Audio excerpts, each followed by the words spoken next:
Hello, hello. We're finally back on Final Fantasy XIV. We are doing something. We're going to Gervania. Let's read what this is. Hold on.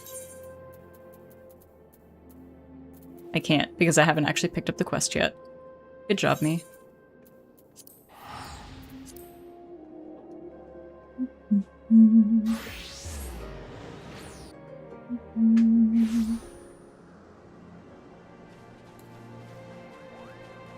I have...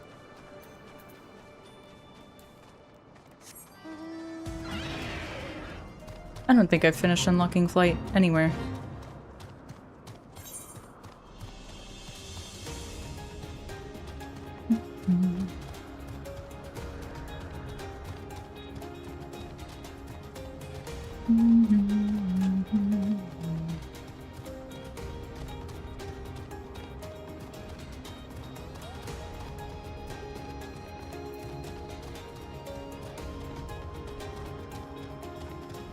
That's not Annex Shrine.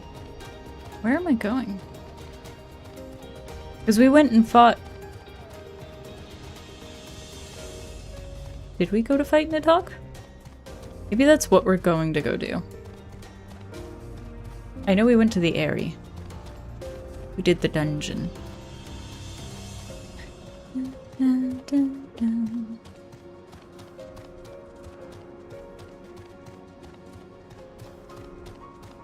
We saw Iceheart get beat up.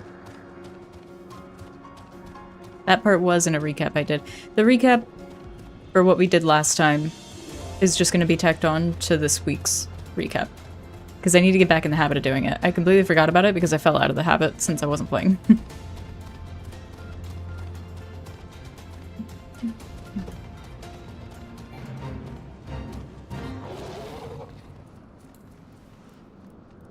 Moon-eyed Moogle.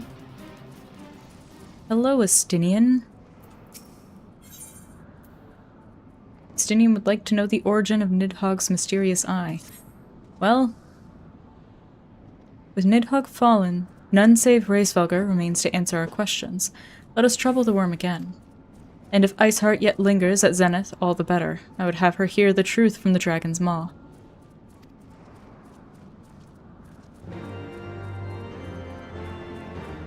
Where? Okay. We're teleporting. I'm not walking all the way over there.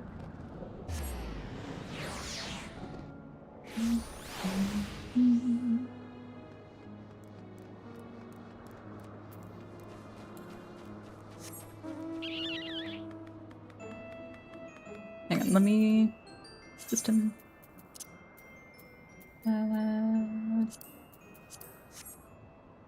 For the sake of having the background music from the areas, because that's going to be pretty rare otherwise.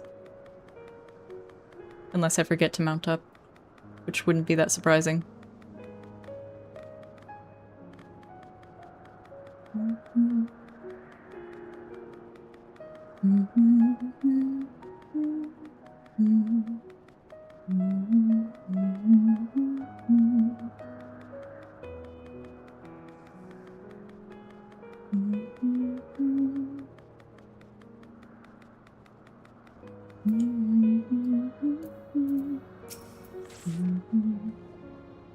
"'Twas you, was it not? The furious screams of the dragons carried far. You have slain Nidhogg. What more could you desire from this place? Will you not allow Hraesvelgr to mourn the death of his kin in peace? Spare us your sanctimonious judgment, Ice Maiden. We have a gift for the Great Worm, and a mystery that can no longer lie buried. Holy shit. Lady Iceheart, the Dragonsong War has all but consumed your life and claimed many of your followers. 'Tis time you learned the truth of its beginning, the whole truth, that we may at last bring this bitter conflict to an end. Sound the horn, warrior of light."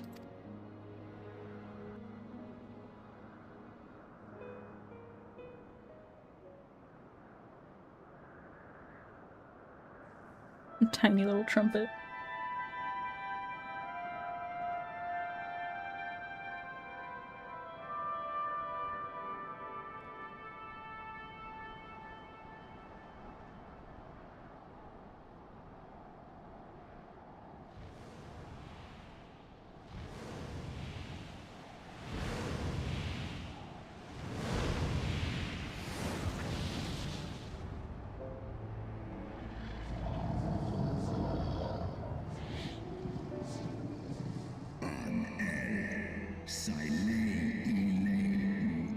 Impenitent mortals, ever seeking to bury old wrongs under new.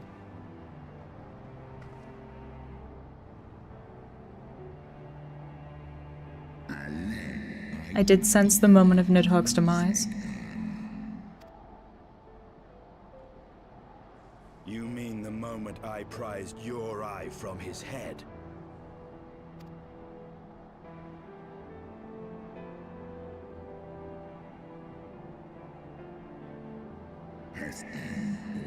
It seemed thou hast uncovered my secret.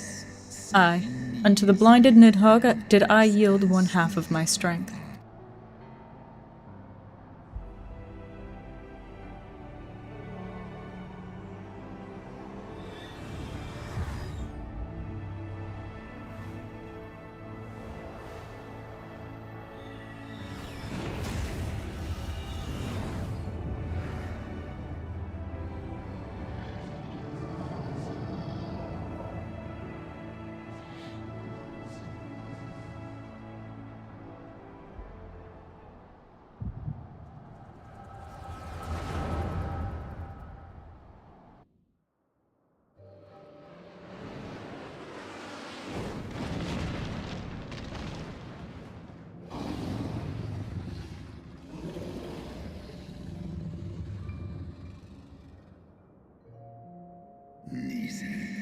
Nidhogg, what hath befallen thee? We are undone by covetous mortals. They did take Ratatoskir's eyes and glut their appetites upon her essence. She is slain, then. What madness hath unmade our peaceful accord? Did I not warn thee, brood brother? They have ever been untrustworthy creatures, these short-lived Elizin.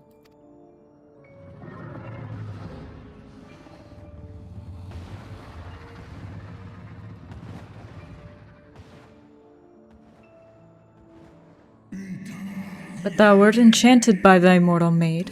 Thy folly hath cost Ratatoskir her life, and me mine eyes.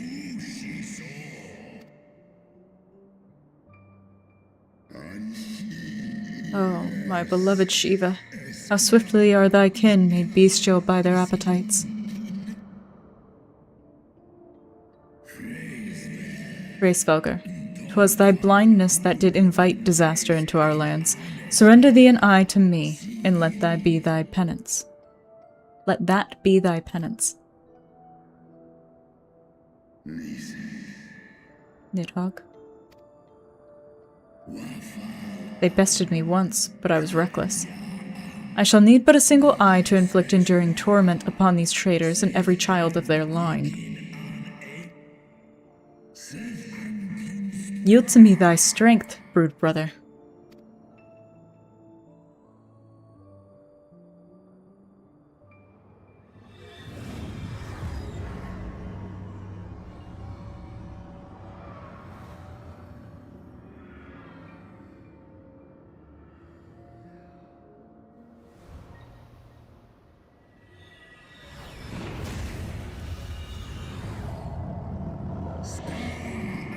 My vengeance is begun.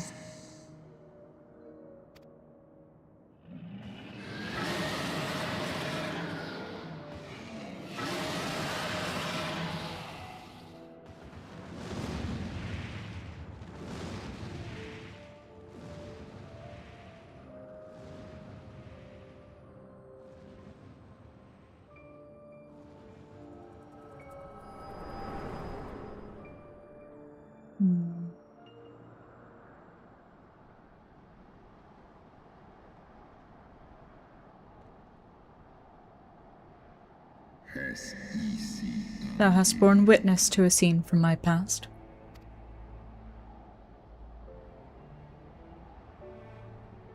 It was yours. Your strength that sustained Nidhogg all these years. Would that Huldreth had dealt the worm a killing blow.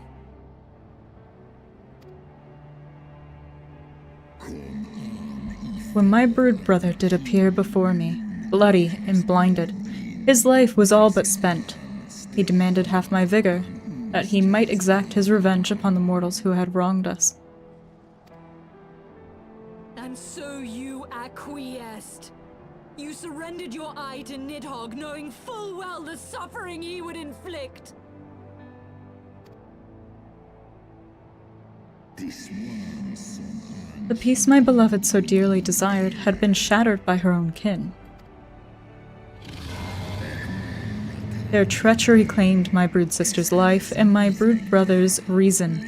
Thinkest thou thy fits of indignation will move me to remorse?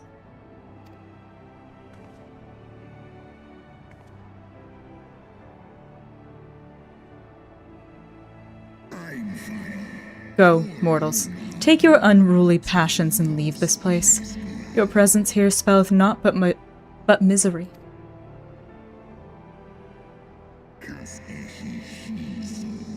Were it not for Shiva's soothing embrace, I would slay you where you stand.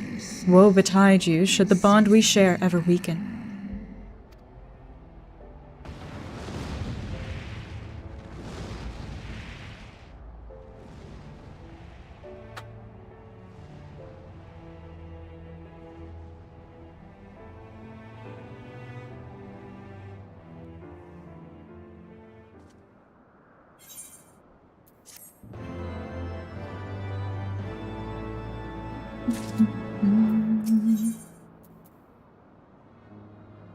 And rest in Ishgard. Though he lifted not a single claw, 'twould seem that Hraesvelgr wreaked his own manner of vengeance against us.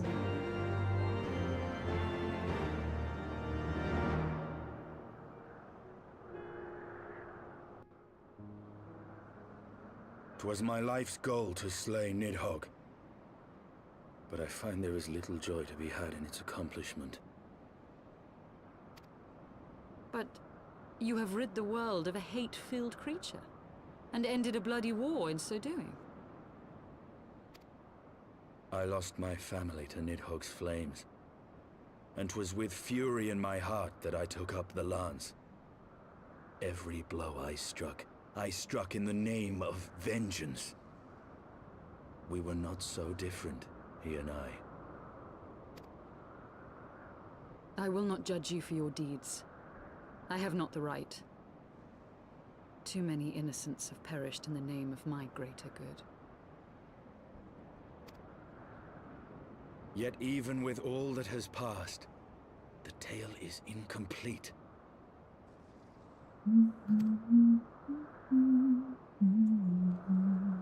We are short a great worm's eye. Of the pair which Haldreth took from Nidhogg, only one is known to us, the one I bear.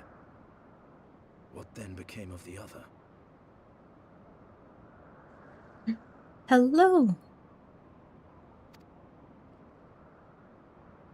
Why did Nidhogg, who had taken such pains to prolong the Dragonsong War, suddenly decide to hurl his entire army against the walls of Ishgard? Lord Commander. Aye. The deed is done.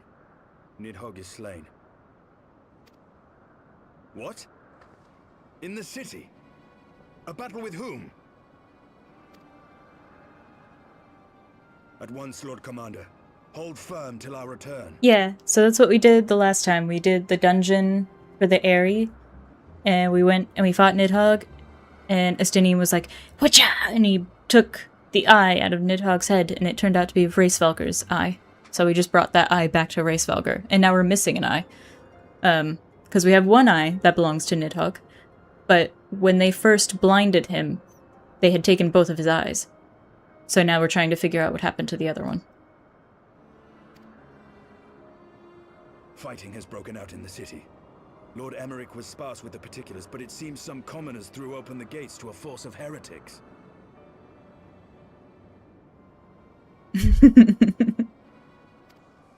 I gave no order to attack. Are we to mark the end of the Dragonsong War by spilling the blood of our own? Mayhap Hraesvelgr was right about us. Let us away, warrior of light. The people must be saved from themselves. And we're off. Wait! I would join you! There has been enough violence. I will appeal to my people in the city and make them see reason.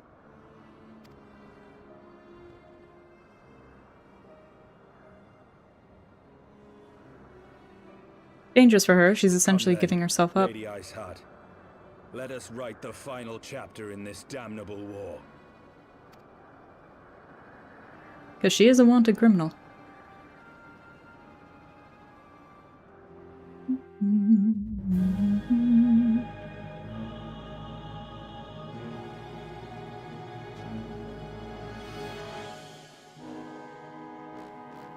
Me and my tank top, yeah. A small army of heretics has invaded the city, Your Eminence.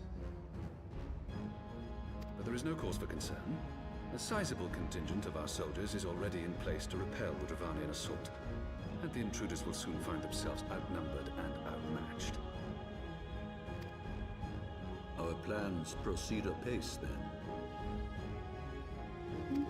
Yes, Your Eminence. This unrest shall serve to feed the people's fear of the heretics and the dragons both. And lend renewed fervor to their prayers for deliverance. Very good. Grant our guests what time they need to sow a measure of chaos, then order the Temple Knights to crush them. Your will be done.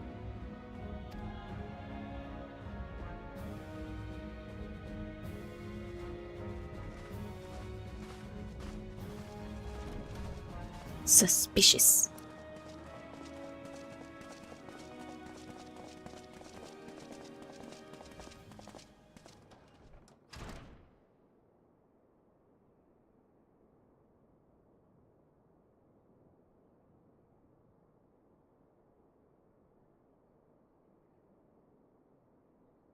Dun, dun, dun, The dun. moment is at hand. In La Habrea. Shrimp posture check. You right. Excellent. All shall soon be in alignment. So, plot twist, I don't have any water. Mistakes may have been made. It is time for the bringer of light to die. You're gonna follow my sleep schedule again.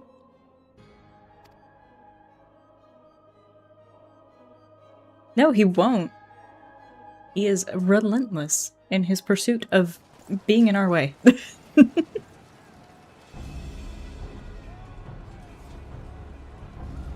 Hell yeah! Freedom! Au chiffon! La hee hee.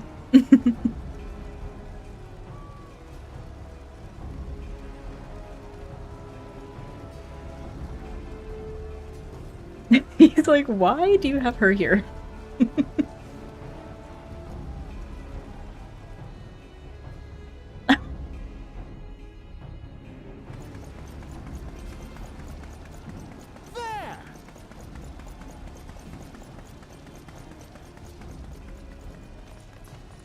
Comrades, sheathe your swords. There is no need for further bloodshed. My lady! She has come.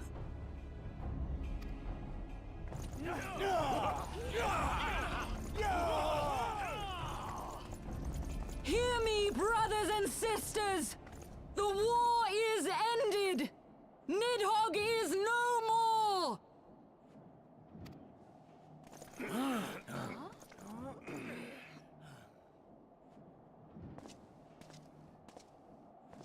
Aye, it is so! This adventurer and the Azure Dragoon laid the Great Worm low!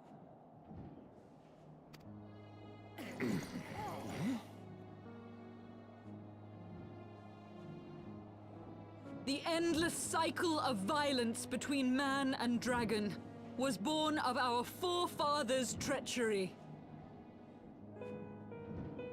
And now they're all like, well, what do we do now? This is all we've done for like a century. For 10 centuries. You have followed me, bled with me, to bring this truth to light that we might all With the know bloodshed. peace. But Nidhogg is dead. Nidhogg is dead, my friends. He who bore such hatred towards Ishgard is dead.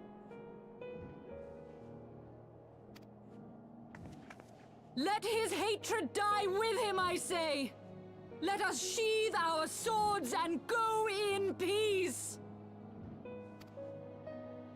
Have we lost? No, my friend. Far from it. At long last, the peace for which we have so desperately fought is within our grasp. And I, for one, would not forsake it.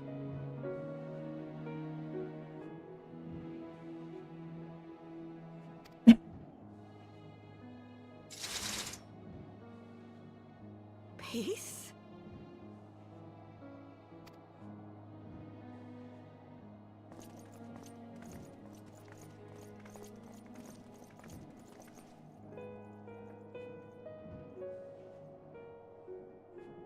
Even they don't know what to do with the concept of peace. They're Seize just the like, witch! Let none escape!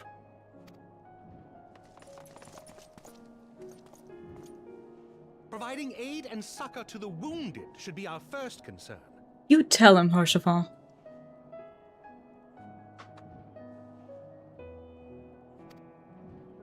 If the heretics mean to observe the peace, then it would be folly not to do the same. Stop. We love Harshaval.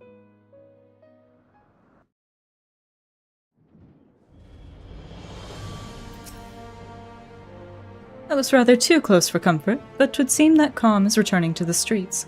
My mind, however, yet clamors with 1,000 questions. You return to Ishgard in the oddest of company, my friend. Casting! Orthodox mayhem. I confess, I was more than a little dismayed to see you in the company of the Lady Iceheart. Whatever is going on, Coffeemancer?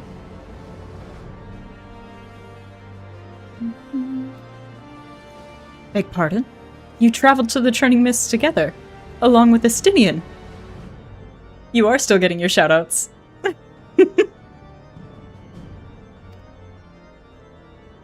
Never was there a more unlikely alliance.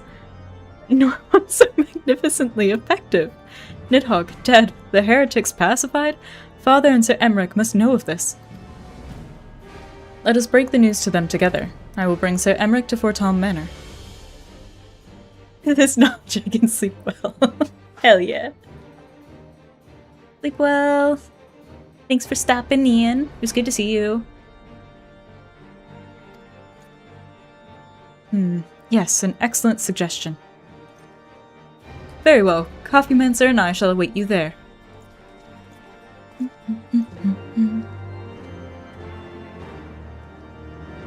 I think it's this way. Or Siobhan went this way. So if it's not this way, I'm gonna feel like I've been lied to.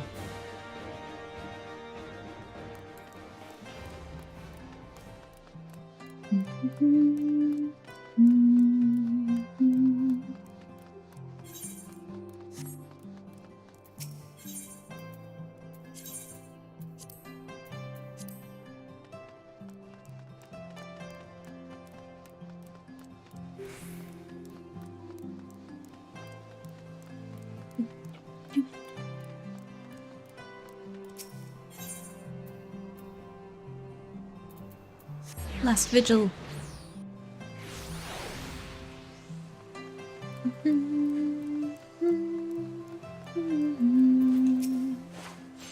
Welcome, Mistress Bean. Shall I show you inside the manor?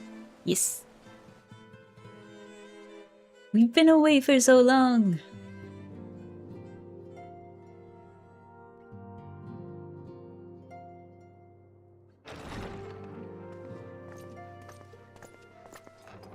Praise Halone, you are safe. Well, of course, I was there. My safety was never in doubt, Father. For I had the Azure Dragoon and the warrior of light by my side. We bring the most wonderful tidings.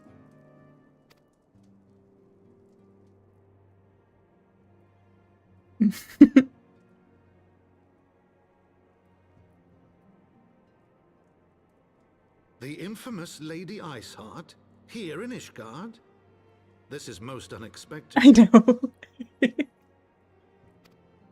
She We're has so done tall. much to quell the violence.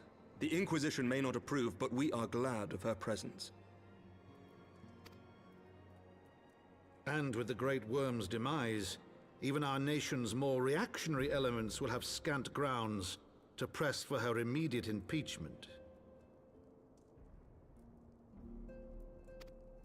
My thoughts exactly.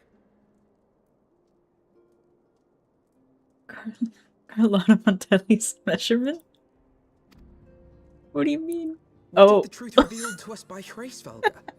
That the origins of the Dragonsong War, a core tenet of Ishgardian faith, are quite unlike those depicted in the scriptures. That men and dragons once lived together in harmony, and that it was man's treachery which shattered the peace and plunged our peoples into war. The same scripture also describes the origins of the High Houses. Were it exposed as false, the legitimacy of our rule would be called into question. If both Highborn and Lowborn can trace their ancestry to Thordan and his Knights 12.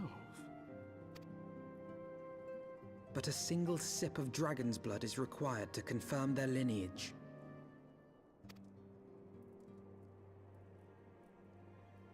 If the Holy See knew of this and chose to remain silent, their crimes are grievous indeed. Regardless, this state of affairs cannot be allowed to continue. And Emmerich's got some crazy winged liner there. Like, his eyeliner is amazing.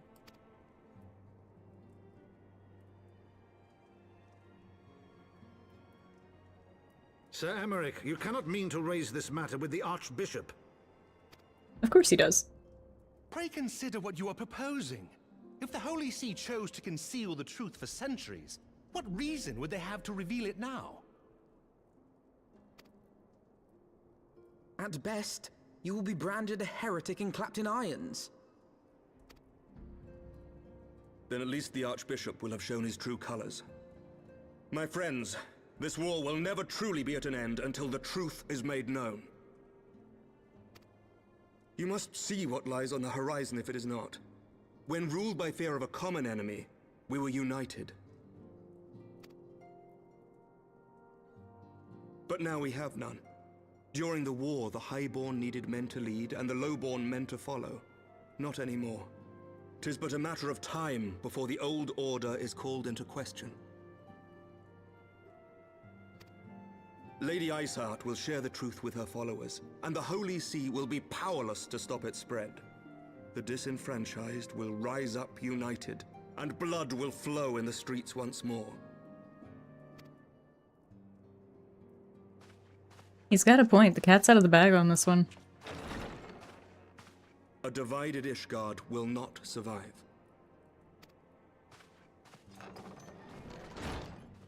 Tread carefully, Lord Commander.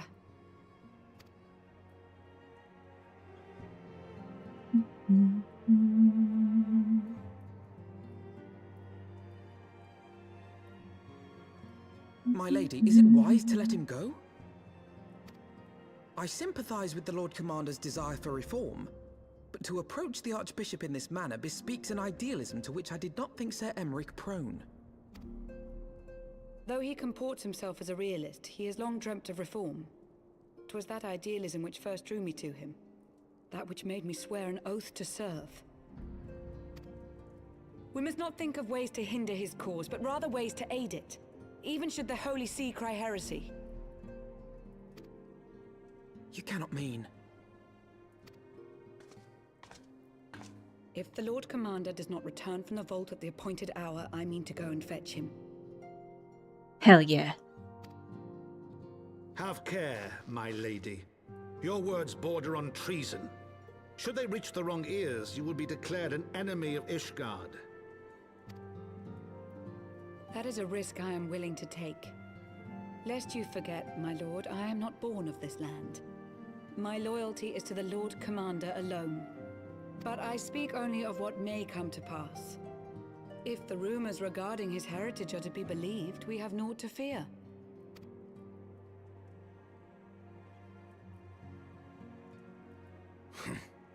Lies and slander. Forgive me, what rumors are these? That Sir Emmerich is the Archbishop's bastard son. Plot twist. Senior clergy are not permitted to marry and sire children. But even the holiest among us are not immune to temptation. Heya! Hope you've been well. I labour to believe it. Sir Emmerich is truly the Archbishop's son. Alphinaud's so tiny compared to literally everybody in this room. He has never been publicly acknowledged as such. But the rumors have plagued him since childhood. So far, so good. I hope yours has been well. Yours is already completed? Is that like... You're sad it's over? Or is it like mission completed? Like it's a good thing? I can't tell. That he rose to his current position, despite being despised as a bastard and accused of profiting from his father's influence, bespeaks the quality of his character.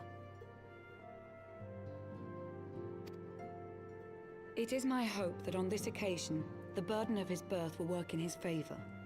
Should our worst fears be realized, the Archbishop will not be so quick to execute his own flesh and blood, affording us time to mount a rescue. Bastard or trueborn, he is our nation's best hope. If the Holy See dares to threaten him, I shall lead the charge against the Vault myself. Your foot is in Monday already. Oh no! Pull it back! That door's not open yet. Hear, hear! The future of Ishgard rests on Sir Emmerich's shoulders. I too will do mine utmost to aid his cause. Orshafon, be reasonable. A knight lives to serve, Father. To aid those in need. The people need Sir Emmerich more than ever, and we may be his only hope. There is no greater calling for a knight than to save the life of his fellow man. I swear to you, on the sigil of our house, that I shall do this and make you proud.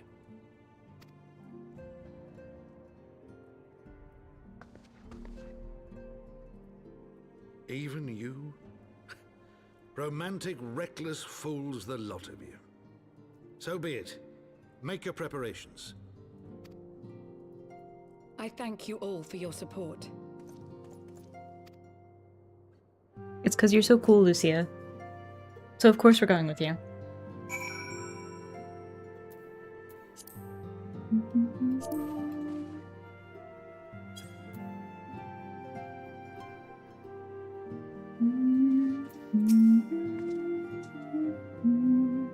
Though your assistance is most welcome, I fear it will not be enough. Few as we are, we will struggle to reach the Lord Commander. If we are to succeed, we must needs recruit others to our cause.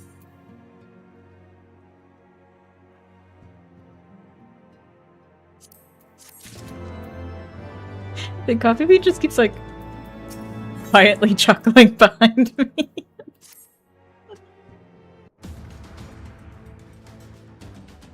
But how are we to carry out this bold endeavor? Even with an army of knights at our backs, a direct assault on the vault seems unlikely to succeed. You are correct, Master Alphinaud. Not even the assembled might of House Verton and the Temple Knights would be sufficient. With the support of another party, however, we may yet stand a chance.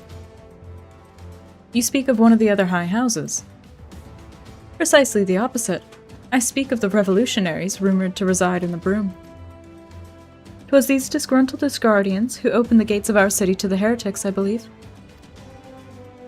But of course, if their hatred of the Holy See drove them to such deeds, they might well be persuaded to assist in Sir Emmerich's rescue, knowing the truth he would lay bare. Such is my hope, Master Alphinaud, and I would have you and Coffeemancer reach out to them. As a Temple Knight and a sworn Sworn servant of the Holy See, any overtures I make are doomed to fail. But as outsiders, the two of you may receive a warmer welcome.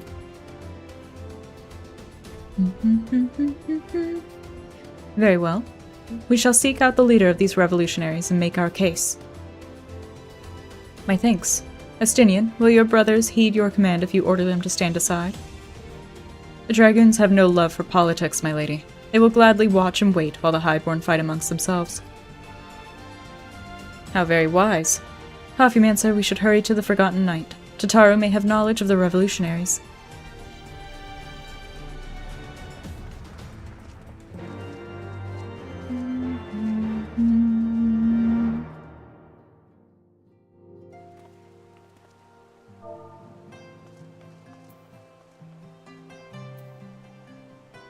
Oh my god. There we go. That was a struggle. To the broom! Or, well, no. To the Forgotten Night. Close enough. They're right next to each other.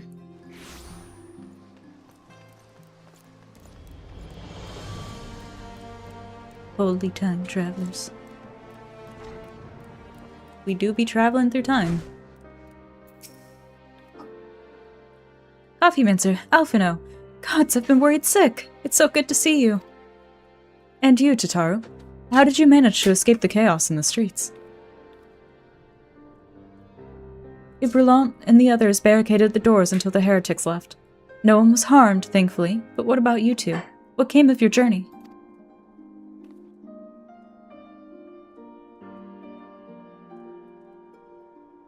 You're not serious. What was Sir Emmerich thinking? I mean, the way you two talk about him, I wouldn't have believed. Anyway, I've heard rumors of the people you're looking for, but I doubt they'll be of much use. The only thing I can say with any certainty is that they're led by someone called the Mongrel. A queer moniker if I ever heard one. But mayhap it will make the individual in question easier to find. Come, let us all make inquiries below.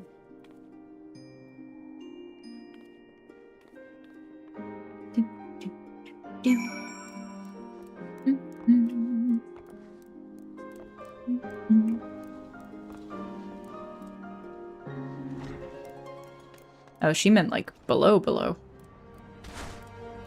My ankles.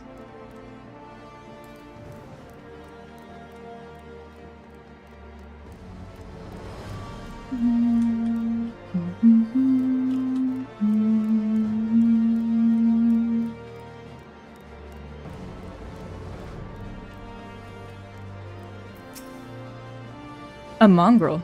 Not sure I catch your meaning. To a blue blood, we're all of us dogs down here.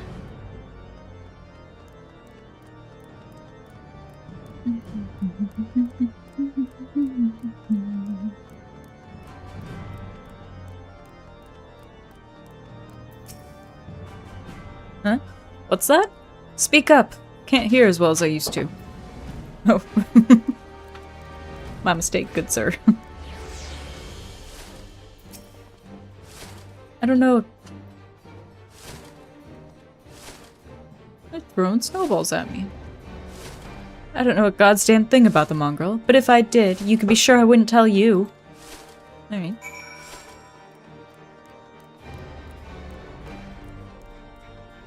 Did I already attune to this? Yes. I'm attuned to all of them. Good.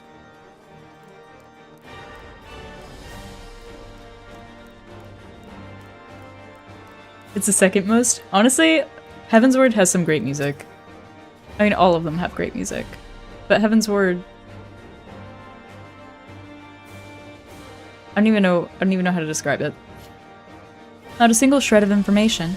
Just as I expected, these revolutionaries would not have evaded capture for so long without the mass's complicity. Still, it is good to know that Tataru's ears are as sharp as ever. Like... Of all the songs from 14, I feel like Heavensward songs got stuck in my head the most.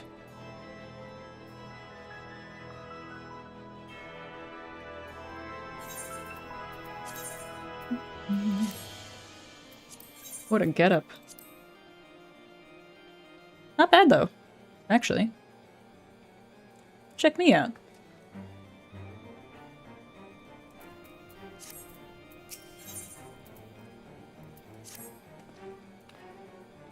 Frustrating though it may be, we must press on. While I continue speaking with the people of the Broom, why not go and see if Gibralon knows aught of value? I always say his name wrong. As the proprietor of the Forgotten Knight, surely he must have heard whispers of the mongrel before. We can only hope that he will be more forthcoming than the others.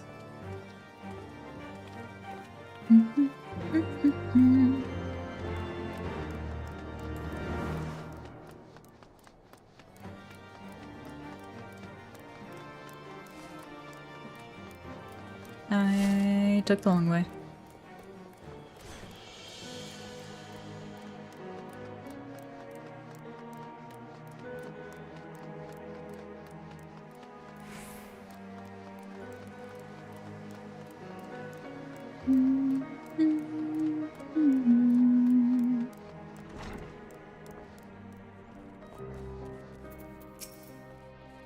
You know, people long for a sympathetic ear, but they need to know that it comes with tight lips. Discretion, Coffeemancer. That's what my customers expect. If they don't get it, then I don't get them. That being said, I'm not without my sympathies. I've heard the tales, and I know you've done right by highborn and lowborn alike. Least I can do is point you in the right direction, but to do that, I'll need you to do something for me. So happens there's a hunter up in the Crozier who owes me a fair bit of coin. However, I've agreed to accept payment in fresh herbs. Go and get them for me. Agreed? Sure thing. Hey ya! How's it going?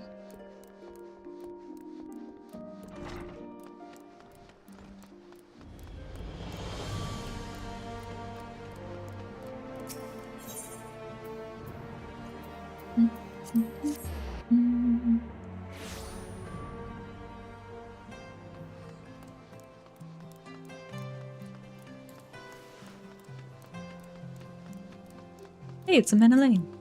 An honor wall. It's getting better? That's good.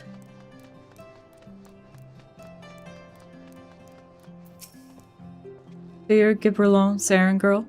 Good, good. How's he doing? Same as always? Right.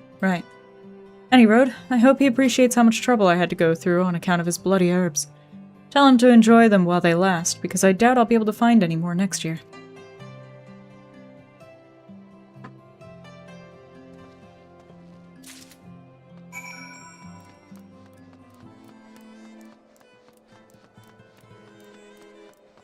Yeah, I remember that. Kid is a girl.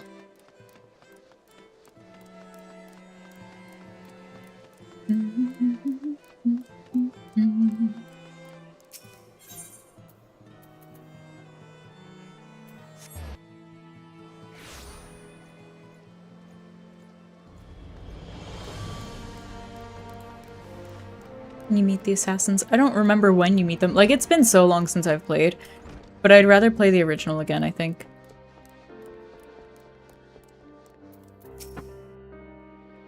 Well, you going to hand them over or not?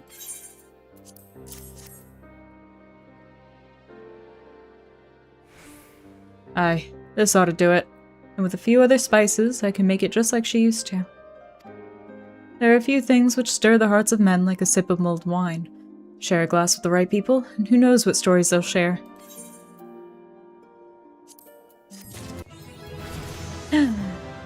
Level 60! Let's go!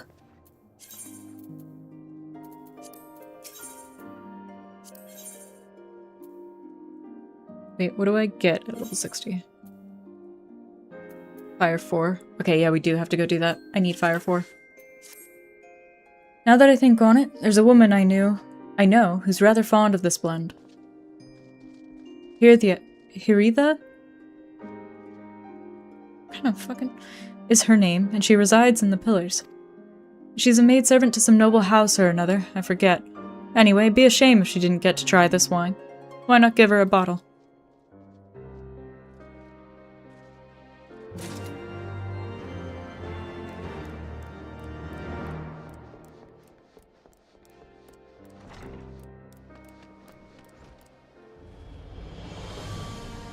Gears? I never got into Gears of War. Big Coffee Bean might be interested in it, though. I need to go back to Ul'dah. We're gonna do the level 60 quest for Black Mage.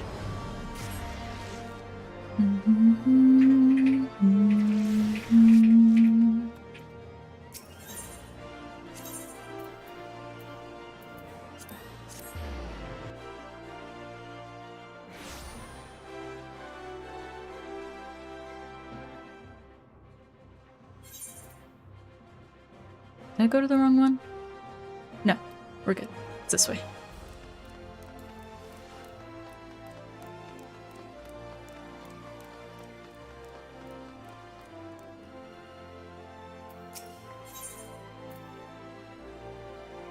Lalai has learned the location of the Defiant's hidden base. Oh, true? That could be good.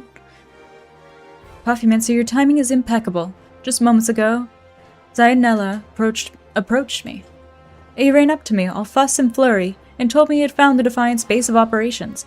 He then departed before I could respond. It seems that he's headed to that base himself. Though the Defiant's forces may well be weakened, it's utterly reckless to approach them alone. It's as though he's learned naught from the incident at Ishgard. We should waste no time in traveling to the Defiant's den. Before he left, he mentioned that it was at the Burning Wall. I shall meet you there.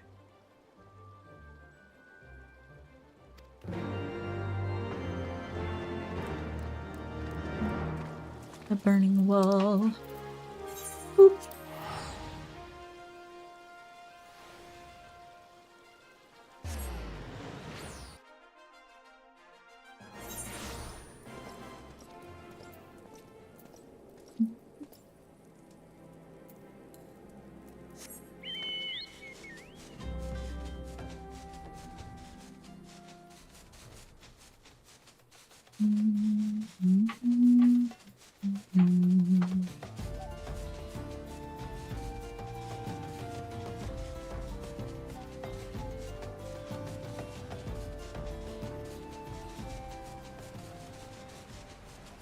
This poor Chocobo.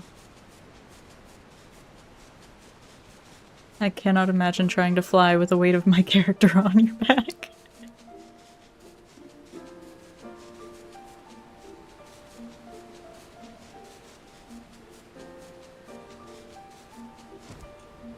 The thumbnail.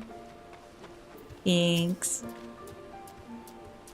He's nowhere to be seen. I fear he may have already fallen victim to the Defiant's destructive magics. We have no choice but to press on. If his intelligence was accurate, then Waldiv must be further down this road. Are you ready? Ready as I'll ever be. I want my fire forward.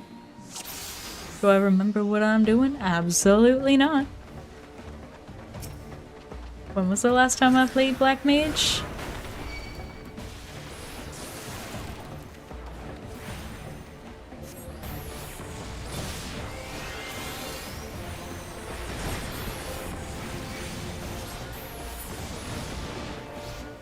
Nice. 2 weeks? Has it really only been 2 weeks?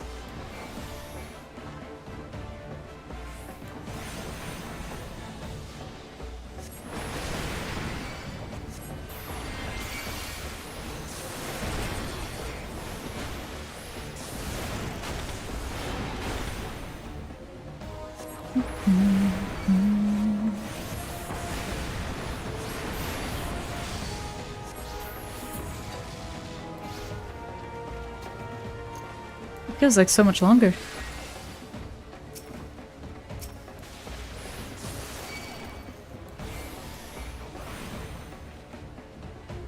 Now I look like a proper mage. I do. I do. You tiny little fireballs? I know. Just wait. I'm almost officially on Doom. I actually really like Black Mage Kit, but it's like the later levels. The later levels get so much better. That's the way it is with a lot of the classes, to be fair.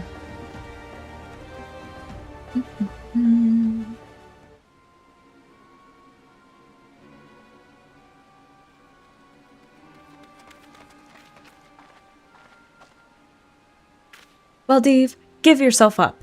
Your followers lay defeated. You have nowhere left to run. There's no need for me to run.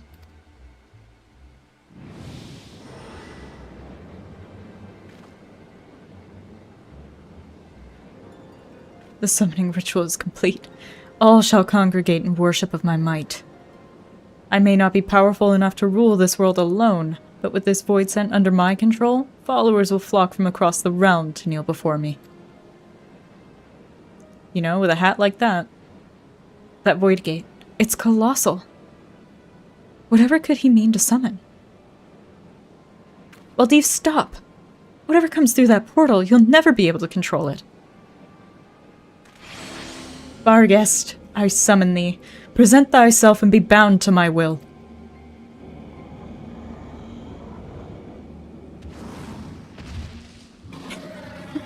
He poked his head up just like Ghost did in that picture I took. Perhaps it's now you who should run. Do you really think that the two of you can defeat me alone? They are not alone.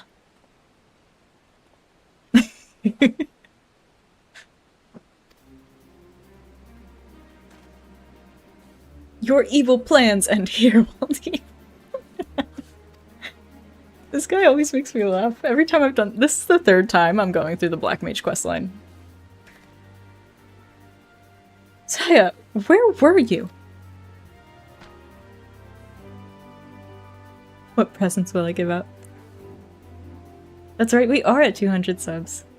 Thank you, everybody. I've been working on something, but it's not ready yet, so I gotta probably figure out something else to do, because it's gonna take me a lot longer than I thought. Fool of a mage, you are lost to reason, and shall be shown no mercy. Prepare yourself. Here we are, and at an end your schemes are. I can't squawk, I'm sorry. Coffeemancer, we are here to help, aid, assist, help. The gang's all here. Coffeemancer, Lulai. Forgive my late arrival. I hope I'm not too late to make a difference. No, you are inconsequential. Our guest, don't just stand there. Destroy them.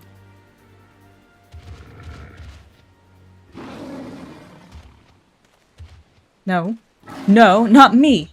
Them! Destroy them! He said nah. A sorry end. Defeated by the very creature he summoned. It ought come as no surprise. He was playing with forces far beyond his reckoning.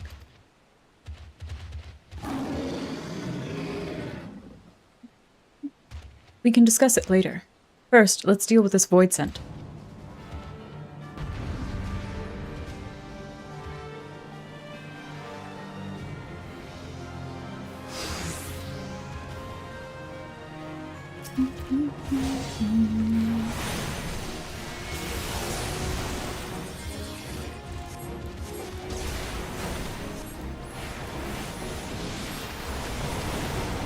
Those all really just stood in that. Man.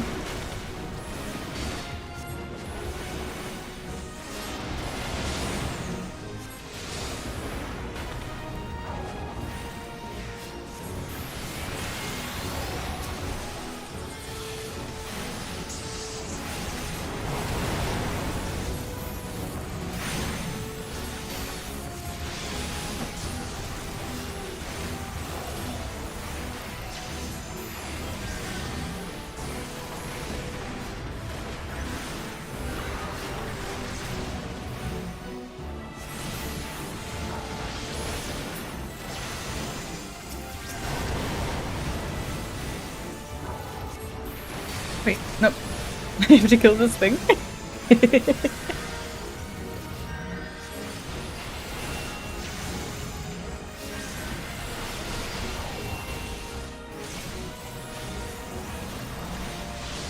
I can't wait to have my triple cast.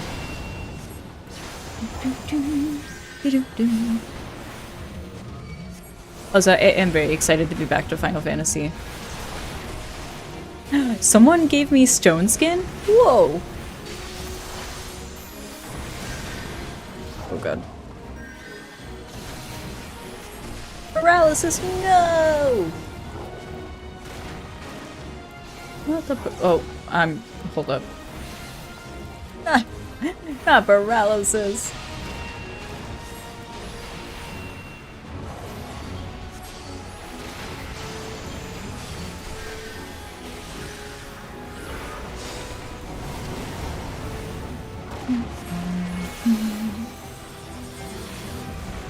Why am I so zoomed in?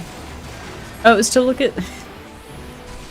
I was talking to Horsefont and I was like, man, I'm real far away from this whole conversation. Ah!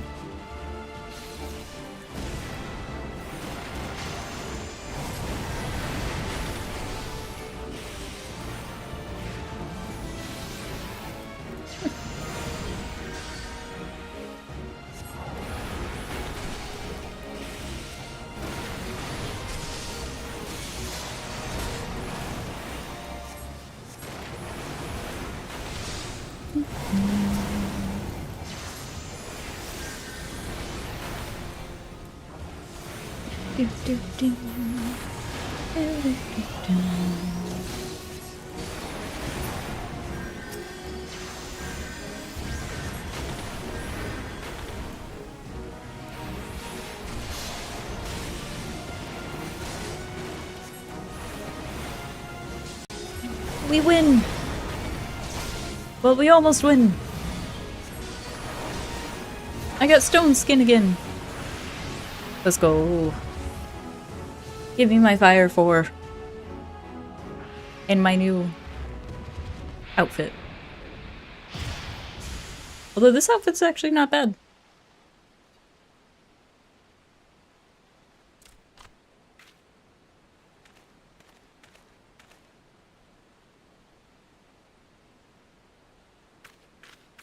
You could not have arrived at a better time. We thought you were lost to us.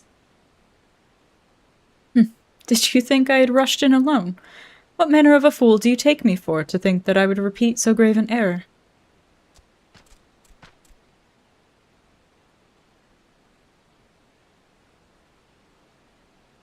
He's alive.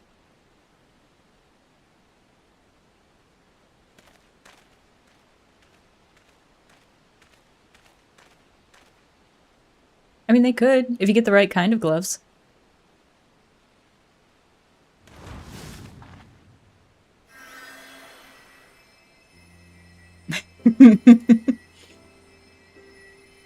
He so wanted to smack that guy, but he's too good a person.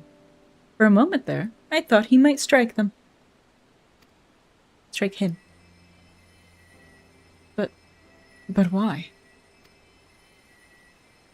You are responsible for a great many deaths, and I have been tasked with bringing you to justice. I need you alive so that you may atone for your sins.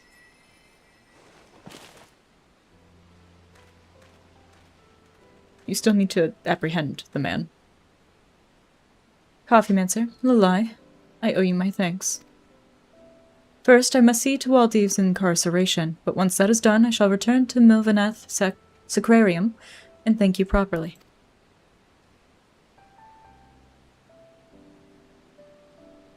His staff is really cool too. That's the staff you can actually get. It opens up into a lily. I think it's a lily. Pretty sure it is. We, too, should return to Milvaneth Sacrarium. I'd hate to miss something as rare as a thank you from Zion Nelha. But first, you should speak with our beastmen companions. This is a valuable opportunity to rekindle our relations with them. It would be a folly to waste it. Understood. Where are they? They're not here.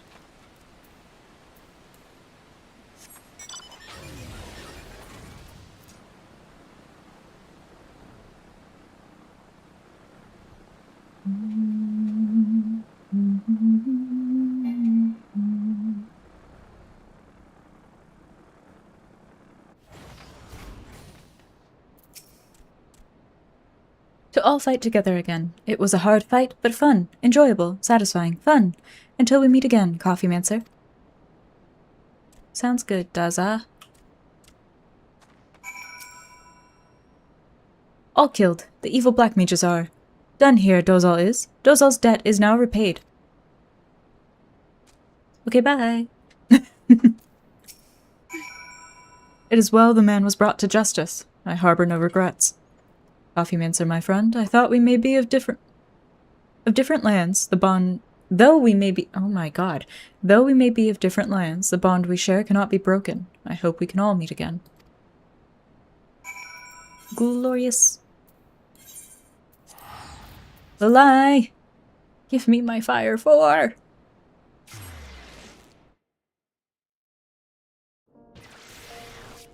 I made myself gloves. Like, I crocheted them. How does it feel for my English to run out? It happens too often. It is a great concern.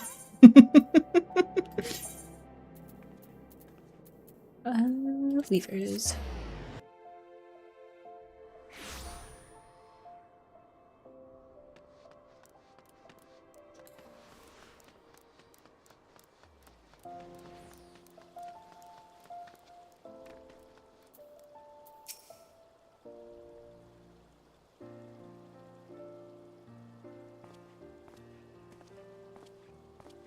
Hell yeah.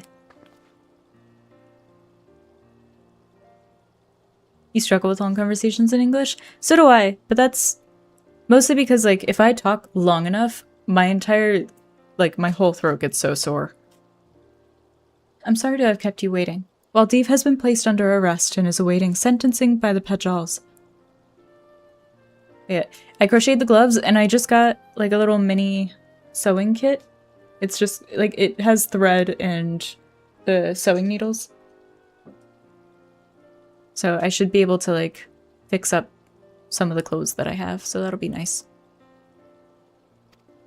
Coffeemancer, thank you for all your help. And then eventually, one day, I'll be able to get fabric and make an even cooler cloak. And even cooler gloves. The Book of Thal was amongst his belongings, Lilai. I entrust it to your care. Are you sure? You've made your views on black magic very clear. Our recent battles have shown me that black magic itself is not evil. It need only be used in the right way, in pursuit of the right goals. You have shown yourselves to be noble magi with pure intentions. I trust you to use the knowledge within this book wisely. That being said, I am a conjurer. Were I to witness black magic used with ill intent, I would not hesitate to take action. Even if it were you, Lilai, I would hunt you down without mercy.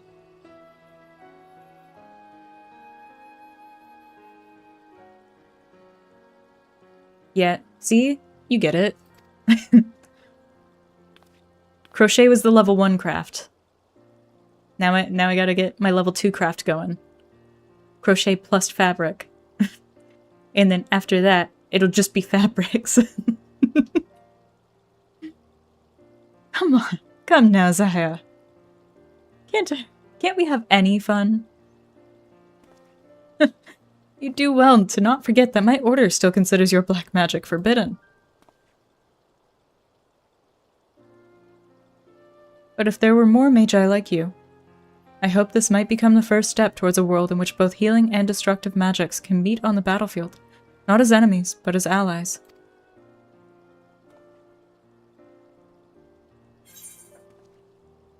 Just you wait till I end up being a Lalafell.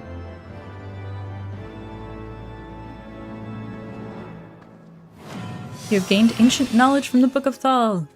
Fire 4! This concludes the Black Mage quests for... Holy shit. Black Mage quests for Final Fantasy XIV Heavensward. In order to undertake the next series of quests, you must first meet the following requirements. Complete the main scenario quest, The Far Edge of Fate. Once you have done so, the next Black Mage quest will be available from Lilai. Let's go. So now I can do the entire recap for that part of the Black Mage questline. That'll be good. And now we go... Well, first we use this. Because this might actually be better than the gear I have on right now. It is.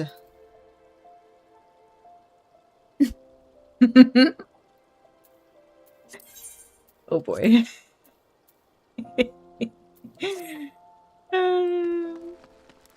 What a hat.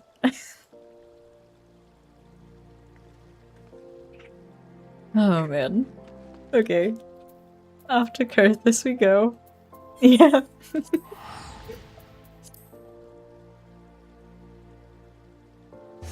I have some camo pants on though. That's kind of funny.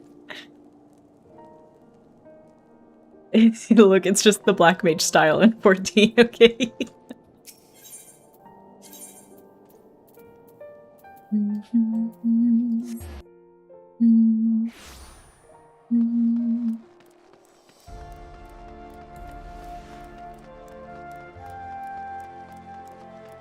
That's kind of neat. It has a little bag on the back with like vials and stuff.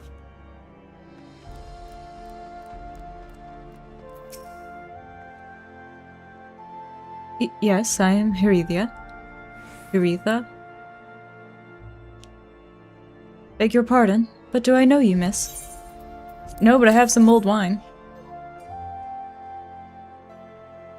I know this smell. This is the wine that girl used to prepare her special recipe. It must be decades since I last tasted this. Oh, the poor dear. Such a shame that she was taken in by that baron. He cut a dashing figure, I'll grant you that. Tall, slender, long of ear. Those dazzling ruby eyes of his were filled with lust. 'Twas not more than infatuation, what she felt. 'Twas not more than infatuation, what she felt, but she convinced herself it was love, and he couldn't help but take advantage. But when her belly started to grow, gods, the scandal! I mean, 'tis not an uncommon occurrence, but that it was with a Hur made it so much... Well, I needn't tell you. She was discharged from his service, cast out onto the streets like so much refuse. After she returned to the broom, we drifted apart. I only learned of her death years later by chance.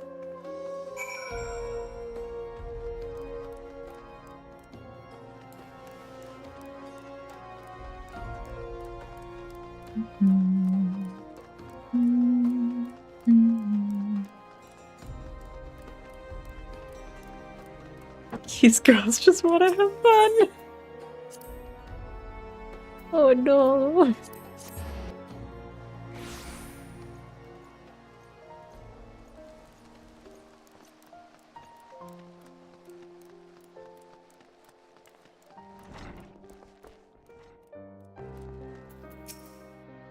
So the amorous nobleman beds his maidservant, then casts her aside when the seed takes root.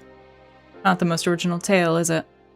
Cold comfort for the women and children who live it, though.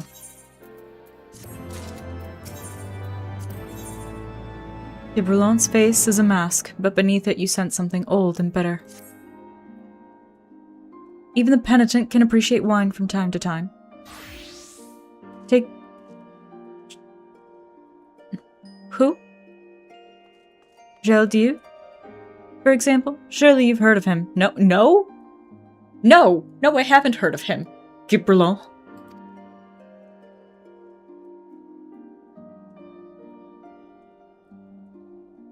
You can use it as a projectile? That's amazing. He's a monk who offers succor to the poorest of the poor in the broom. A man of many vows, but none which prohibit spirituous beverages. God. Aye, if ever there was a man who deserved to drink, it'd be him. She catapulted a rabbit! No! Not the rabbit!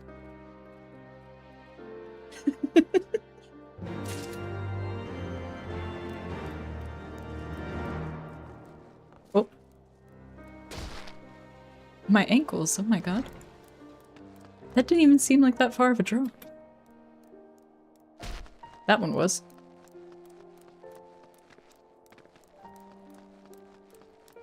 Geldiu. Poloni's blessings be upon you, miss. A gift? For me? No one needs an elevator. That drop was only 3 of my character. Thank you. This scent. How reminiscent of a wine once made by a dear old friend. May her soul rest in peace. Forsaken by her family, she toiled tirelessly to feed and clothe her child, yet somehow she found time to help me tend to those in even worse circumstances. So compassionate she was, so full of love for her fellow man. It was that love which gave her child strength to endure the scorn of the other younglings. That little girl, bless her heart, she couldn't help what she was. Eventually, she won them over. But those first few years were trying, even more so when she had to start fending for herself. I remember days she spent standing on the walls, raven black hair flowing in the wind, staring out as if searching for her mother's face in the mists.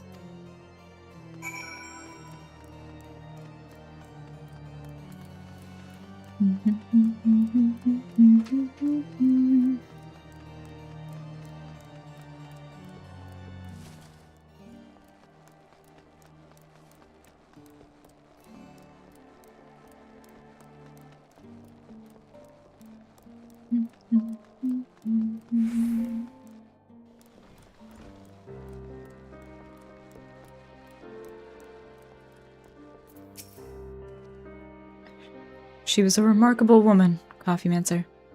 After everything she was forced to endure, she still remained hopeful for the future. For her daughter's future. Oh, see? No one needs an elevator. Everyone just drops.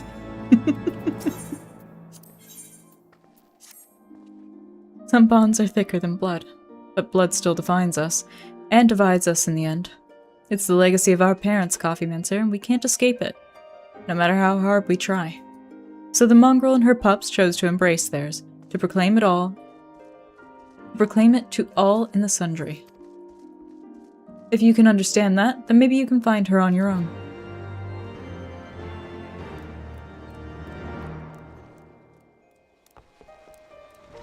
There's so many things that I want to, like, do in this game for stream, and it's just... where are we gonna find the time for it all in the weekend?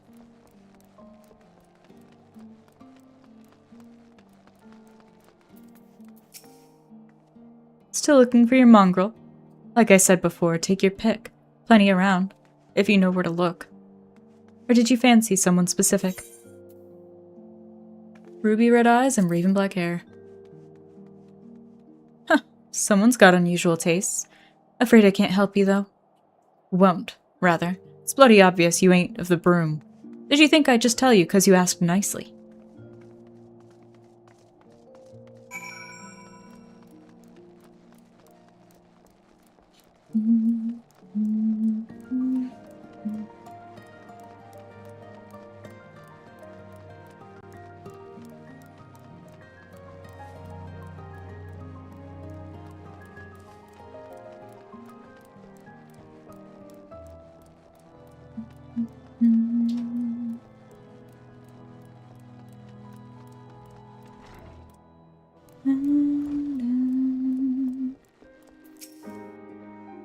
Have you made any progress, Coffeemancer?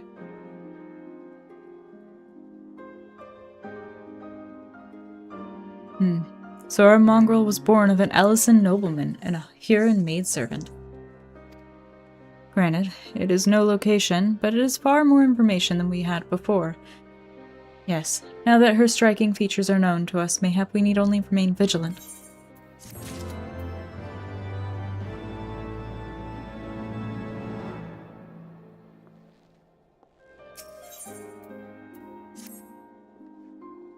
There must be a way we can draw the mongrel out into the open. Mayhap we should discuss this with Tataru. Speaking of which, where is Tataru? Oh, confound it. She went below to make inquiries on her own, didn't she? We must find her quickly, Coffeemancer. I have a premonition this is not going to end well. He's so small.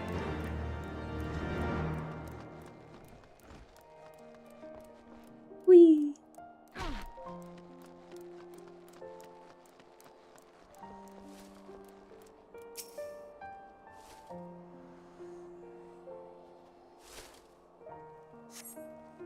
You cast your gaze over the streets below, but see no sign of Tataru.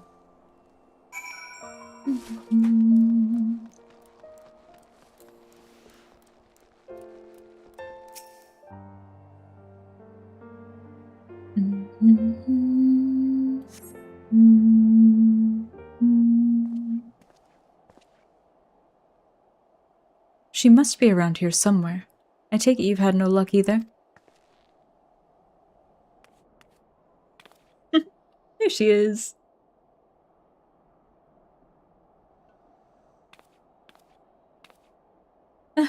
I'm sorry. Forget I said anything. Wait, down there. Isn't that Tataru? Those men are chasing her. Quickly, Coffeemancer, after them. I'm on it. You leave my Tataru alone? I'll smack you on the head.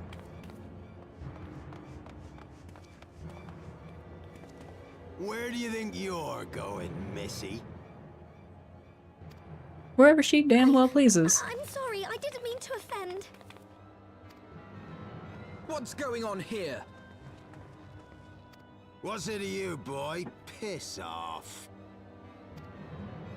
Hold on. I've seen them around. They're in and out of House 4 Tom's Manor all the time. Oh, I see. Skulking about at your highborn master's bidding, eh? Bloodhounds hoping to catch a whiff of heresy, is that it? You are quite mistaken, I assure you. We came here to help. And if you know what's good for you, you will let us pass. Haha! Listen to the pups yapping. Come here, boy. I'll give you cause to yelp.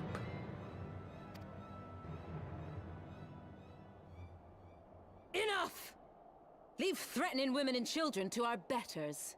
We don't have the knack.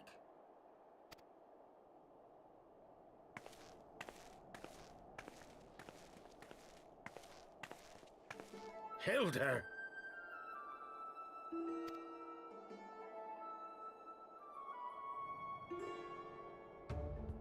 Lay a finger on the Blue Blood's pups, and you're like to lose the hand.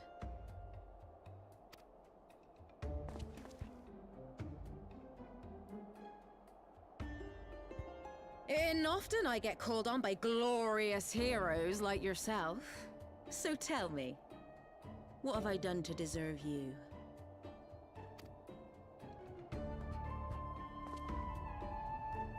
We found her.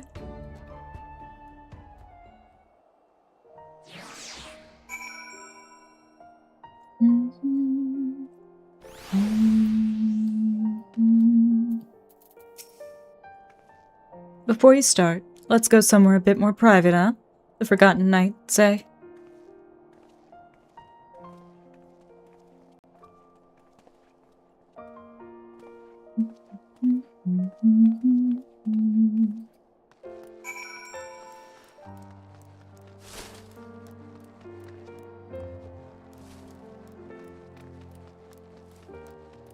Look at little Tom Berry go.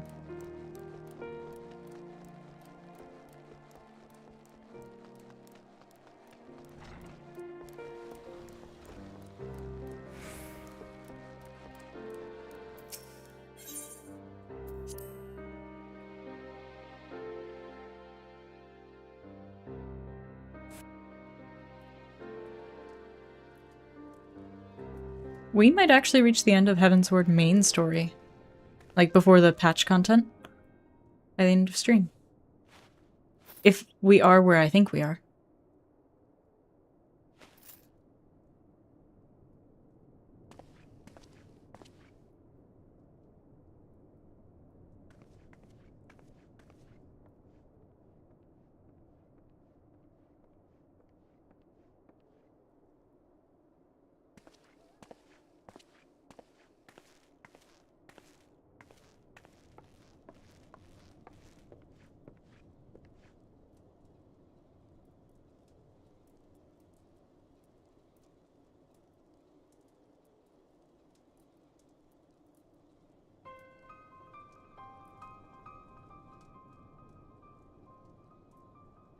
So, while you're on your way to kill Nidhogg, You stumbled on some dirty secrets that the Holy See has been hiding for centuries.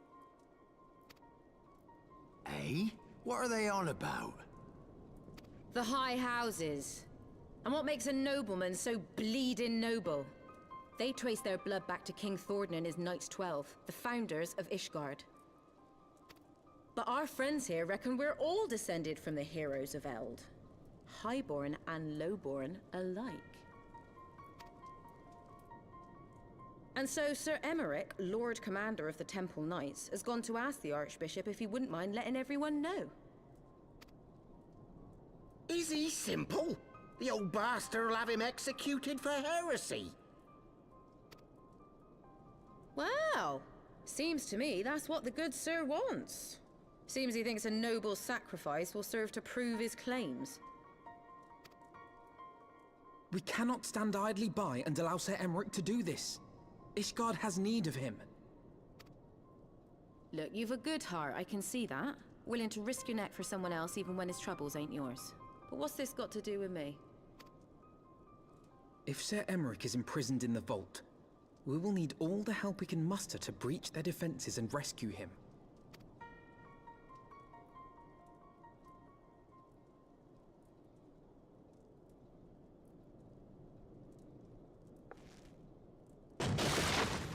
What in the hell's? I was gonna say for a second, this made me think of Dragon Age for a second. Like just very suddenly, like not Origins. I think it's Dragon Age 2 I'm thinking of. Or maybe I'm thinking of Inquisition. I don't really know why. Maybe it's because we're in a tavern. That was just my first thought. Oh, he's back! My god, he did! Ah, the unmistakable scent of heresy.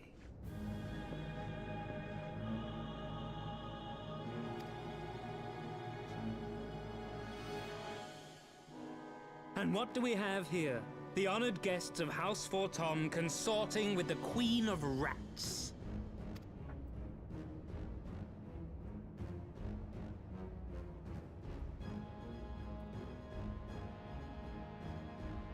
Ooh, plotting insurrection, I shouldn't wonder.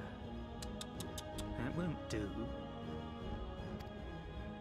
Sickness is wont to fester and spread. It must be burnt out ere the infection takes hold. I reckon Sir would be happy to wield the irons himself. Well, so happens I've got irons of my own.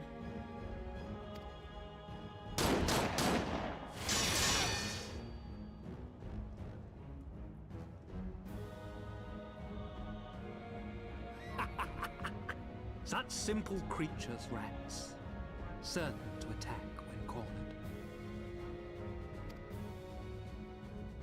He knows that I played the Skaven. My lady.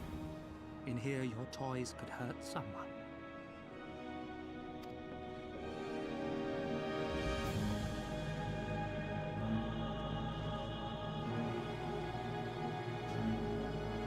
Is anyone gonna check on the guy?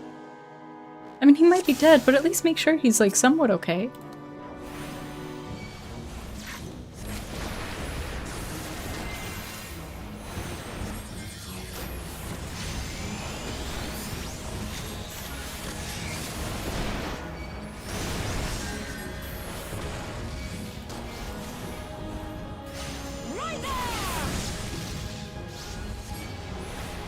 Oh, that's a lasting AoE. Okay.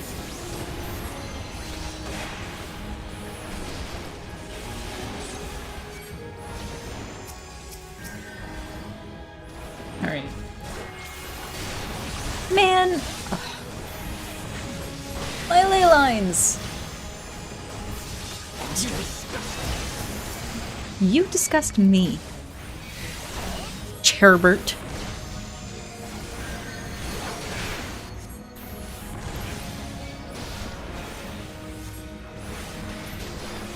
Suppose now is as good a time as any. For what?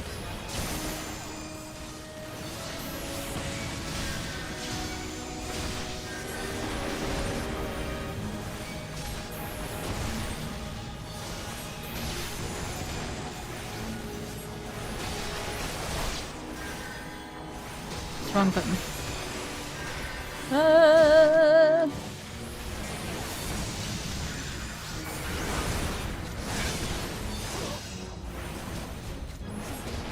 That's not Fire 4, this is Fire 4, but I can't use Fire 4 in this fight. I feel cheated. Oh, chiffon!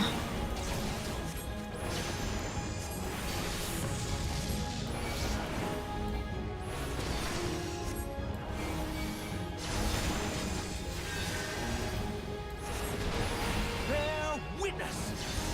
Bear witness! Helone, guide my sword!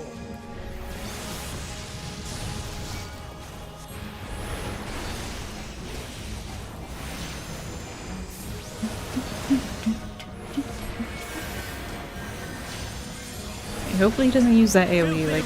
Oh my god! I just put my ley lines down!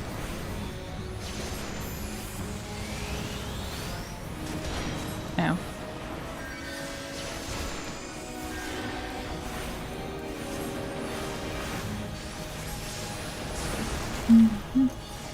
Haha!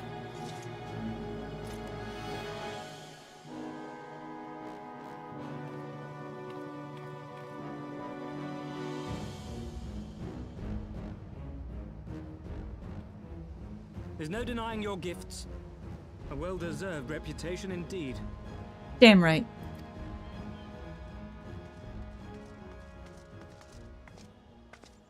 Enough!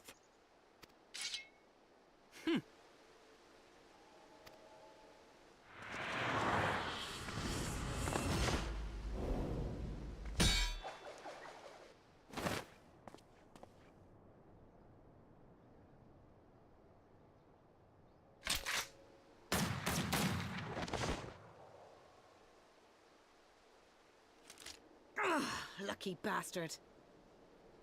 Nay, 'tis we who are lucky.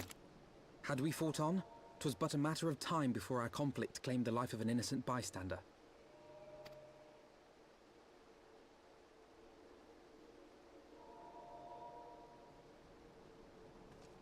I thought the Heaven's Ward might come here as well. They came to the Temple Knights' headquarters. Aye. Sir Grinno announced that the Lord Commander had been imprisoned under suspicion of heresy, and that the Heaven's Ward had been granted full authority in his stead. Then the Heaven's Ward now commands the Temple Knights. Those still loyal to Sir Emmerich answer to me. Alas, that amounts to but half our number. The other half, who opposed his promotion to Lord Commander, have gathered at the vault as ordered. Bolstering the guard already, eh? If I didn't know any better, I'd say you were expected. Because we are. I take it you're in charge around here? Hilda. And yes, the young master was just persuading me to join his lost cause. Convincing little beggar, isn't he?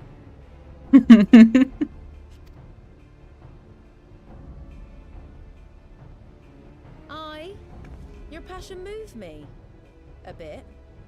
That, and the fact that we're sick of living off the leavings of our betters. I really like her character. If you've a mind to change things around here, then we've a mind to join you.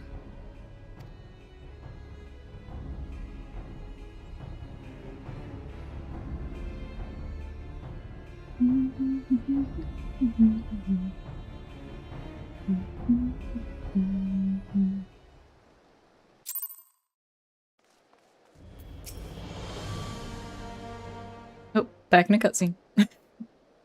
Let me guess. You're wondering why I chose the mongrel, right? Because it's what I am, and I'm not ashamed of it. Not anymore. Besides, even my pureblood pups have more in common with me than the lords and ladies up on high. They none of them are well-bred. Hells, some of their mothers were cast out after a spot of fun, same as mine. Story old as time, and one we're sick of hearing, which is why we took up arms. Not that we mean to hold all the blue bloods to account. Some have done right by us, I'll allow, like them in House Helionar. But enough talk. Your friend's still rotting in a cell. Let's not keep him waiting.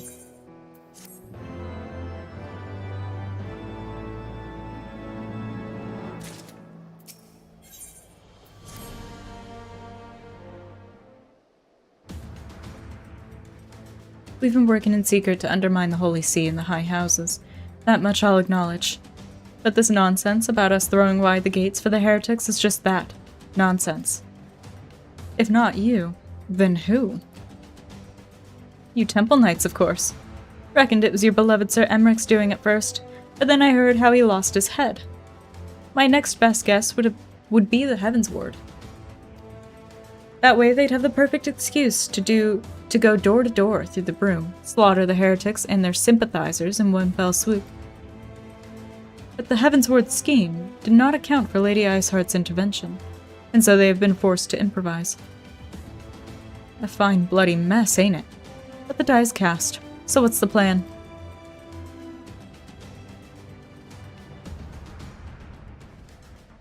We must divert the attention of the High Houses away from the city, and to do that, we need the cooperation of your allies in their service. And what makes you think I have friends in high places? You would be fools not to, given your goals. Low-born knights are ideal recruits.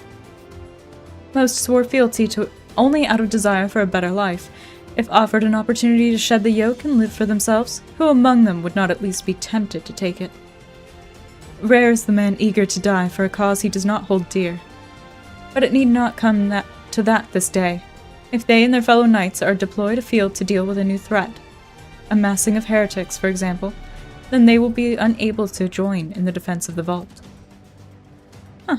Spread false reports of an attack to get him out of harm's way, you mean? The city will not soon forget the heretics' last assault. If the High Houses believe another attack is imminent, they will have no choice but to act. Can it be done? Can we trick them into leaving Ishgard? Aye. Can we keep them out for long? Not bloody likely. Make sure you're ready before I send word, because you won't get a second chance at this. Then it is decided. To the vault. The Archbishop must be held to account. And the Lord Commander granted his liberty.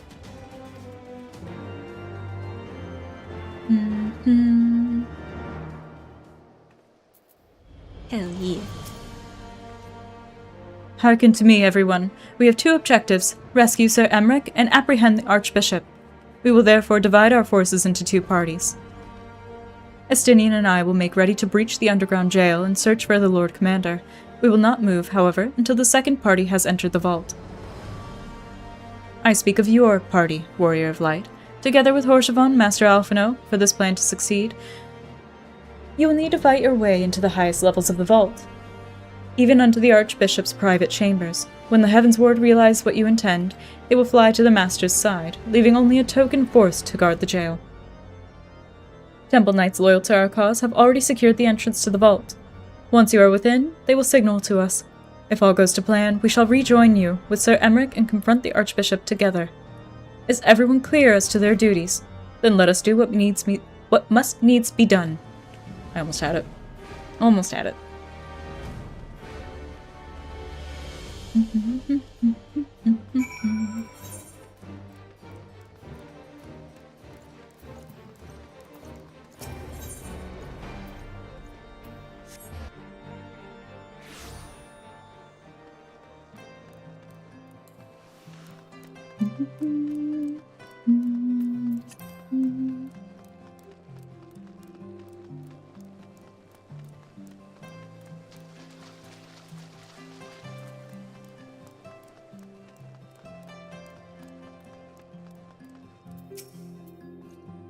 The others are in position, Mistress Coffeemancer. I will send word once you and your party have entered. The vault, now accessible. Let's go save him.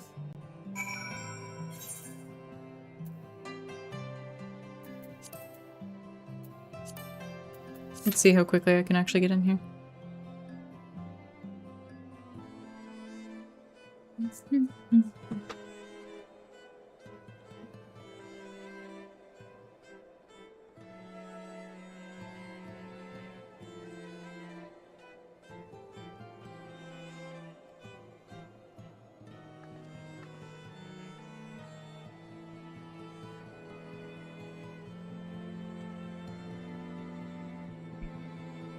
While I'm waiting for this, what level is my weapon?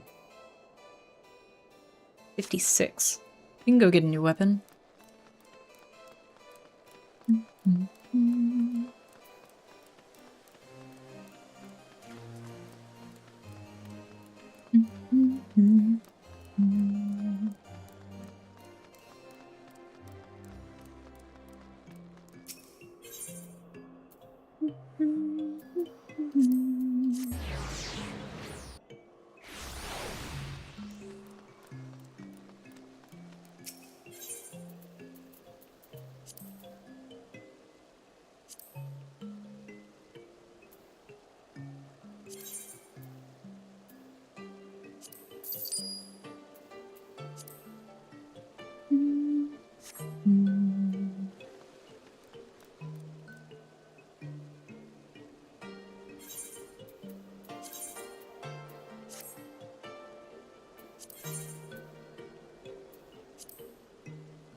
That's kind of cool. I think the previous one might have been better, though.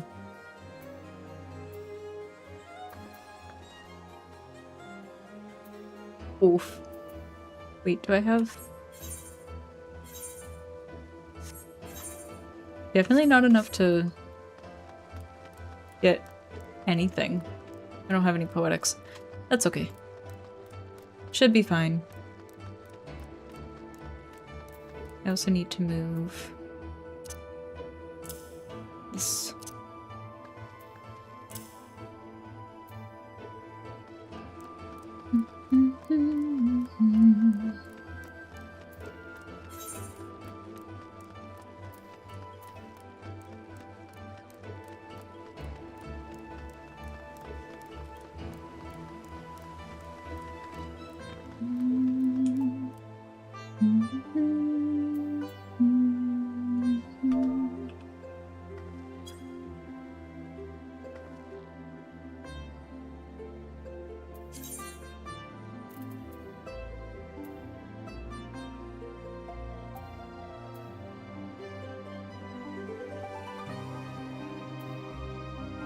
I need to sell these.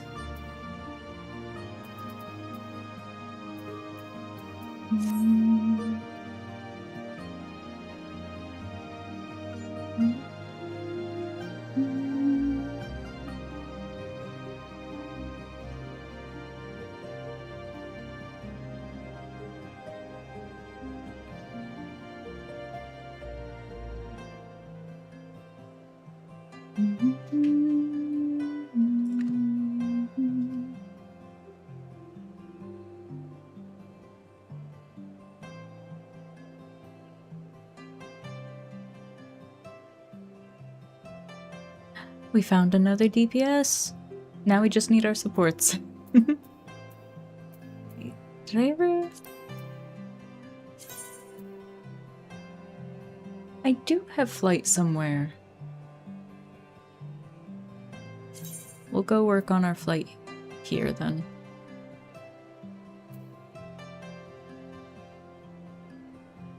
Also, I was wrong. I don't think we have... We're not close to the end yet, because we haven't even gone to these locations.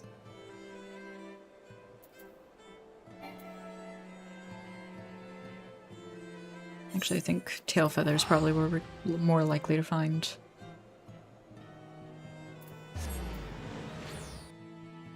The quests.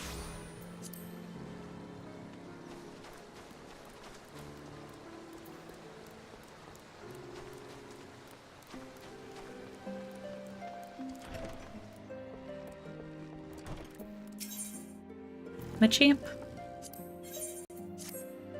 So you've been making the rounds, getting to know the hunters in these parts. Well, how'd you like to help a real hunter? I'm overseeing 3 camps set up to the east, but the lazy sods ain't sent me a report in over a fortnight, and I'm too bleeding busy to be a playing messenger. You look right fierce enough to get the information out of them. It's a simple job that'll earn you some coin. Can't rightly say no to that. If that tickles your fancy, then you'll need to talk to the leaders of each camp. Leonulf, Gwenere, and Aimbert. Hear what they have to say and get back to me when you're done. the hunter becomes the quay. One of my men was attacked by a chocobo. You might think that's a common story, what with all the hunting we do, but I'm told this one was unnaturally big. Of course, in the end, size don't matter. We can't be having our quarry stalking us. That's why I'm planning to capture the beast before it harms any more of my men. I already know you as a reliable handler of the birds. That's why I need your help tracking it down. Think you can lend old Machamp a hand one more time? Oh, we got it. We're in.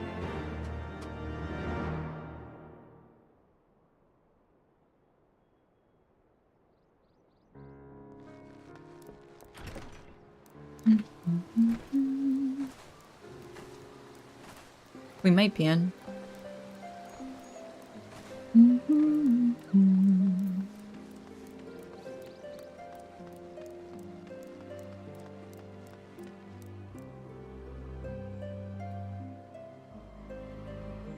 Please? Don't miss the queue. Don't do it. Thank you.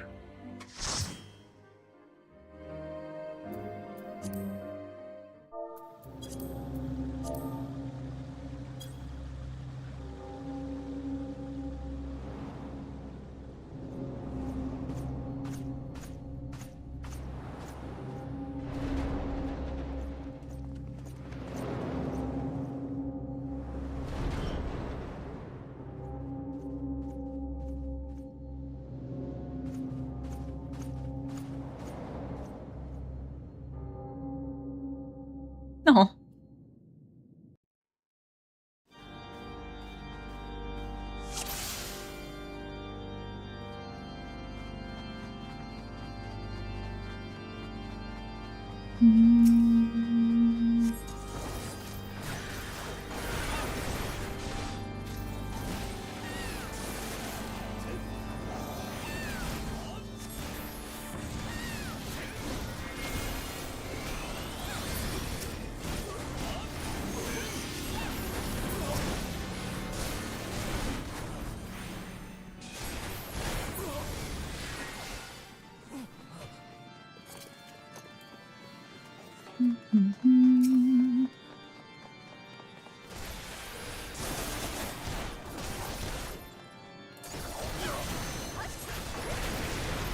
I can't use Fire 4 in here.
There we go.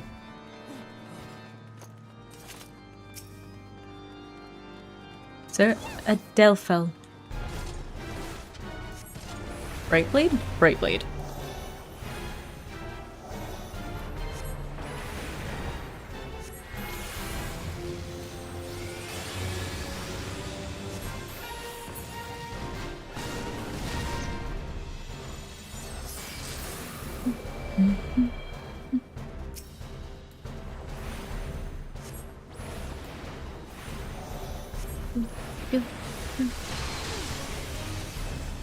That's not what I meant to use.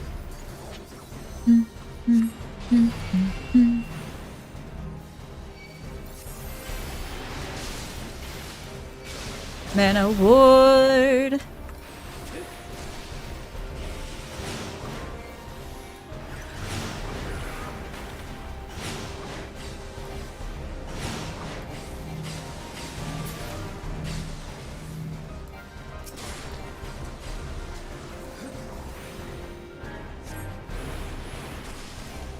I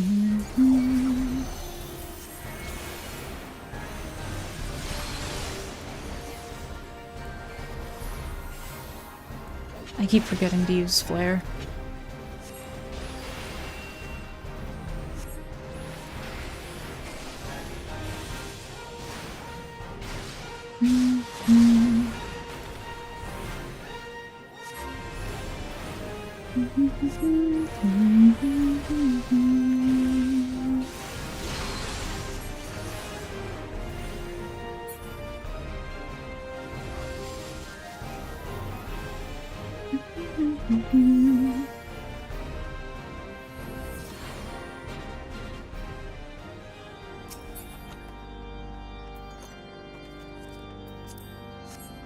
Don't technically need them, but I think it's better than what I'm using.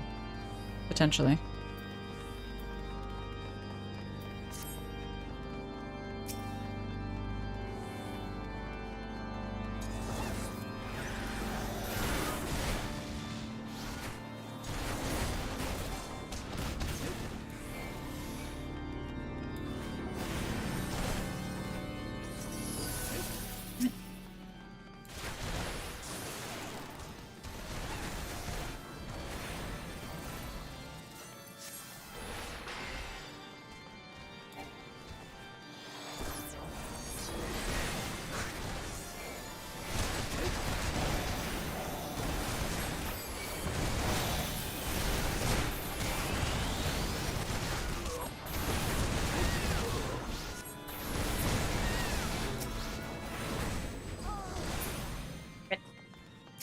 Interrupted!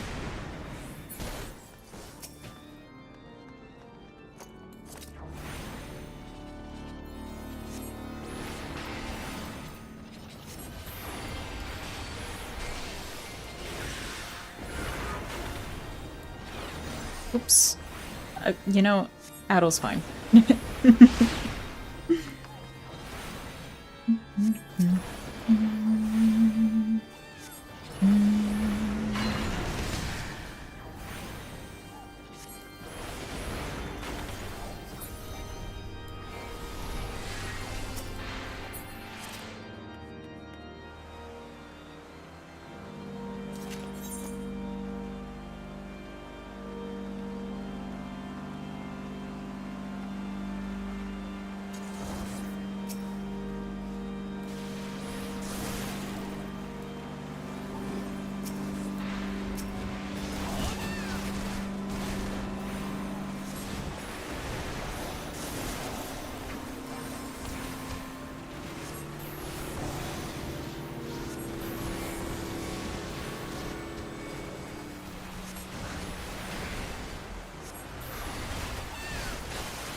I'll cut you to pieces!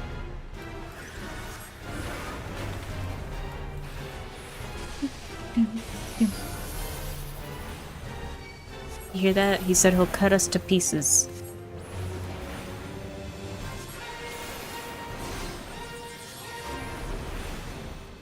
I will not yield to you! Are you sure about that? I have the power. The power. Sorry, I've been playing the Lizardmen in Total War sometimes lately. And I think it's tic-tac-toe. Or maybe it's one of the heroes that you get.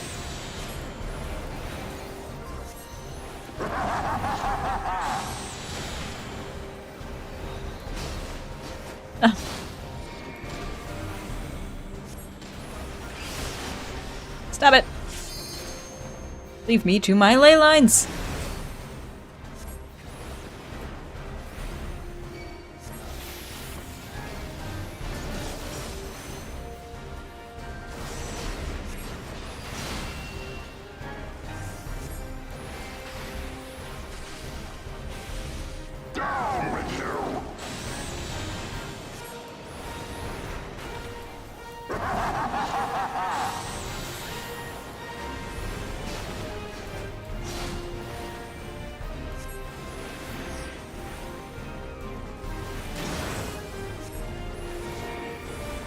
I used my Surecast way too early.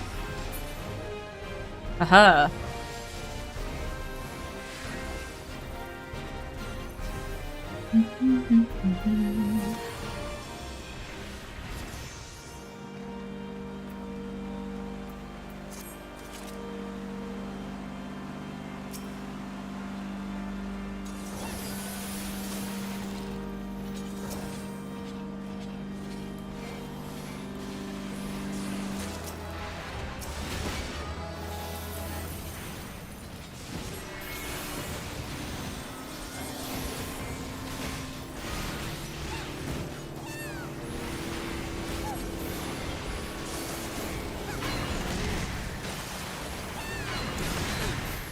That still hit me. Okay.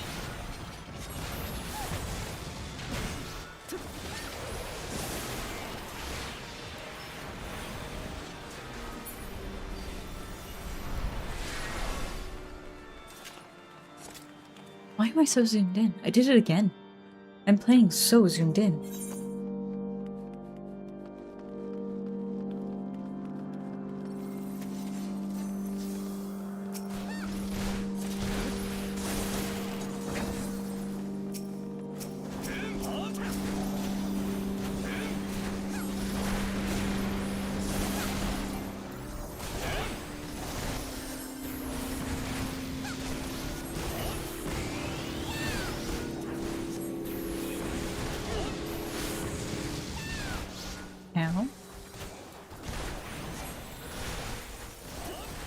Welcome back. You missed arguably one of the better characters. I don't know how long you were gone for.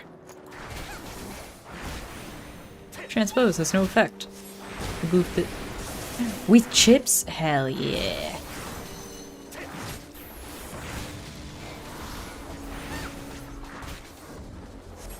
Oh yeah, you missed her. Her name is Hilda. She's pretty cool.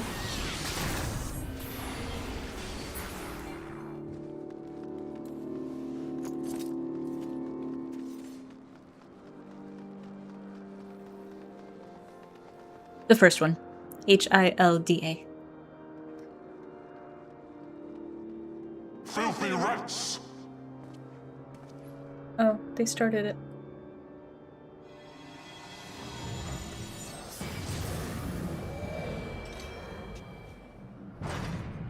They started the fight. Be done with you!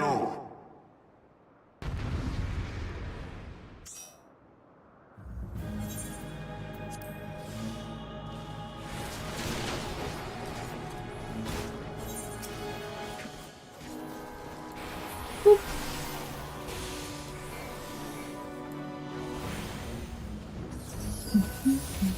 Sickness must be purged! Oh, nope. I can't use Fire 4 here and I keep forgetting. Keep going to press it and nothing happens and it makes me say it.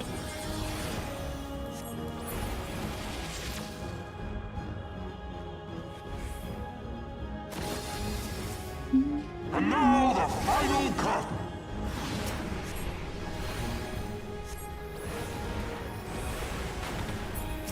Fighting fire with fire.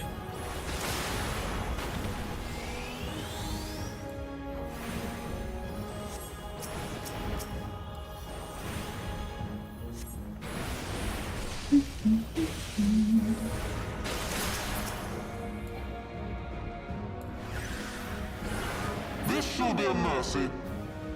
This would be a mercy. You disgust me. Yeah, this guy showed up when we were speaking with Hilda, and he was like, she's the queen of the rats. And then he called us rats, and I was like, man, he knows I play the Skaven. Not sure who told him, but I have a feeling someone told him.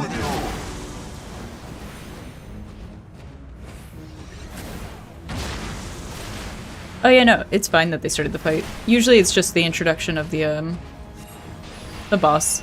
Sickness must be purged. And I mean, if they can do enough damage to kill it outright before I'm through that cutscene, that'd be impressive.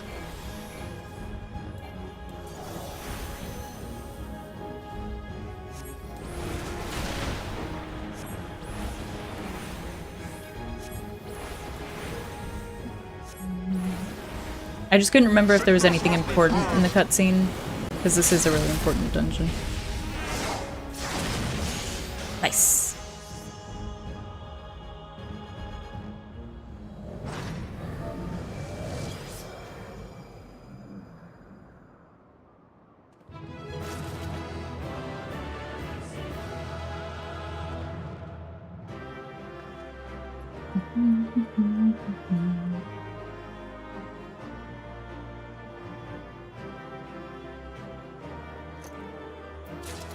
Oh.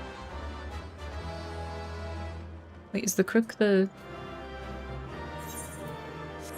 Oh, Control I. It's White Mage.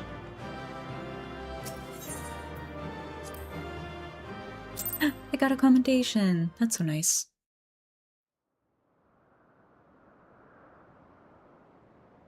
Our power! How can this be?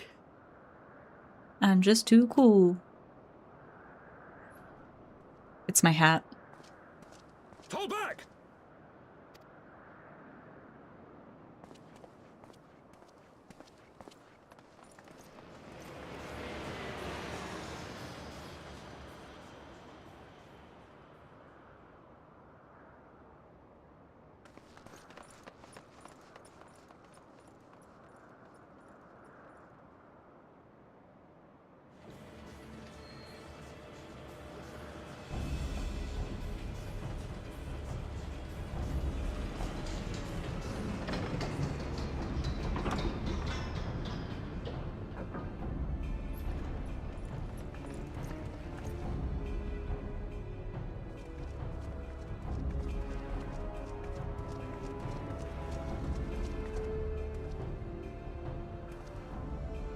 Father, please! For a mercy, we were not too late.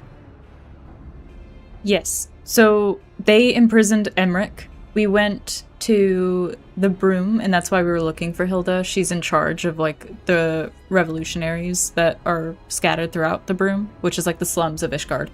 And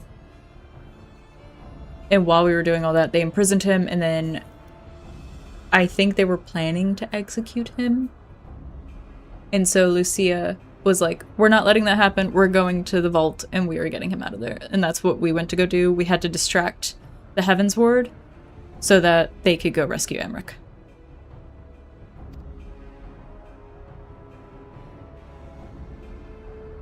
Why must you do this, Father? Nidhogg is fallen. There is no need for further deception. Now is the time to renounce the lies which led us down this path. To start anew!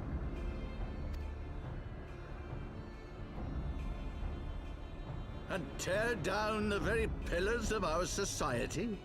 Our history, our values, everything we have built over 1,000 years? A fool to the last.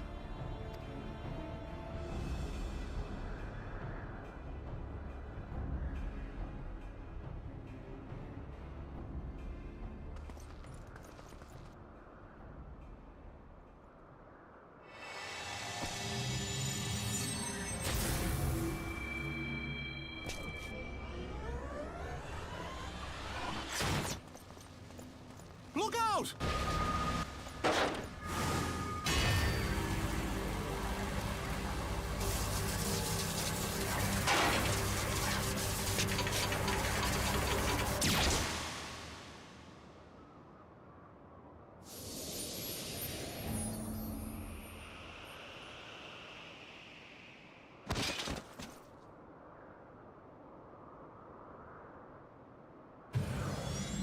Oh, chiffon.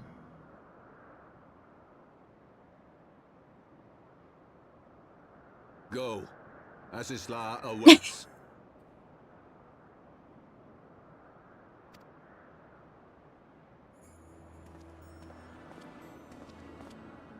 Lord Orchefort!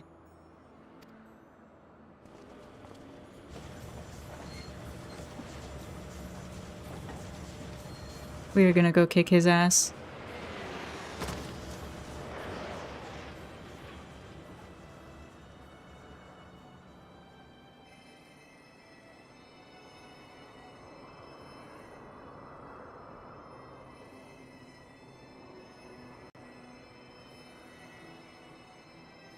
It does have, It's no good.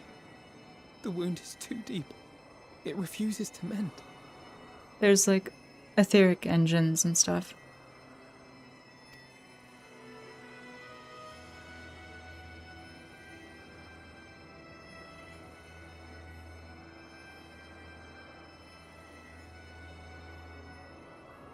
He was, yeah.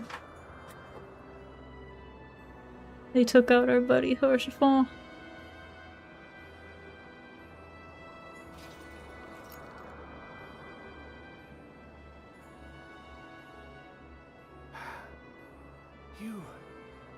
You are unharmed?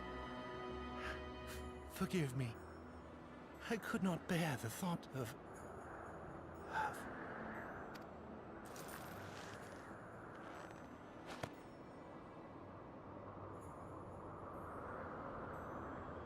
Oh, do not look at me so. A smile better suits a hero.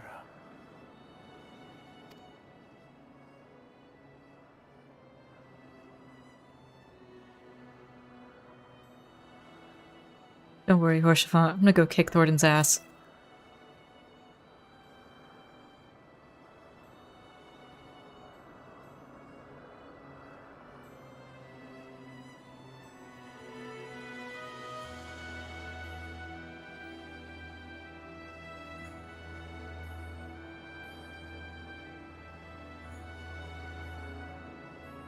And he had just told his dad, he's like, I'm gonna go and I'm gonna do the right thing because I'm a knight. And there's no better thing to do as a knight than to protect the people that are important to you. He was like, I'm gonna go out there, I'm gonna do that, I'm gonna make you proud. And now we have to go tell his dad that he's dead. I know not what to say. The others, they are gathered at Fortemps Manor. Yeah, I know.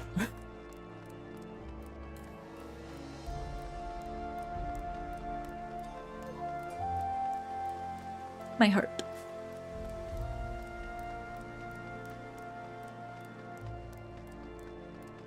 I know. Every time. It's like every time someone does that, they're gonna die. The others are... Please enter, Mistress Bean.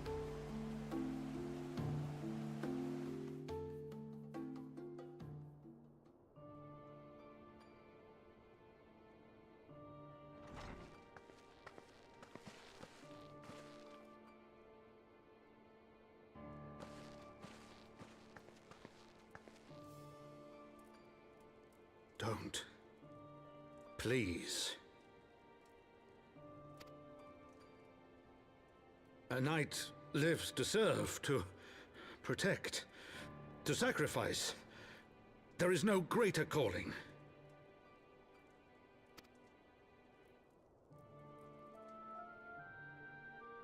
Leave me to mourn and give chase.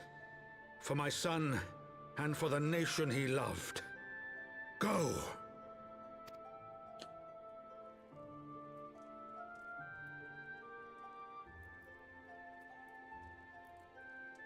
I got you. Sacrifice shall not be forgotten. My son.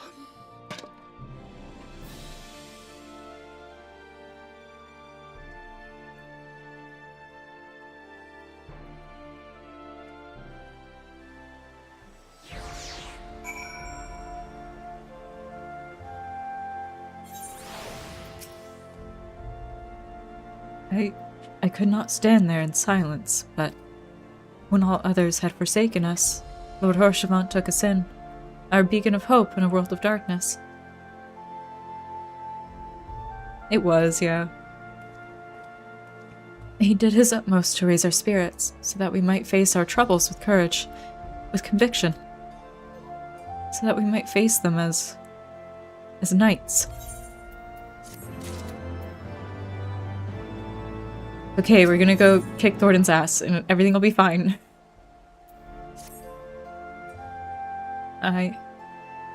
We must press on with our mission. Tataru, pray return to your duties at the Forgotten Knight. Let us go and speak with Sir Emmerich. Coffeemancer, I worry for his well-being.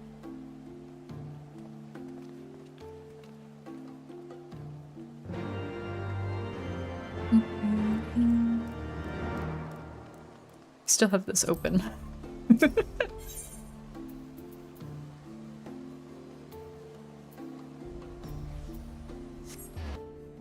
Wait. Yes, this is where I need to go. Okay.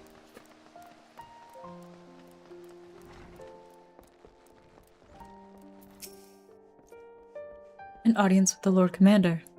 Yes. Yes, of course.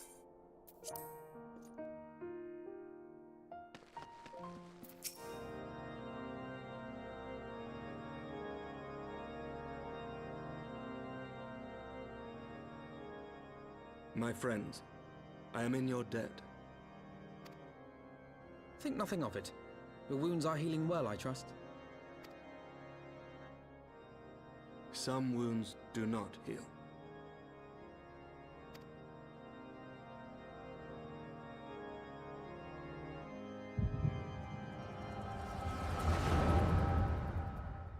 Yeah.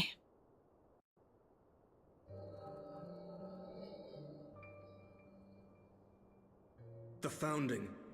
The scriptures, 1,000 years of lies, all to deceive the common man. Nay, our own brothers and sisters. For the blood of the Knights 12 flows within all our veins. You knew this to be true. You knew, and you concealed it.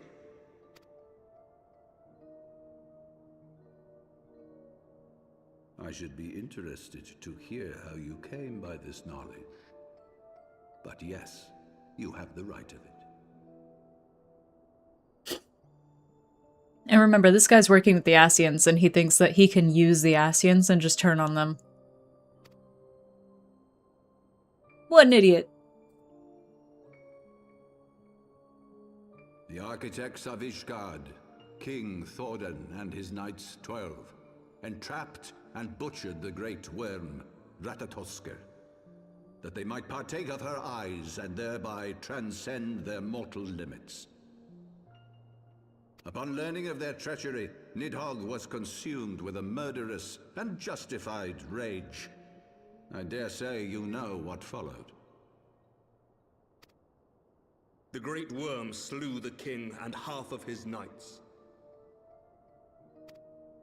Aye, but Nidhogg was subdued, and his eyes plucked from their sockets by the knights that remained.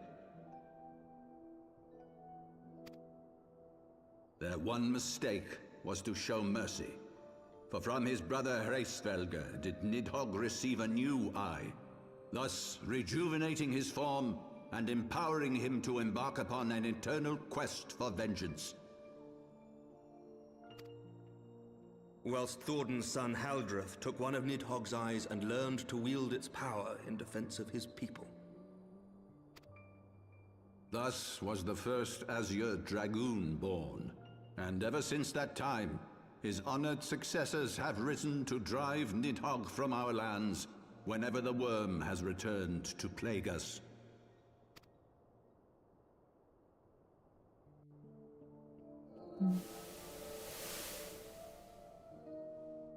I ask you, my son, will you answer for my sins? Will your son and his son answer for me as well? What do you mean? If a man cannot atone for his sins in the course of his all too fleeting life, must his progeny then be held to account? Must every subsequent generation be judged as well?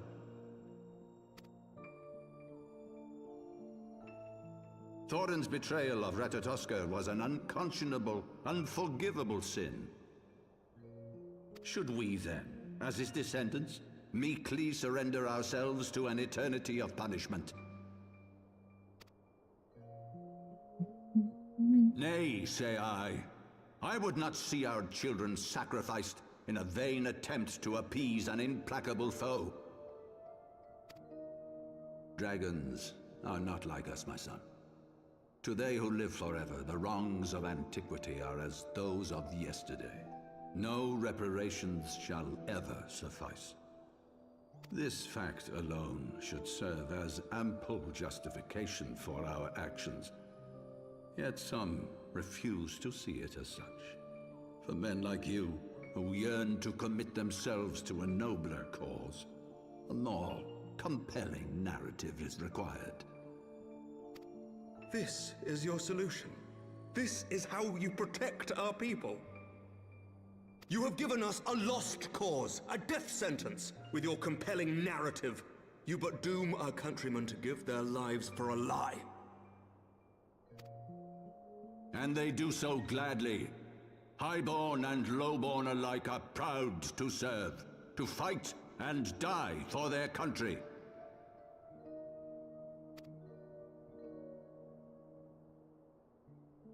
And what would you say to them? What would you tell the wives who have lost their husbands? The mothers who have lost their sons? That their loved ones died for naught?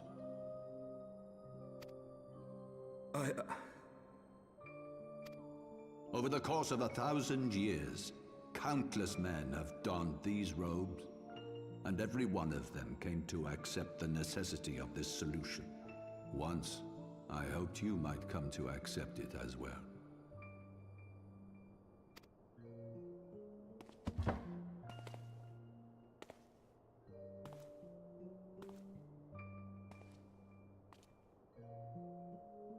But it's not a Despair, solution. my son. Soon I shall free us from the sins of antiquity, and bring about the change you so fervently desire.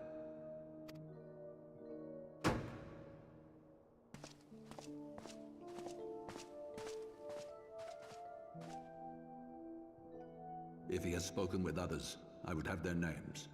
Escort him to a cell and question him thoroughly. Your Eminence. His own son.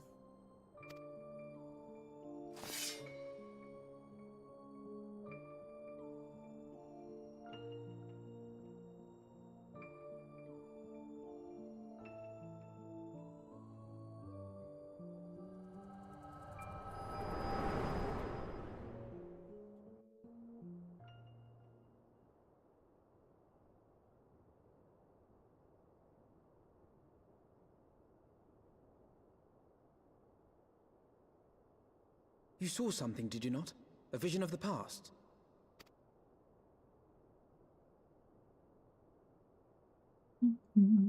So this is the power of the Echo. Would that it had shown you a finer moment from my past. 'Twas an exercise in futility, as you saw. Faced with the firmity of his conviction and his many ready rejoinders, my words deserted me. To be frank, I am embarrassed to recall it. A friend once impressed upon me the importance of differentiating between words, deeds, and beliefs. Were he here, I suspect he would judge your father's conviction to be no more than rank, self-serving delusion. Even so, I cannot help but wonder what manner of change he intends to bring about. I have given some thought to that as well. During the battle within the vault, the Heaven's Ward demonstrated strange and unnatural abilities. Aye, the manner in which Sir Zephyrin struck down Lord Horschiffon was unlike anything I've ever seen before. The spectacle called to mind King Thornton and his Knights 12 as they are depicted in scripture, holy powers and all.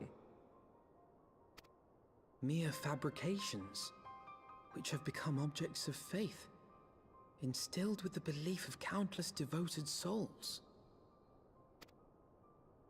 They're gonna summon Seven hells!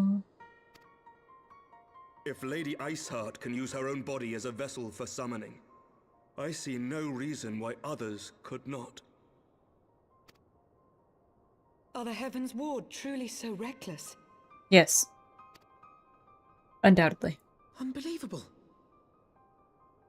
Very believable, actually. As they fled, my father spoke of Aziz La. Though I know not what he intends, I fear no good shall come of it. His ambitions are too great, and his minions too powerful. We must find the Heaven's Ward and stop my father before it is too late.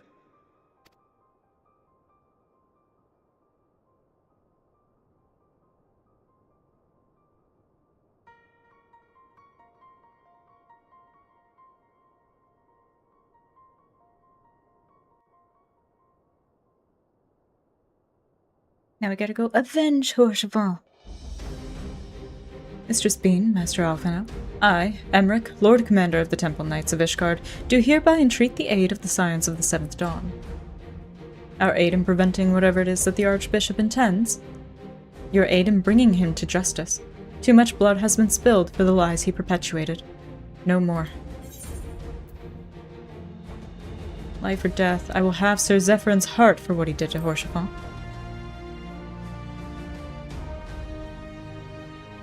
Yes. Yes, of course. You two were close, I know. Much has changed since our Order's founding, but our duty to combat the primal threat has not. If the Archbishop and the Heaven's Ward are guilty of the crime of summoning, then Coffeemancer and I will stop them. Would that I could join you in the pursuit, but alas, my father's absence has thrown our government into chaos. Ever since the founding of our nation, there has been an archbishop to serve as a guiding light for the masses, a force for stability to counterbalance the High House's ceaseless maneuvering. Convincing the people to recognize the truth of our origins would have been difficult even with my father's support. The road ahead is that much more fraught with peril without it. Yet walk it we must, for unity is more vital to our survival than ever. After all, Nidhogg's death did not mark the cessation of Dravanian hostilities. Far from it. We will have a great need of each other in the days to come. You may ever count on my lance, Sir Emmerich. To my dying breath, I shall defend Ishgard from the Horde. If I may, Lord Commander, I would like to assist the Scions in their search for the Archbishop. Coffeemancer, Master Alphina, pray attend me outside. Very well. With me, Coffeemancer, I believe we have much to discuss.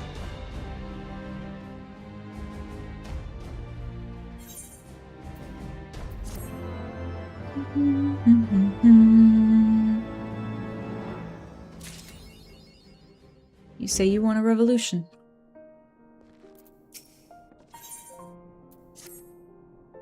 The Soleil was eastward bound, so I sent word to Camp Cloudtop on the off chance the airship passed nearby. Sure enough, Lady Lanier informed me that it had been sighted by her scouts. Then the Archbishop is somewhere in the Sea of Clouds. Or was. Not long ago.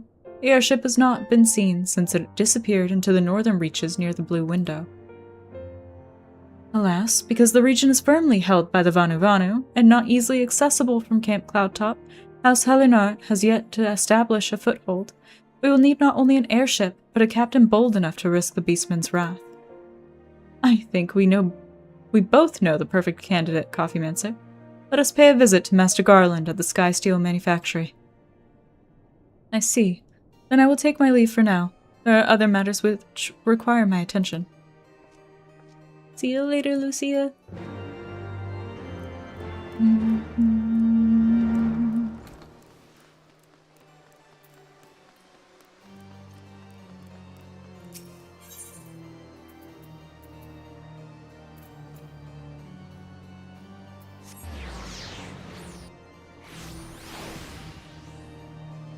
I like Azislaw, because I don't need to do a whole lot to get flight there.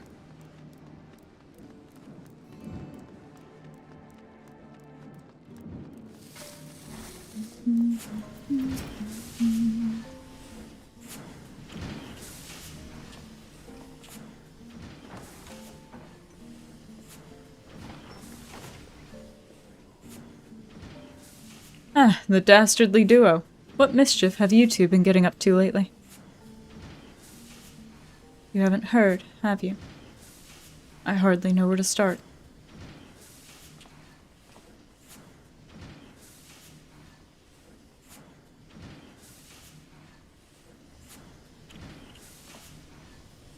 He was a good man.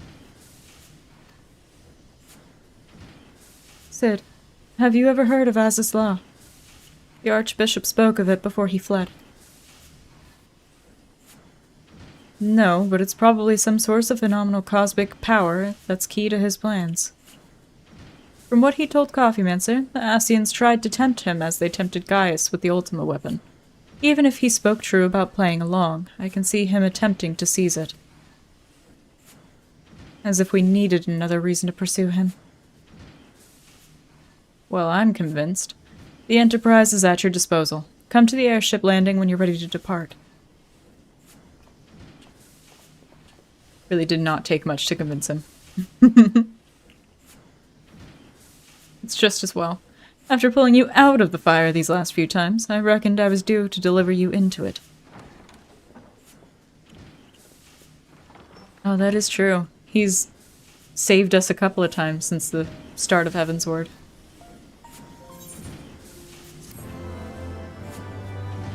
I guess since the end of A Realm Reborn.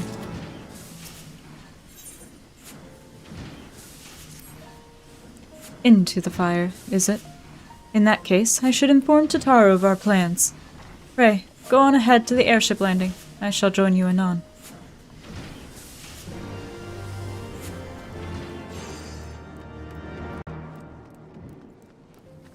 Whee!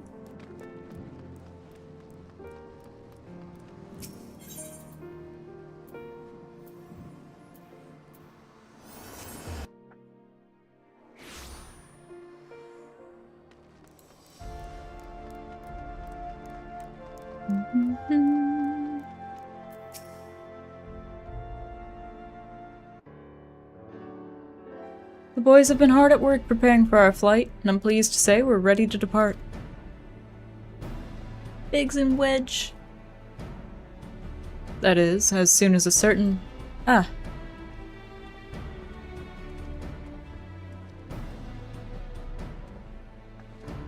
Pray forgive me my lateness. Tataru and I had much to discuss. We still have no news of the missing Scions, but she assures me that Urianger and Riol are pursuing promising leads. Come. We can continue this discussion aboard the Enterprise.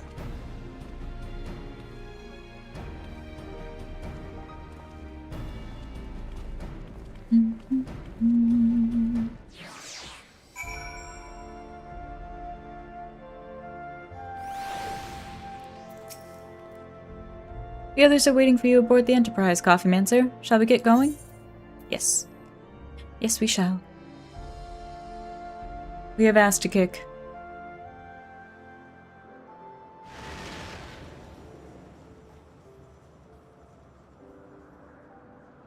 To the northern reaches of the Sea of Clouds, where countless isles yet remained uncharted.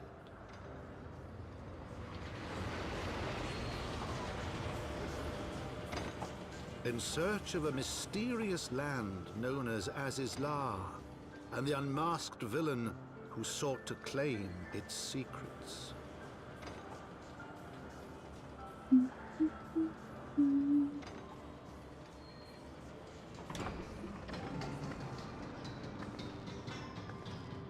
Oblivious to the new threat which followed in their wake, they came.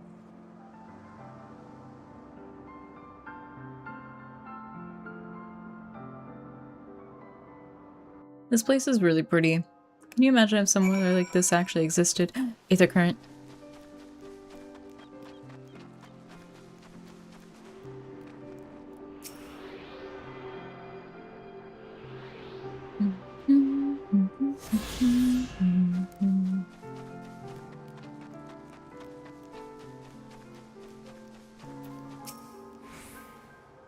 From here, Camp Cloudtop looks rather far. Be on your guard, Coffeemancer. The Vanu could be anywhere, even watching us as we speak. Foreshadowing. Assuming the Soleil is here, I doubt she'll come to us. We should begin searching the Isles in earnest. Of course, we must remain vigilant for Vanu scouts as well. I would rather avoid needless bloodshed.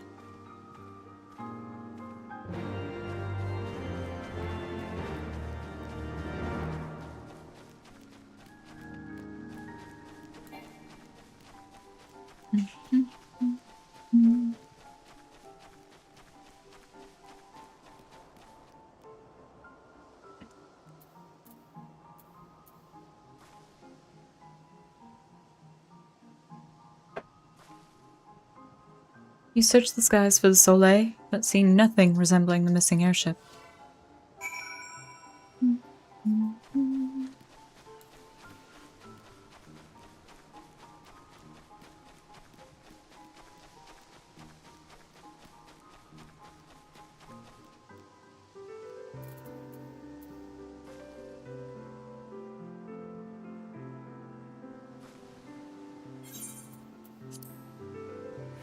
To battle! Well, to cutscene, then to battle!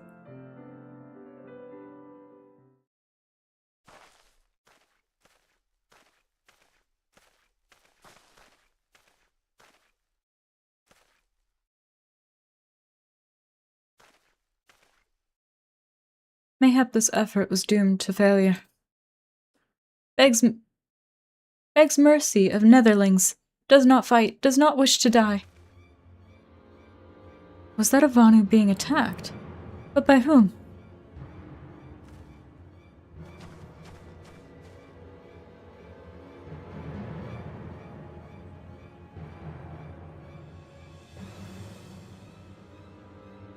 Over there. Imperial troops.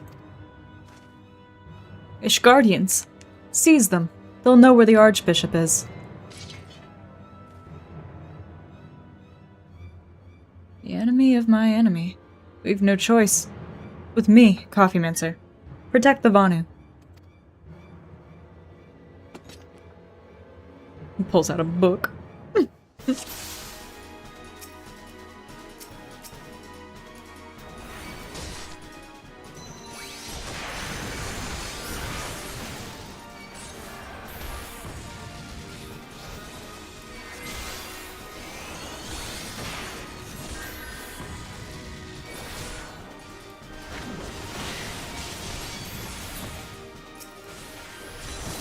Protect me!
Ow?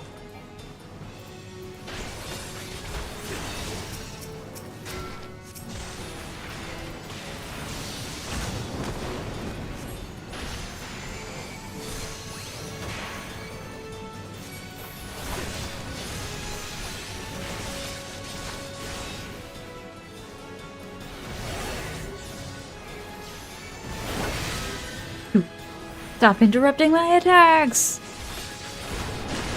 Whew.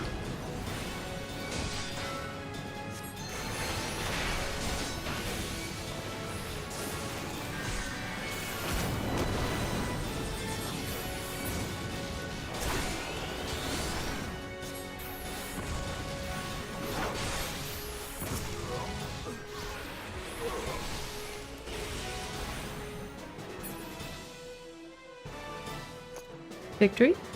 Victory.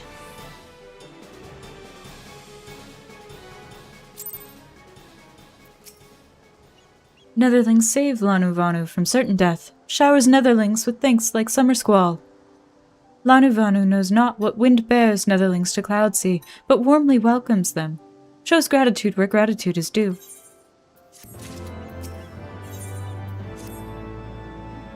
Lanuvanu owes much and more to Netherlings. As saviors, as heroes, Zundu welcome you. To village we go, to north. Come, come.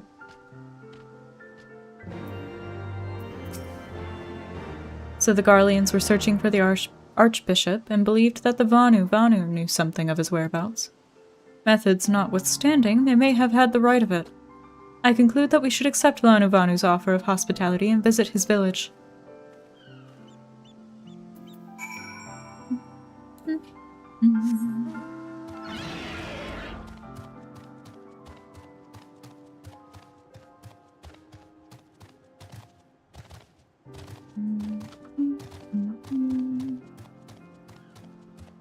Ether current.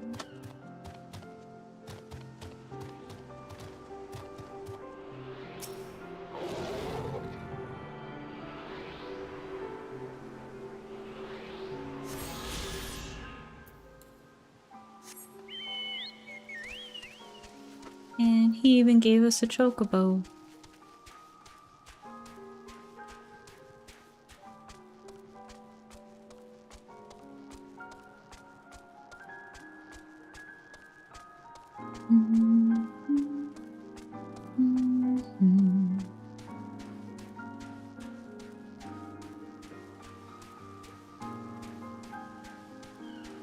Lanuvanu.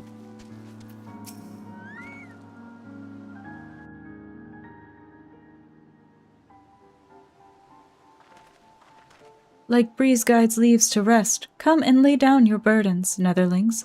Lanuvanu throws wide arms in greeting. Behold, Akzundu.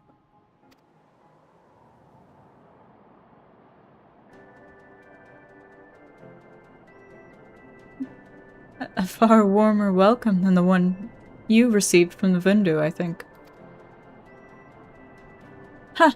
Vundu bluster and blow hither and yon, sound and fury like aimless gale. Eh? What unseen lightning begets such thunderous report?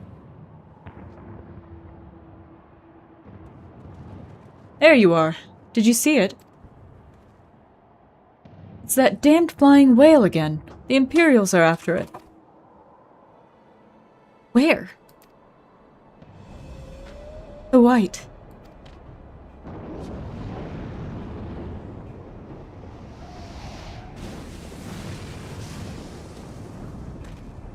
He's wounded.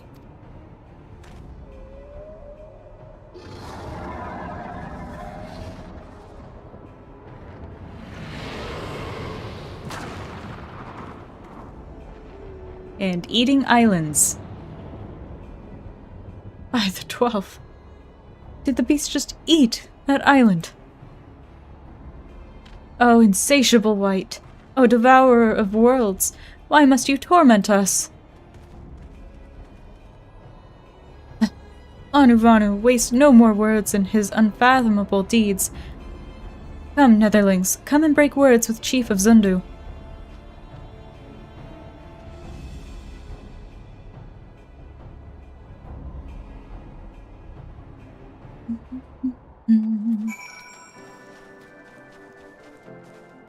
Zundu watch. Vanu Valley, Gonavanu, Gunavanu. Zundu fix it. And Zundu sell it. With wisdom deep as nethers and eyes clear as cloudless blue, Sanu Vanu speaks for Zundu. Hearken to his words.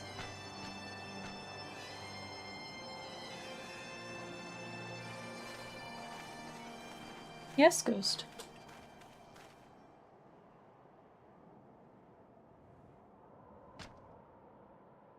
Netherlings deliver Lanuvanu from claws of steel-shod fiends, and prove nobility. He knows not to ignore Zephyr winds, and brings before you with all haste. Soft rains to soothe the heart, and sunshine to warm. Gratitude of Sanu, chief of Zundu, is boundless. We are honored to meet you, Chief Sanu. I am Alphino Levier, and these are my companions, Coffeemancer Bean and Sid Garland. We are come in search of an airship. a flying vessel of the Nethers, which we believe is somewhere in the Cloud Sea. Ah, like to black steel-shod contraption from which you saved Lanuvanu?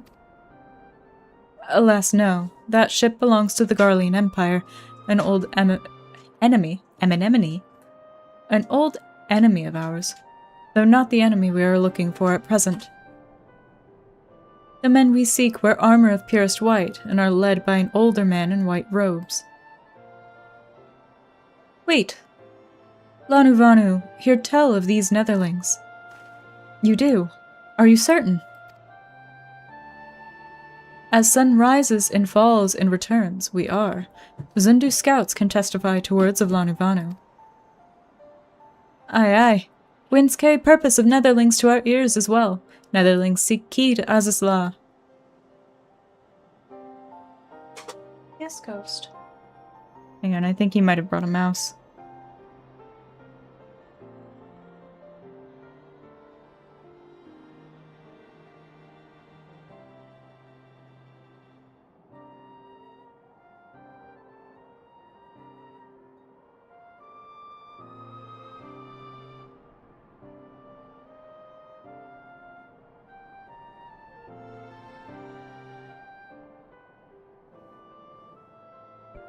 Mouse has been thrown. Now we're getting somewhere. Tell us, Chief Sanu, what exactly is this Azizla? Beware, Netherlings, for blackest clouds portend greatest danger. Look not into heart of tempest. There lies ancient birthplace of sin, home of forbidden secrets. To speak more is to call the wind. Yeah, we got Sid.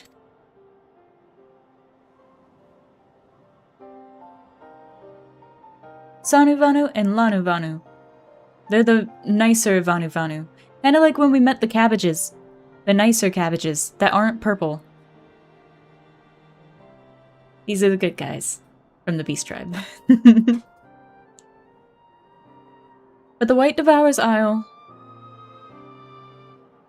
The White Devourer's Isle, where key is kept. Deep within bowels of mighty Bismarck it lies, beyond reach of the foolhardy. And beyond ours. Rejoice not in his gluttony, Lanuvanu, for as stone gives way to water and wind, all yields to the white. This he knows, Chief Sanu. Madness of Vundu bodes ill for all Vanu.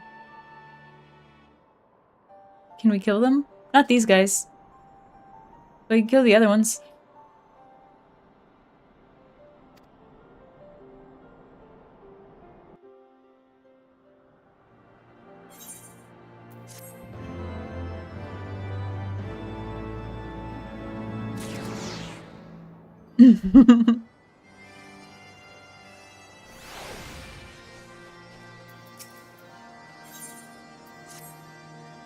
So Azizla is home to forbidden secrets, accessible only to the bearer of a key which the Archbishop covets. Much as I would like to believe it is safe within the belly of Bismarck, the Knights of the Heavensward wield primal powers. If we do not slay the whale and claim the key first, they surely will. Quite how we will go about it is another matter. As was the case in our battle with Leviathan, we are out of our element, and this time we have far fewer allies to call upon. Be that as it may, our customary approach still holds true. We must begin by learning more about the White. Let us each question the residents of the village, then regroup and share our findings anon. Lanuvanu. If Netherlings seek knowledge of the White, then speak with Kunuvali, foremost keeper of tales. But neglect not to present himself with humility and respect. As sun yields to moon and moon to sun, Netherlings must greet Kunuvali with a bow.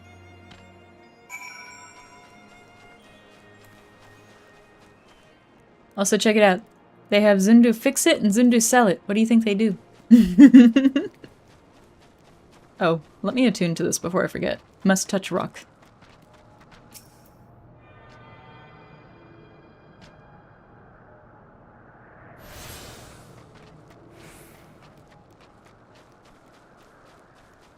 Alphino, you're supposed to be talking to them. Don't stand there out in the open like a weirdo. Zundu watch.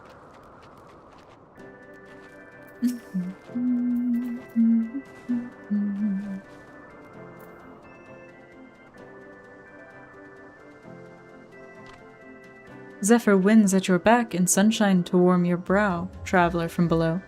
Unuvali, keeper of tales, hears your words and she remembers. In times long ago, and lands elsewhere, before even the clouds see, the white is one among many, newborn. He swims beside his many brothers in seas of endless water. But hated the white is, for his brothers are purest black, so great is their contempt, their loathing, that they turn upon him and rend his flesh asunder.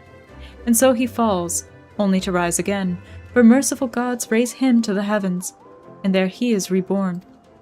The white still longs for the sea to which he cannot return, but in rebirth a splinter of the divine is shared, and so he opens his maw from whence come the clouds, and a new sea is born, home to him alone. Content, he gazes below, and sees others who are as he, hated and hunted. He weeps, and in his benevolence he raises up isles of earth and guides these people to the cloud sea. Such is the tale of his rebirth and the salvation of the Vanu. May it never be forgot. But this demon which menaces the cloud sea, his rage is that of the Vundu, his hunger that of a wild beast. The isles are his gift to us, yet now he must consume them. Kunuvali knows no tales like this.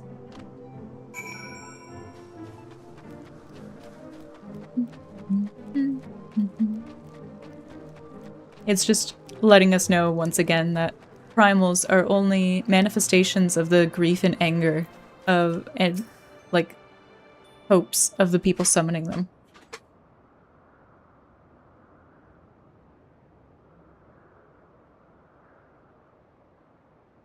So according to the Vanu Vanu, the Sea of Clouds and the Floating Isles were gifts from Bismarck to his people. Gifts which he has taken to eating, yes.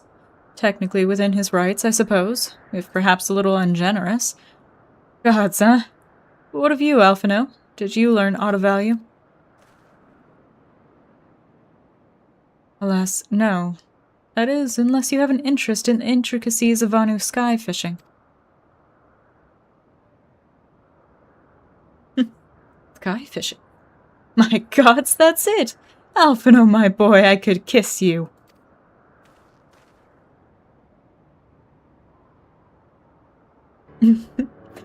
From what we have observed, Bismarck is a creature of pure instinct, driven primarily by hunger. When wounded by the Imperials, it fled, but not before devouring another island to restore its strength. What I propose is this. We tow a suitably appetizing island through the Sea of Clouds, in essence, fishing for our flying whale. Once we draw Bismarck out of hiding, we shall use dragon killers to fire grapnels into the beast's hide and then reel it in close, enabling our resident Icon Slayer to engage it directly. A bold plan, Master Garland, but an exceedingly dangerous one. Should Coffeemancer fail to subdue the creature, she would almost certainly be eaten, along with the rest of your appetizing island.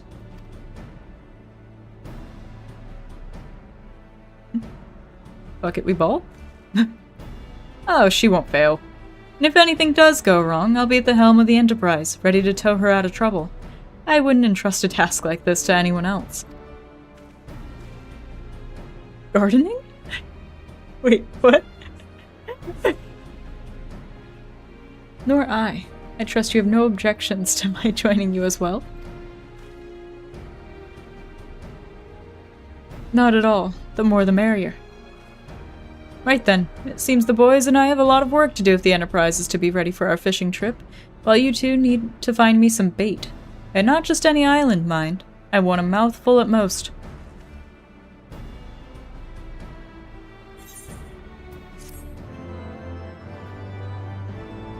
I love that our plan is literally just grab an island from these floating islands in the sky.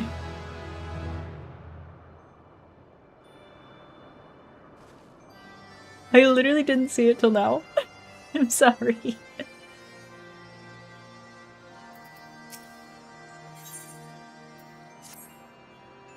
Well, you heard Sid. We need an island to bait the hook. By way of a first step, I propose we speak with Chief Sonu. If the Zundu are as concerned by Bismarck's behavior as they have given us to believe, they may well be supportive of our efforts to slay him.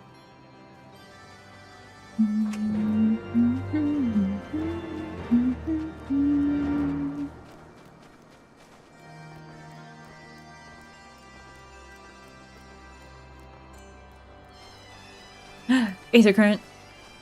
I'll have flight before we know it.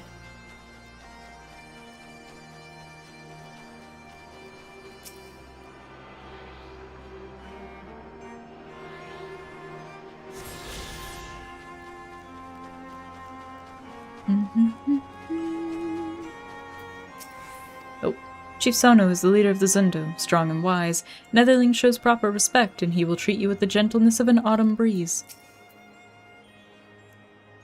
The Tremontaine is upon us. The white feasts and the Vundu rejoice in his carnage. Hear me, Chief Sonu. This creature which torments you now is not the deity who raised up the floating isles and made a gift of them to you. He is a perversion of your beliefs given form by the Vundu, a false savior who consumes that which he should rightly safeguard. Yet it need not be this way, Chief Sonu. We have the power to strike down this impostor, but we must beg of you an island to see it done. Moats against the tempest, in vain do they struggle. Yet who is Sonu to speak of what may be? Perhaps even the Tremontaine can turn to the Ponente? What?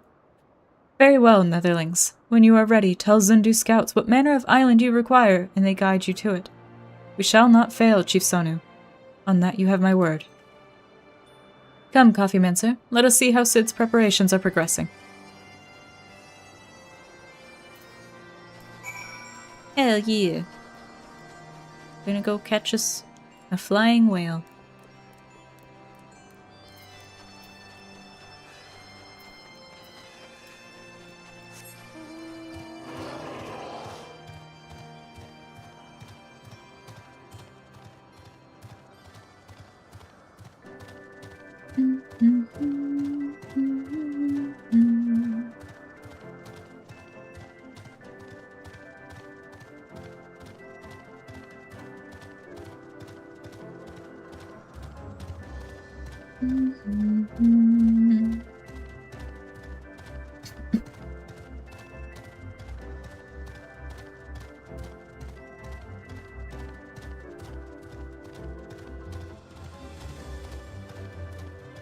I've discovered a new location. Haven't I been here already? Am I going the right way? Yeah, I'm going the right way.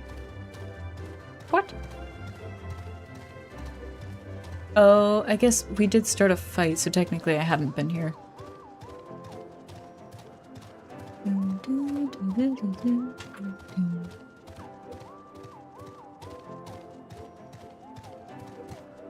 I might hit level 100 before I get to Endwalker. Or even before I finish Shadowbringers. Like, at all. Oh, I just breezed straight past that, didn't I? Wait, hang on. Yeah.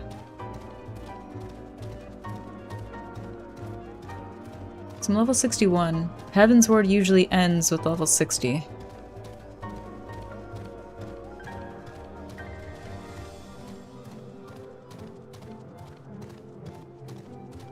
Aether current.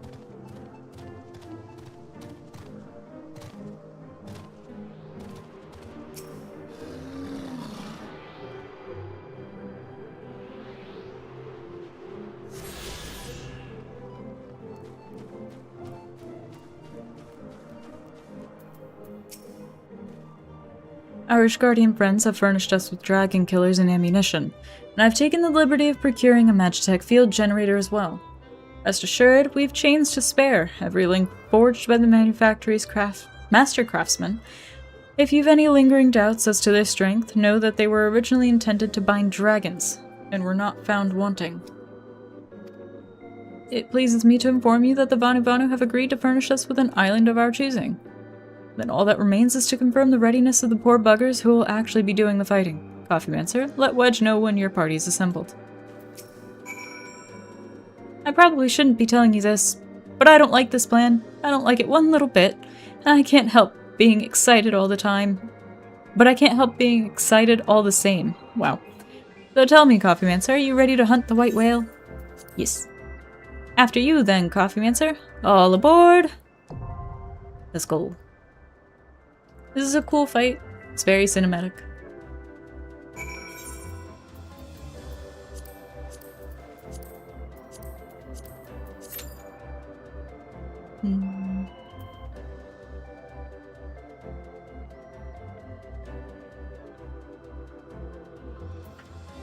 We might be here a little bit.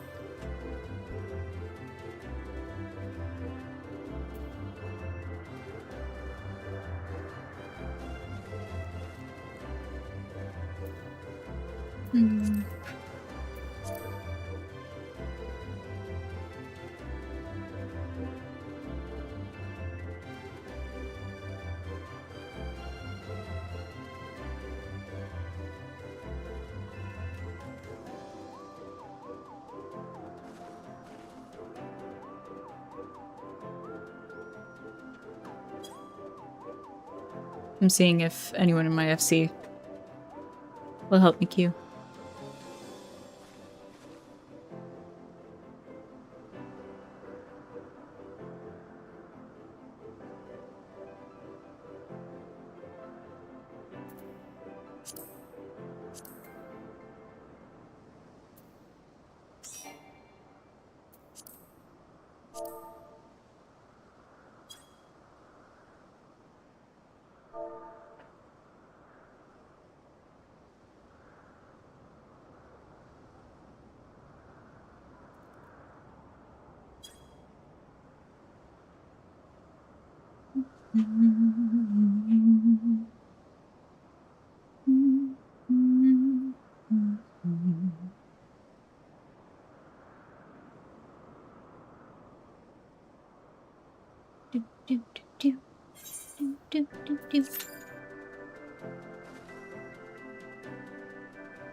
Does this have a visor?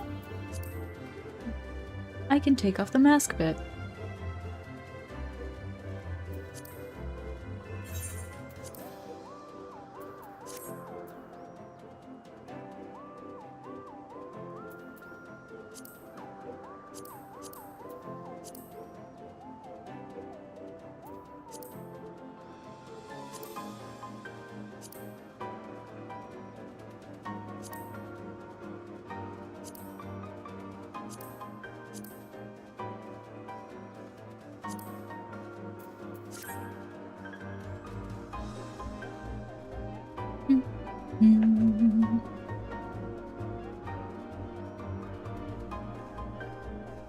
See, I should be working on my flight right now, but I'm trying to go like zone by zone, so I don't want to go.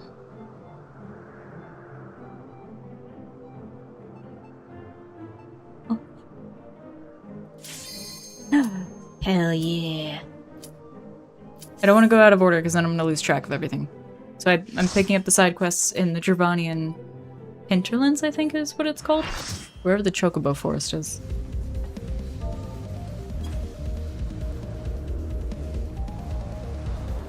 But I didn't want to teleport out.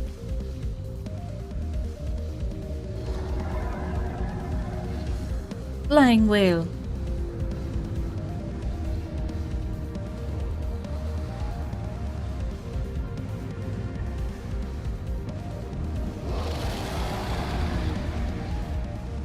He sees the island and he's like, nom nom nom nom.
My ley lines.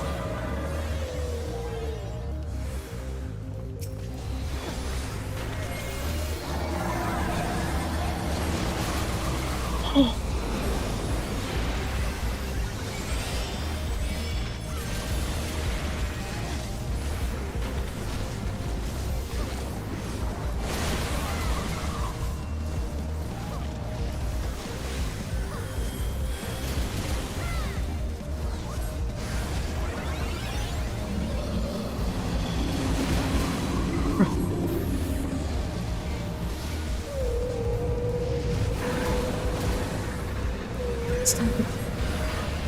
Stop dropping AoEs on me.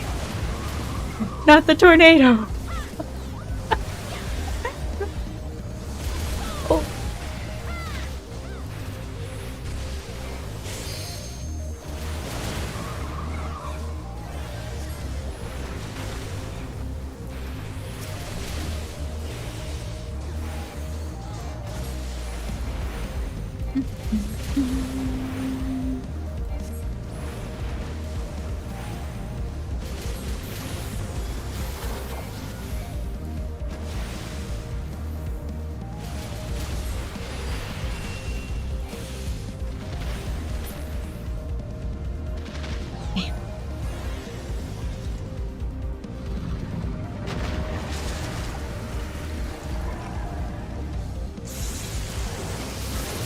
Because he's literally devouring the Sky Island.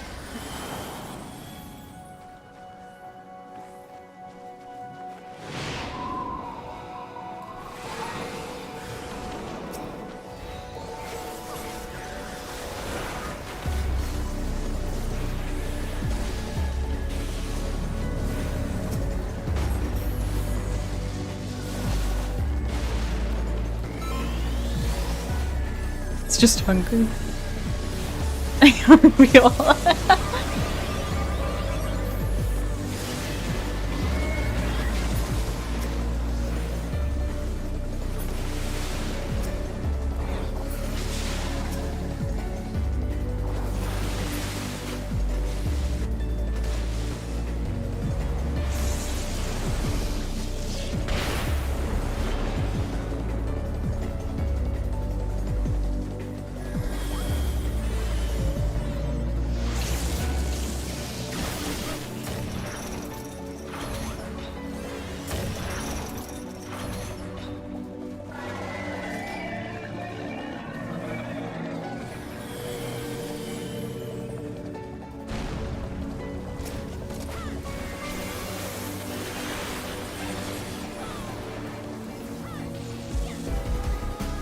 What?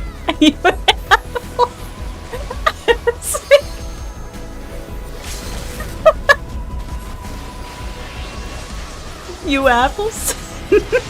Oh, I am not in fact an apple.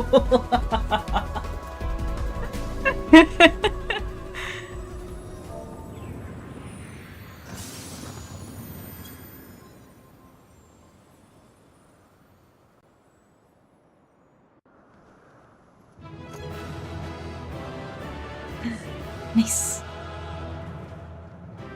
It is a really cool looking fight. Oh, I got 2 commendations.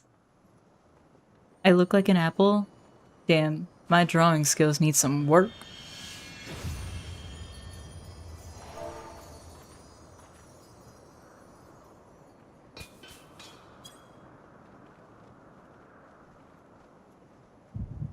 Really, apples were my favorite fruit for a really long time. I really liked green apple flavored candy.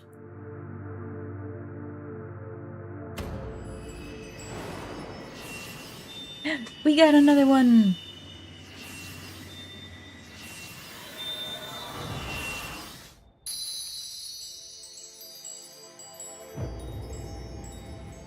Warrior light, beloved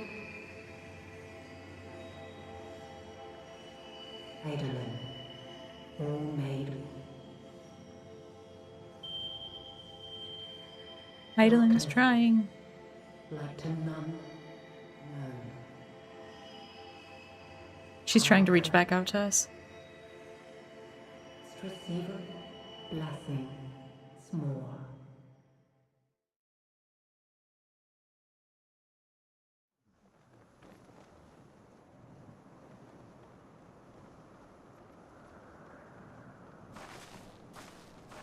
Man, it's a good thing that landed there and didn't fall into the clouds somewhere.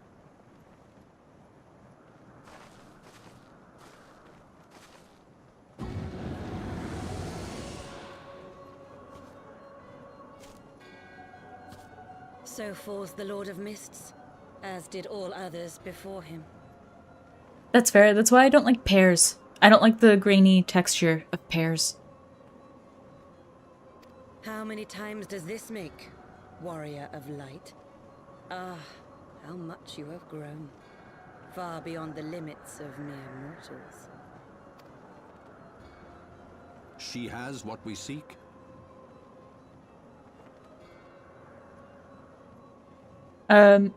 So the part of the reason we were after Bismarck is because Bismarck had eaten the island that had the key to Azys Law.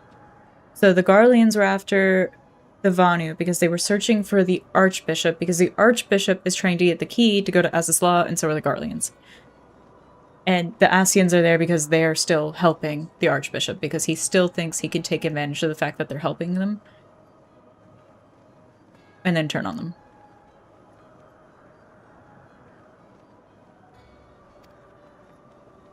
And that is the key to Azys Law that's in our hand. That she does. The key to Azys Law and the secrets of Alag.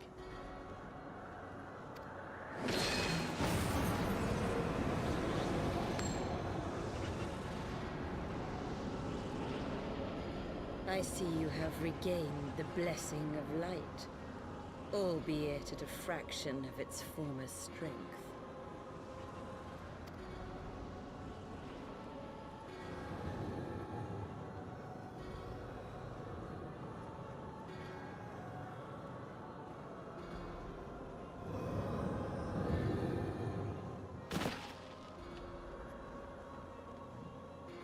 My thanks to you, Ascian. And to you as well, Warrior of Light, for saving us the effort of slaying Bismarck.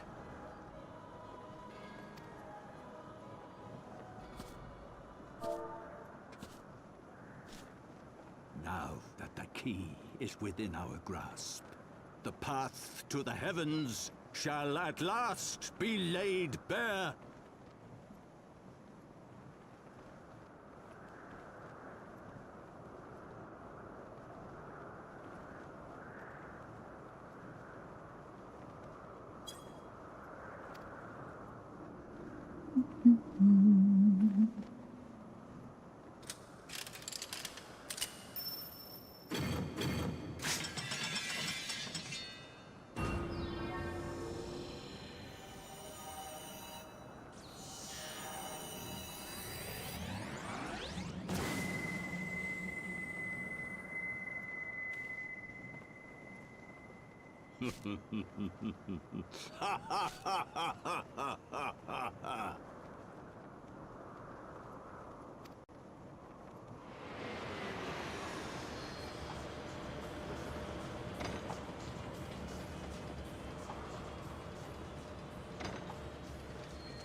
By our deeds shall the wrongs of antiquity be righted, and man reclaim the reins of history.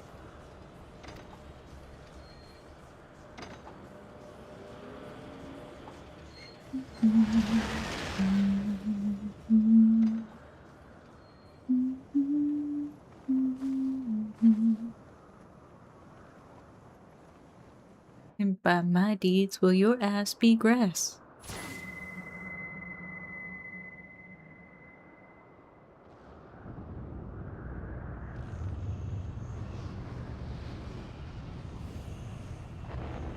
And this is Azys Law.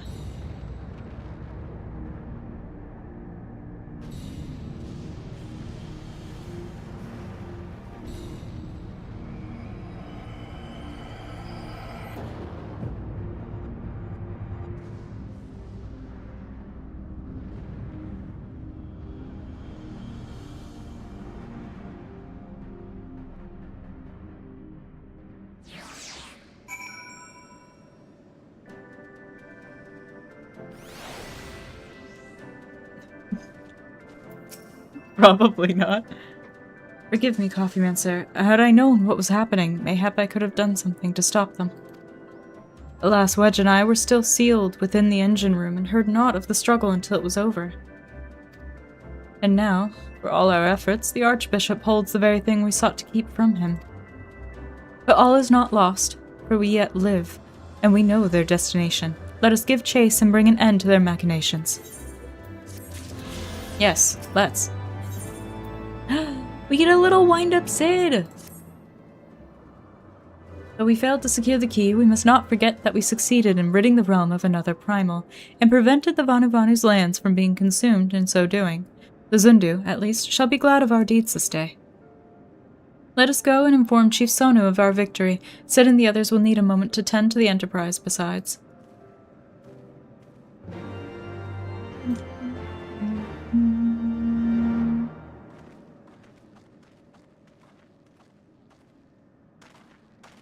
Wait, something is amiss.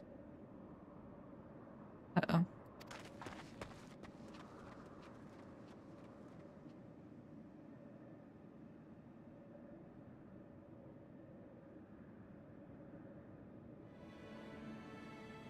The Garleans.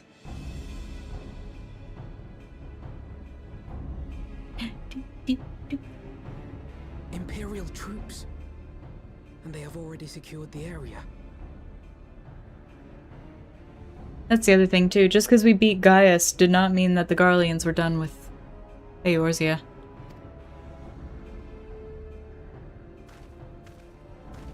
Reveal yourselves at once!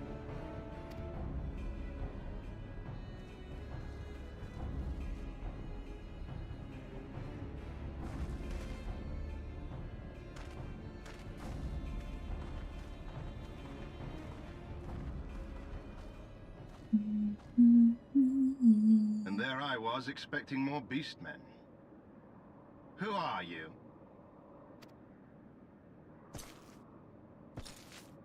I thought Ishgardians responsible for the disappearance of our scouts, but I see now that I was mistaken. Oh, that's the Emperor.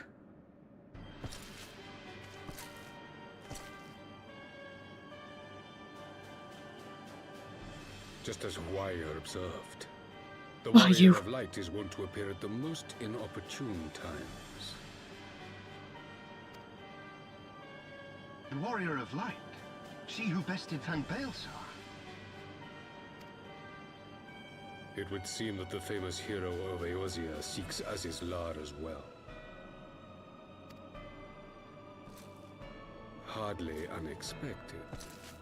The secrets of the Allagan's power to bind icons to their will could scarcely fail to interest the scions of the Seventh Dawn.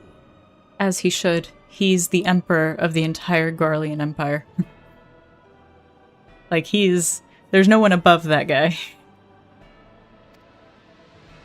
You know as well as we what will ensue should these insatiable creatures be allowed to roam free. That their very existence threatens the life of this star. We but disagree on the solution to the problem. Genocide has ever been the Empire's favored recourse. And that is why we will continue to oppose your every attempt to claim Eorzea.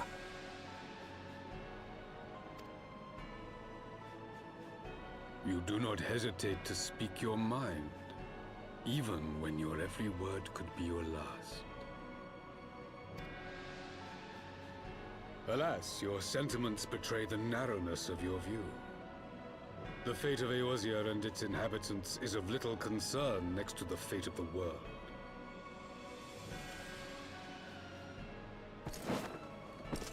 Not the cape swish. Charge as Emperor to bring the icons to heel. If this requires the extermination of certain elements, then so be it.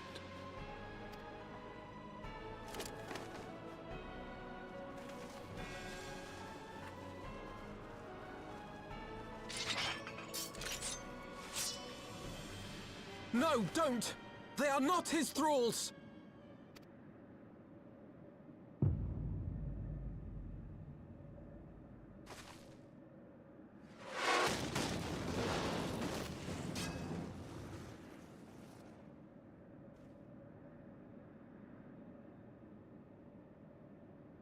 did that come from? Take cover! Hell yeah, Lucia. Let's fucking go. Then we surrender. We must withdraw.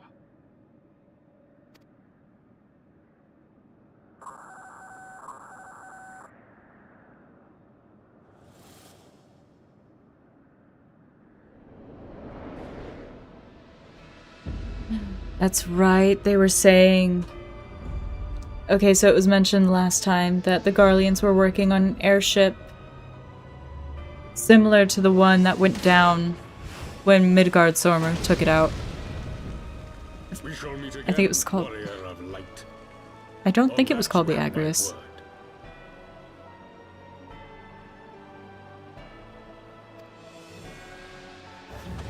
I'll have to double check.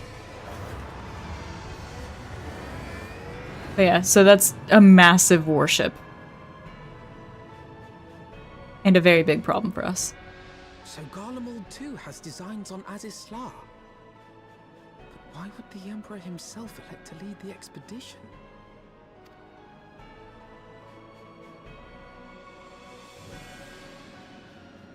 Yeah, he got that armor by, I think, killing his uncle.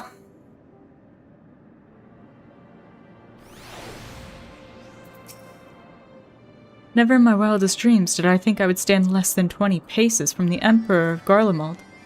Varus saw Galvus in the flesh. I assume the commander that accompanied him must be the legatus of whom the centurion spoke. Forgive me, this is neither the time nor place for such idle speculation. Pray return to the the Enterprise at once. It occurs to me that our friends may have run afoul of Imperial forces as well. I have yet to apprise Chief Sanu of all that has occurred, but once I have, we will rejoin you at the airship. I am getting all kinds of tongue-tied.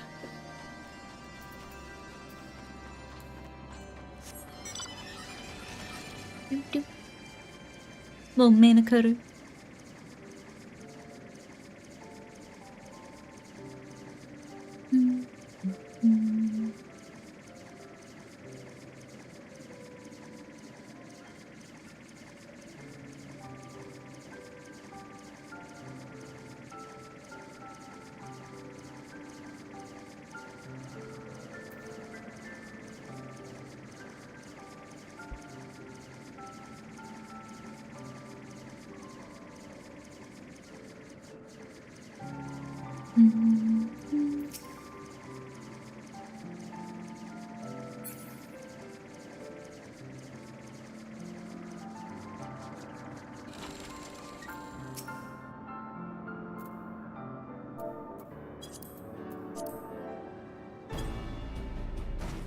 Thank the 12 you're alive, Coffeemancer. When that battleship appeared and fired on the village, we feared the game was up for you and Alphino. What in the seven hells happened out there?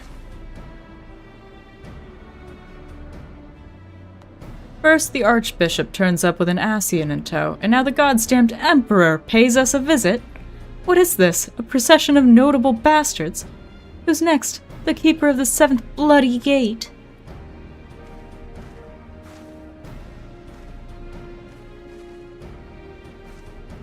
So, no one so notable, Master Garland.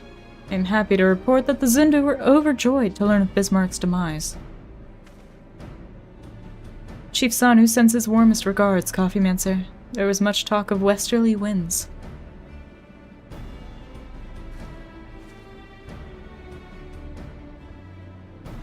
Miraculously, none suffered lasting harm during the raid. It would seem the Zindu were taken entirely unawares and wisely chose to offer no resistance. I sense they have no more to fear from the Empire, for the present, at least. Had the Emperor truly been intent on their extermination, Zindu would have already been leveled. Plainly, Varus is only interested in reaching Azisla. Speaking of which, if you're all ready to continue the chase, the Enterprise is as well. Shall we?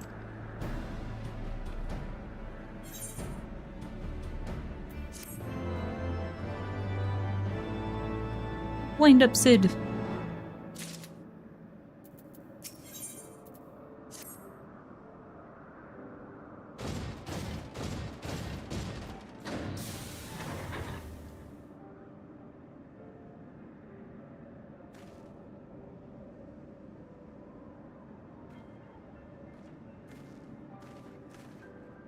Lest you wonder, Wedge was able to calculate the heading indicated by the beam of light emitted by the key.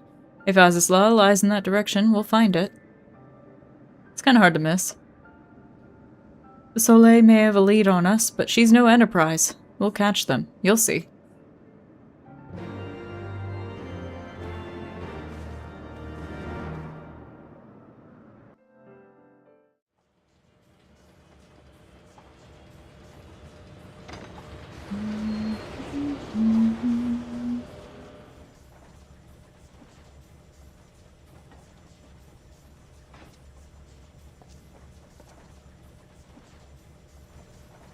I did not think that I would ever have occasion to pilot a suit of Magitech armor again, least of all under these circumstances.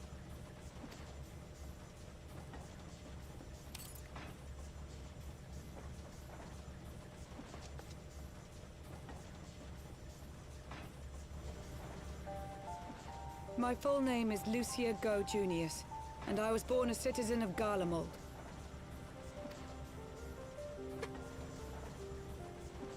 Just like Sid. That explains it. When we first met in Ishgard, I very nearly called you Livia. Livia? Livia Sasjunius? The tribunus who served under Gaius van Baelsar? Aye, she was my sister, though we spent little time together.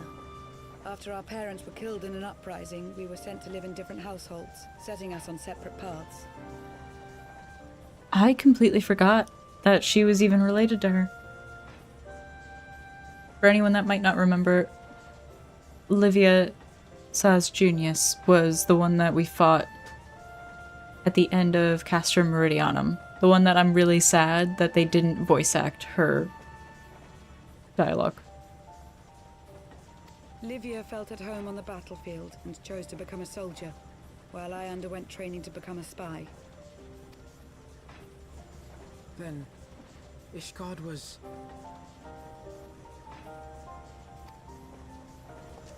My mission. It was believed that Allagan relics of great worth were stored in the vault, and I was sent to investigate. Though I was given little information at the time, I now suspect I was searching for the key we but recently lost. And then I met Sir Emmerich.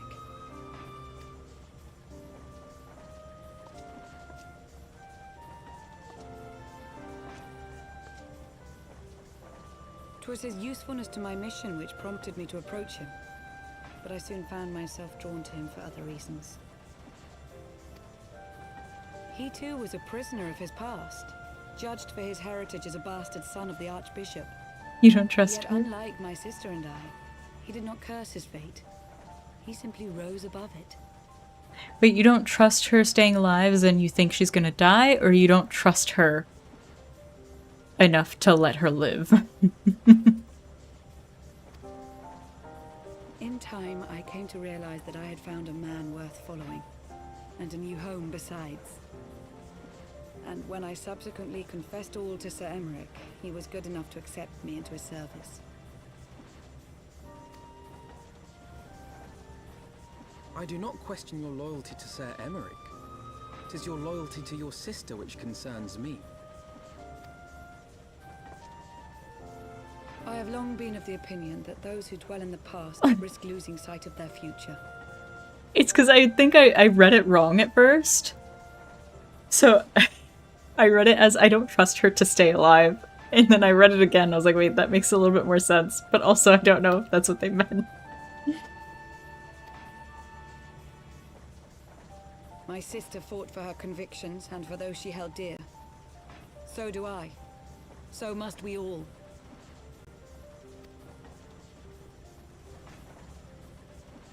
Well, I, for one, am happy to welcome a fellow Garlean to our merry band.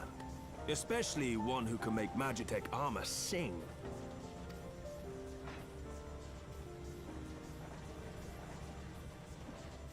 Chief, we should be getting close. Once we break through those clouds, we'll be right where the light was pointing. Right where Az's Law should be. Hold on, everyone!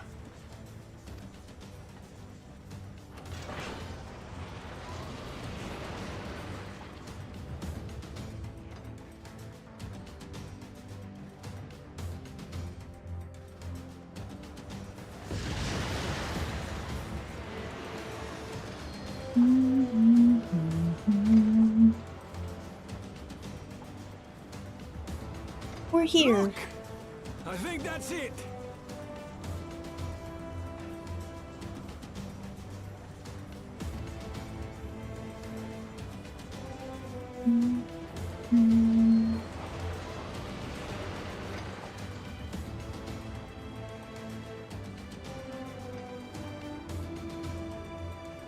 Chief, is that Allagan? Aye. There's no mistaking their handiwork.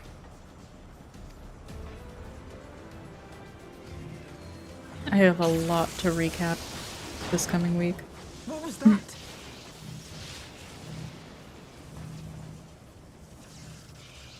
Some sort of barrier.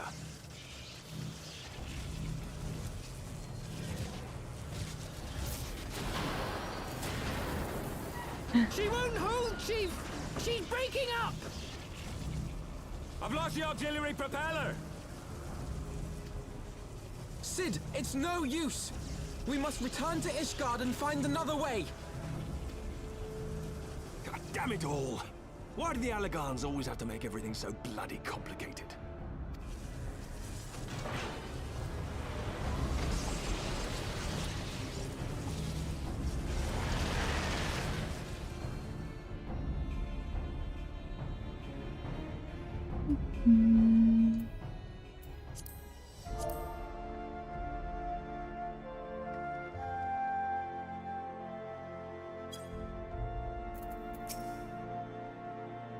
And we'd barely finished repairing the damage incurred during our sky fishing trip. On the other hand, any landing you can walk away from, as they say. I can only presume the Soleil passed through the barrier unscathed. That would certainly explain why the Vanu called it a key.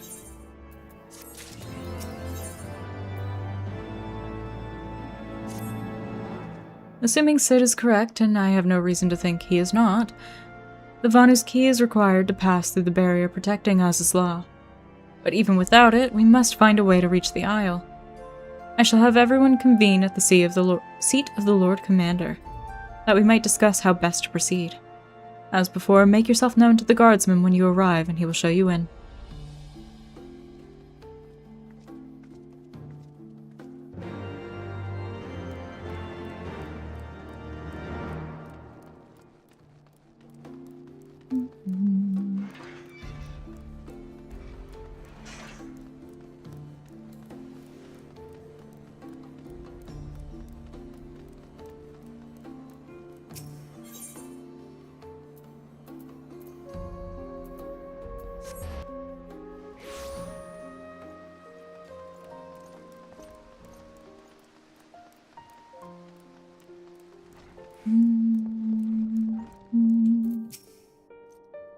Ah, you are returned. Sir Emmerich and the others await you within.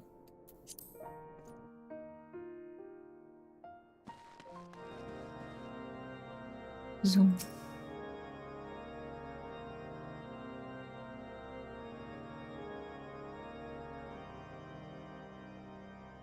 In summary, the Isle owes its lofty position to the industry of the Allagans. And we can be all but certain that the Archbishop and his cronies are enjoying the view from its top. I see. If we are to join them, we will first need to pass through the Isle's etheric barrier, which is, alas, more powerful than most. Powerful enough to make a mess of a perfectly good airship at any rate. As far as I can gather, the barrier mechanism draws ether from the surrounding environment and polarizes its elemental aspect to produce what is, in effect, a wall of lightning. It seems plain that without the Vanu's key, any attempt to reach the Isle will end in failure. Alas, the key was careless enough to leave without us, and I don't think the Vanu keep a spare. Master Garland, based on your experience, is there no other way that we might breach the barrier? Am I about to be sent to find lightning aspected ether crystals?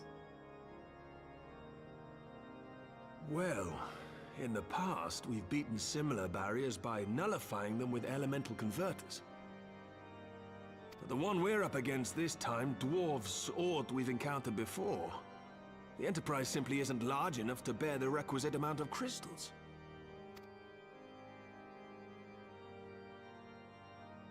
I'm reminded of the quantity needed to nullify Leviathan's command of the sea.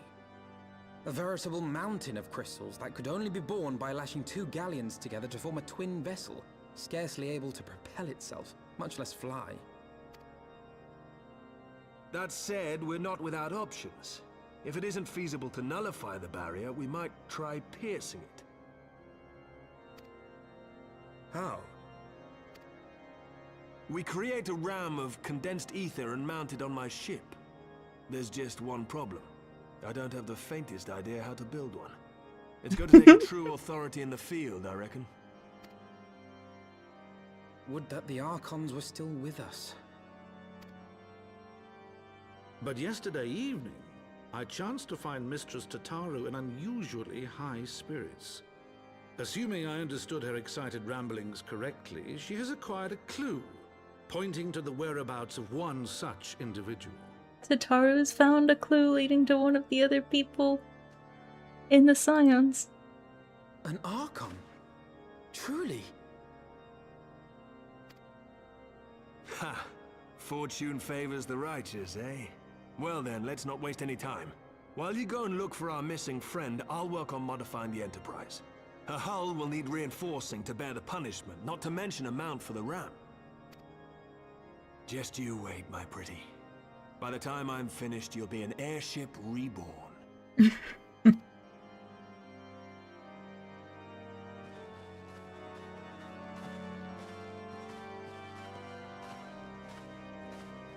I wonder who we're gonna find.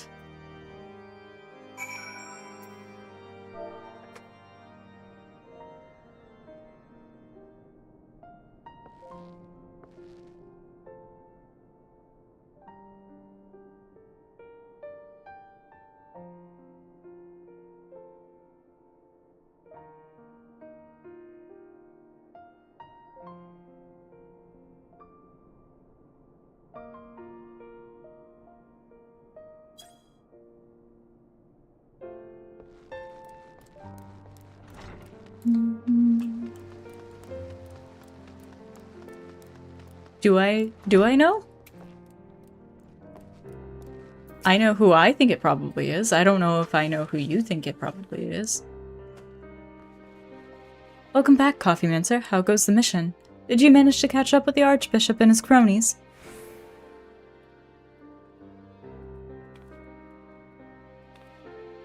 So you finally arrived at Azys Law, only to find your way barred by some sort of barrier. Typical. But it's not all bad news. I've made progress. Oh my god. That scared me. I've made progress. In the search for our friends. Don't worry, Coffeemancer. We'll get to Azys Law yet. I like continuing that joke. Look. Is it still Verena?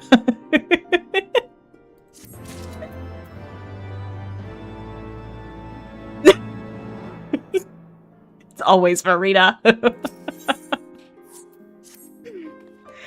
When you fled the Victory Feast, you used the ancient watercourse beneath the city, right? Well, shortly after things went back to normal in Ul'dah, I asked Marshal Tarabin to have the tunnels searched. A logical place to look. It was there that you lost contact with Memphilia, Thancred, and Y'shtola, was it not? Dare I ask what the Marshal found? I don't actually know. Pippin's message just said that there had been a discovery, and that we were to come to the Hall of Flames at our earliest convenience. I dare not think what it might be. We shall depart at once, Tataru.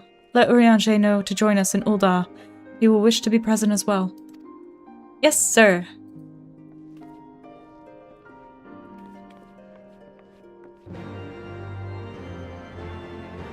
That's a cool glam. I like their outfit. To Ul'dah!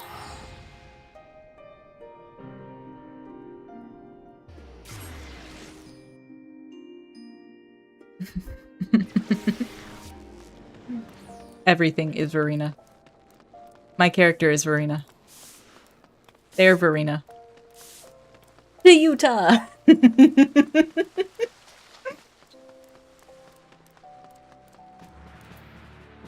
This person doesn't even know it, but they're also Verena.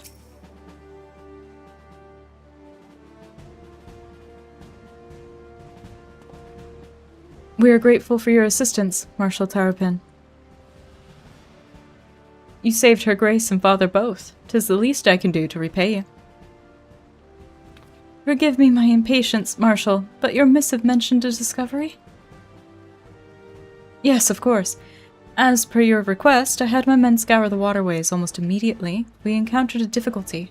An entire section of the tunnel had collapsed. With the Mineral Concern's cooperation, however, we were able to remove the rubble, which yielded the battered bodies of a dozen crystal braves.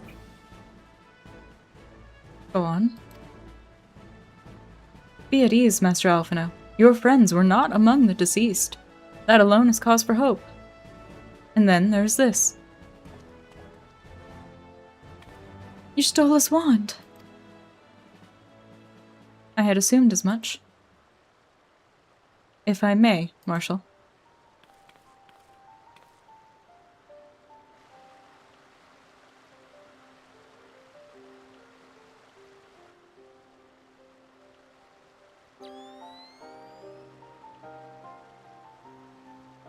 Is as I did surmise.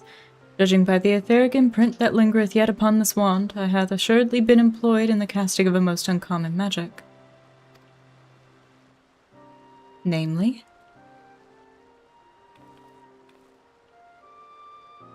Something happens to you, Stoll. I'm quitting your streams. The very first that man did conceive to traverse great distances, and the ancient precursor to all methods of travel that utilize the lifestream. Flow. The spell entaileth the reduction of the corporeal form into its constituent aether, that the caster might enter the lifestream and ride its currents thereby. Unlike the teleportation magics of modern times, it requireth not a lengthy incantation. That Y'shtola should choose to employ such a spell bespeaketh the need for haste. All of which would suggest she managed to escape. Would that it were so simple. Know that the scholars of Sharlayan forbade the use of this spell, and with good reason. The caster hath but limited control over his course. For every mage who came safe unto his destination, another would be set adrift in the lifestream, never to emerge. What? No. No, you can't mean. Be not downcast, my friends, for there is yet hope. 'Tis like that Y'shtola's passage hath left traces in the lifestream. Could we but follow these from the point at which the magic was invoked, we may yet find her. To the Silda excavation site, then. Our thanks for your aid, Marshal. Do not mention it. I shall pray for Lady Y'shtola's safe return.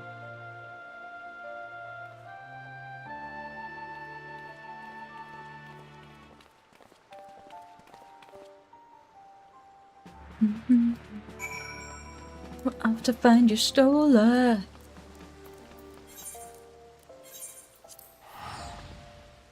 In areas I have flight.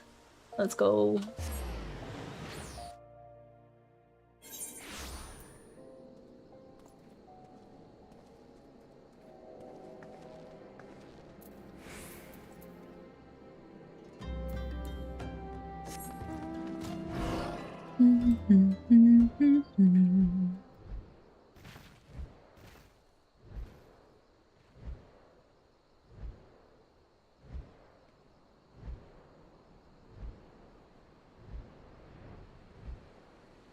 It's so quiet. Where's my background music? Evidence of Y'shtola's passage will have been made faint by time, but mayhap some few scant traces yet remain to guide our steps.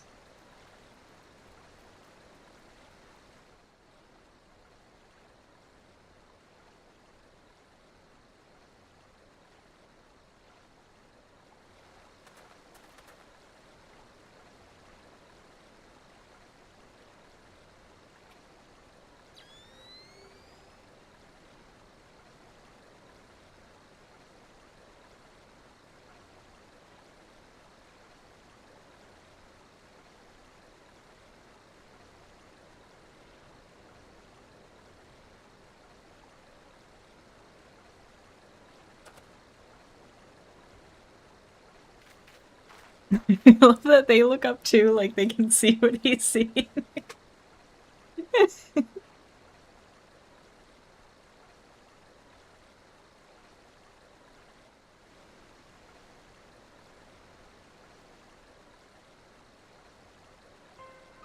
The trail leadeth to the north and east, unto the bosom of the Twelves Wood.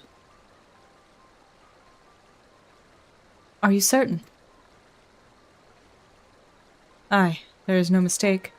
Thither hath the Stola journeyed. And yet the Gridanians have reported no sightings. We must take this to mean she's still adrift. If it be so, I do fear for our friend. Contrary to its name, the lifestream is more akin to a raging torrent. Linger over long in the midst of this maelstrom, and the aether that formeth one's soul shall surely be scattered, ne'er to be reformed.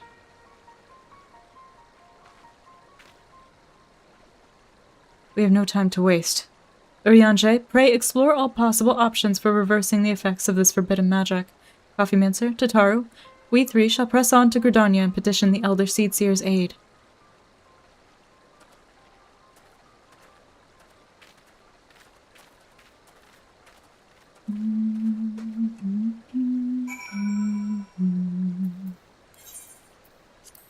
To Gridania! Gasvidania.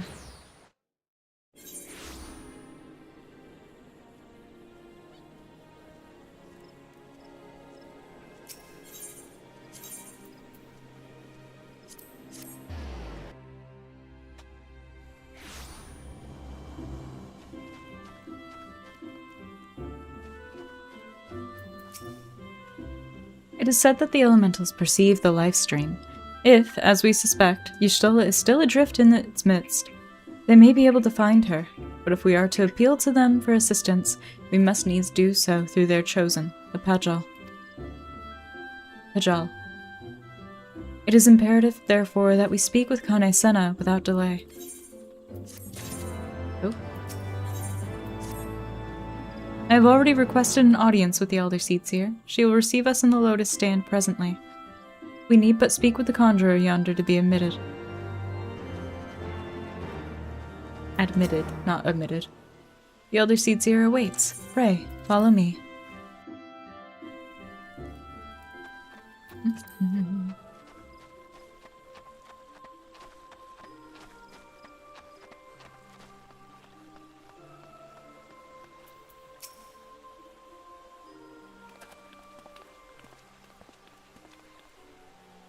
Be welcome, my friends, and speak freely. I gather your suit will admit no delay. It will not, my lady. Pray, forgive the abrupt nature of our request, but it is a matter of life and death.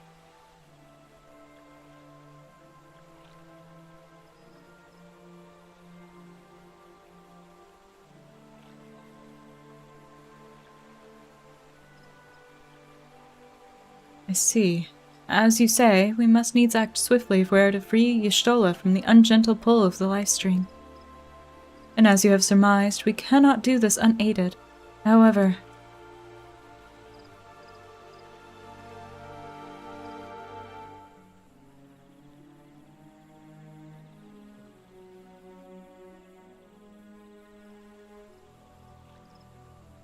In requesting the Elemental's assistance to find Y'shtola, you must needs be aware of one difficulty. A difficulty born of the fundamental difference between man and elemental. That being? In perceiving the world around him, man relies upon senses such as sight and sound. For the sake of convenience, he gives names to such things as are near or dear to him. Being formed of pure ether, however, such concepts are foreign to the elementals.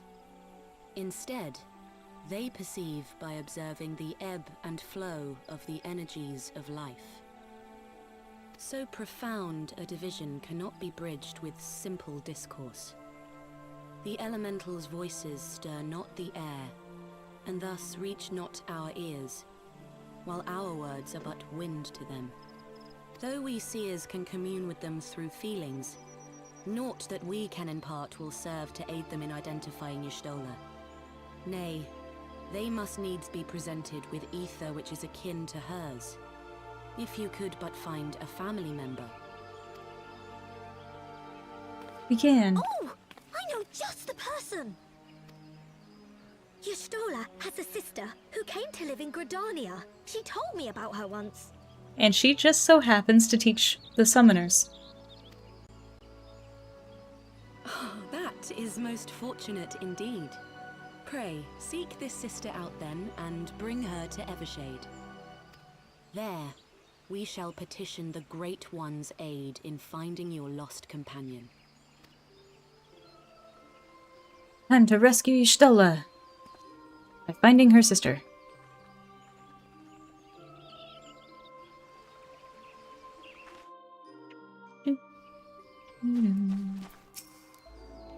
If memory serves, Y'shtola's sister is named Ymitra. She's supposed to be a member of the Sons of St. Koinak. Anyway, she spends most of her time around Upkalu Falls. From what I recall, let's look for her there.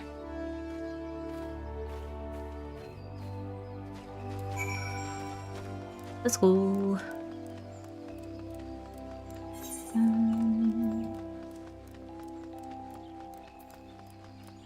It's through this way. Okay.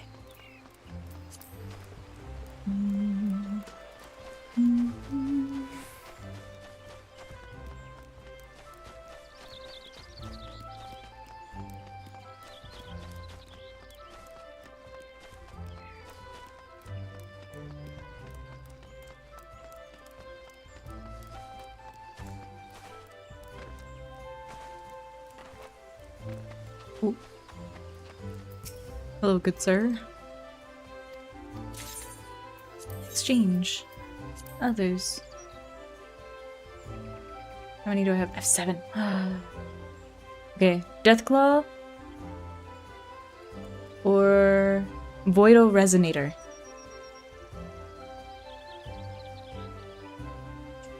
Let's get the Deathclaw. Oh. Okay. I will be getting all of them.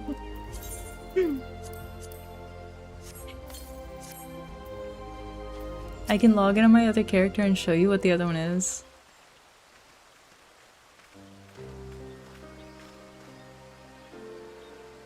Yes. Is there something you require? Lady Ymitra, it is an honor to meet you. Why bother? His mounts are cool in this game. Heart can't be fixed. Oh my god. Lady Ymitra, it is an honor to meet you. My name is Alfina Olivier, and this is Tataru Taru. He didn't even bother introducing us.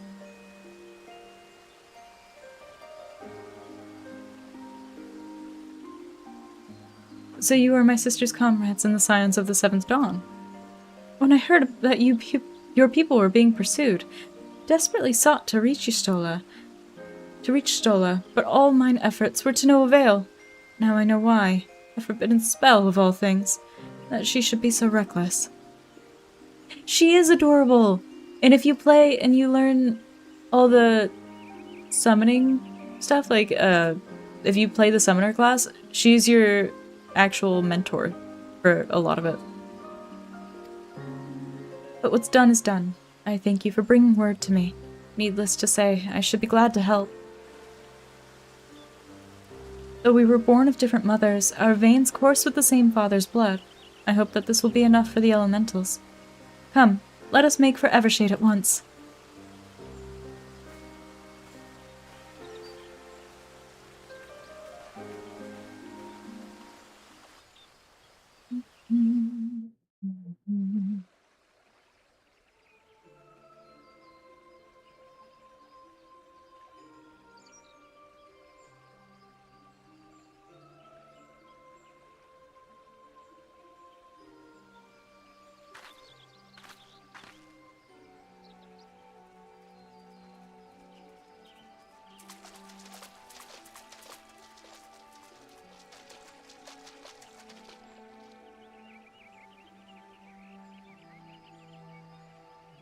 let us begin.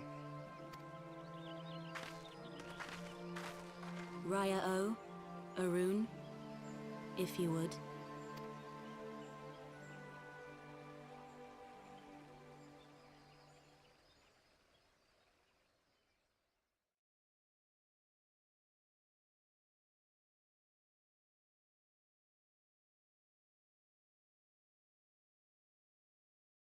Hearken to me, O great ones.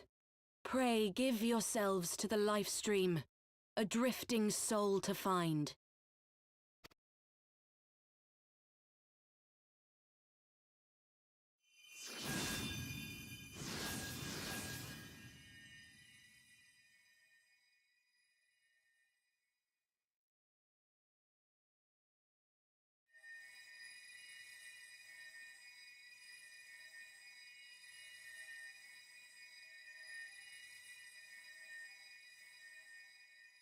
Please, Y'shtola.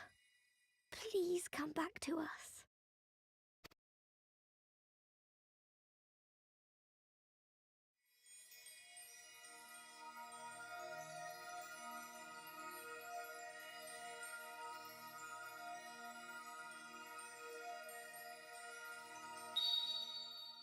There. Now!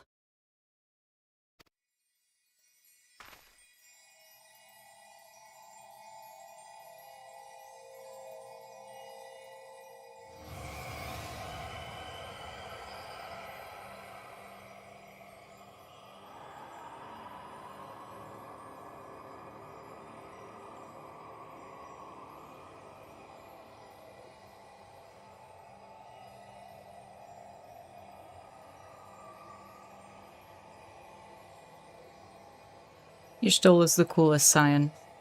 Scion. I just want to say that now.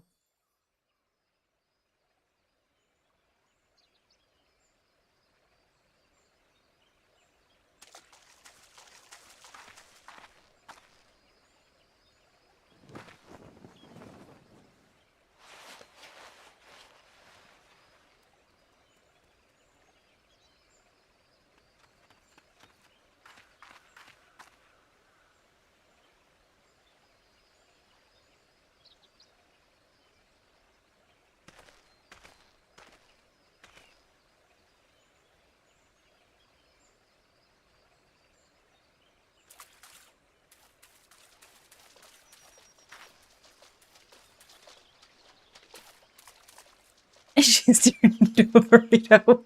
A room has been readied at the roost. Pray, bear her thither at once. Oh. You know what though? She's the coolest burrito ever. Alright.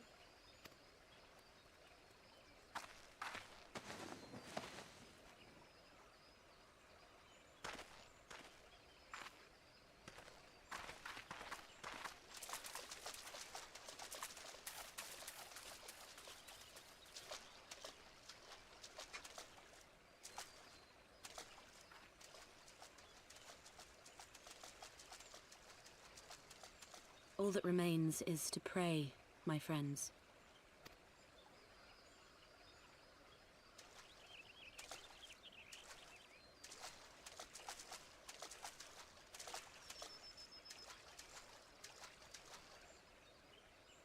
And they both teach you how to be a white mage.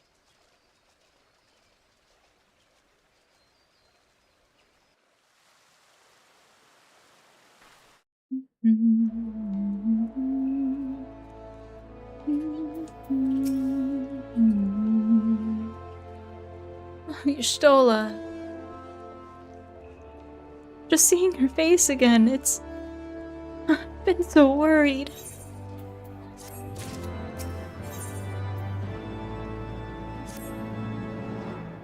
Y'shtola is resting within an inn room.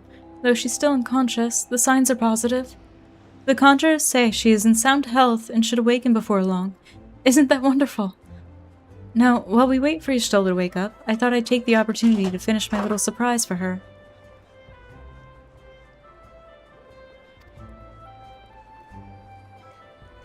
You saw everything. Yeah, honestly. It's something I've been working on for a while now, in the hope that she'd one day return to us. It wants for just a couple more items before it's ready. I've already placed orders for these items. Could I ask you to retrieve them for me? One is with the Leatherworkers Guild and another with the Conjurers Guild. Speak with Mistress Geva and Brother Isumiyan, and they ought to take care of you. If it's for you, Stola, I'll do it. Chocobo.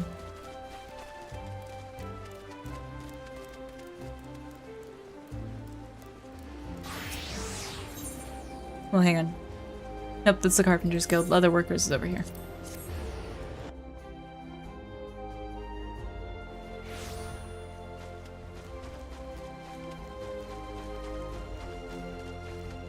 Oh, I think they might be lagging really. Oh, yeah, I think they're lagging really bad.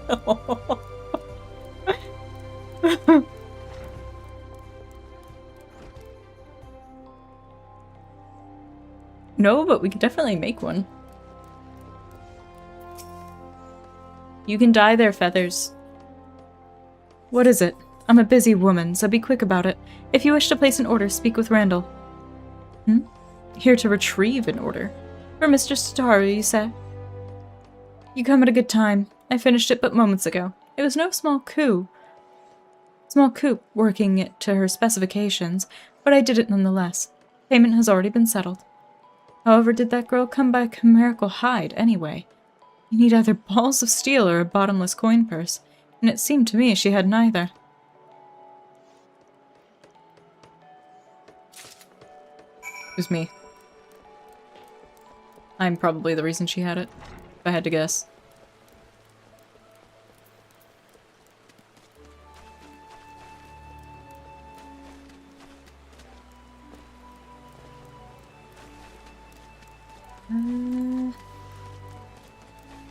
Conjurer's Guild.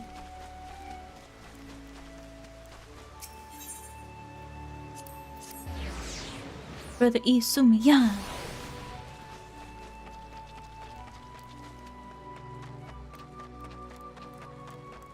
Oh, that was a little bit blinding, wasn't it?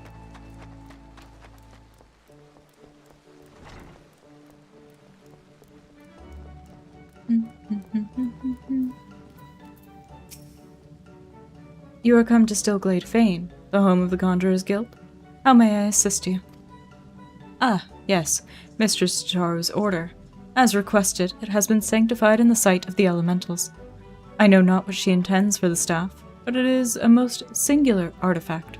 Even one possessed of my experience would struggle to wield it. Okay, we got Y'shtola. Y'shtola is better than all of you. So sorry. You guys are cool though. Bye.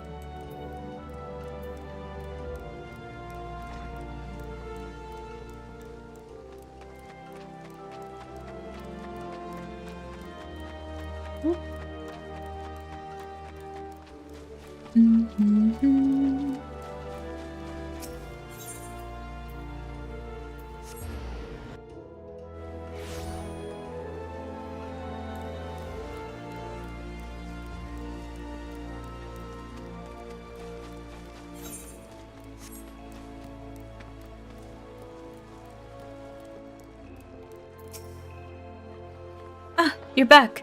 You have the items, I hope.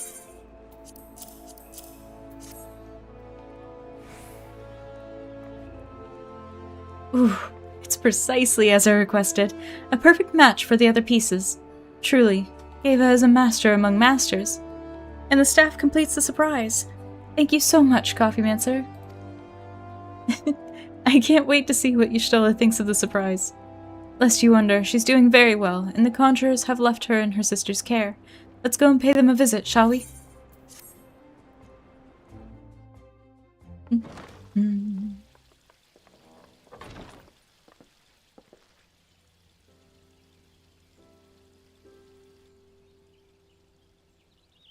Y'shtola! I'm so glad you're back! Tataru.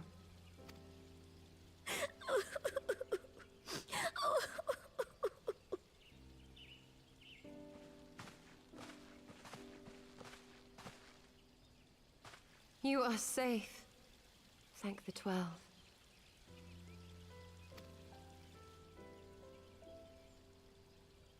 Something has changed about you, Alphino. Or Hell perhaps yeah. the change is with me. I seem to sense the ether around me more keenly than before. I am pleased to see you well again. Do you feel strong enough to talk? Worry not. I am well enough.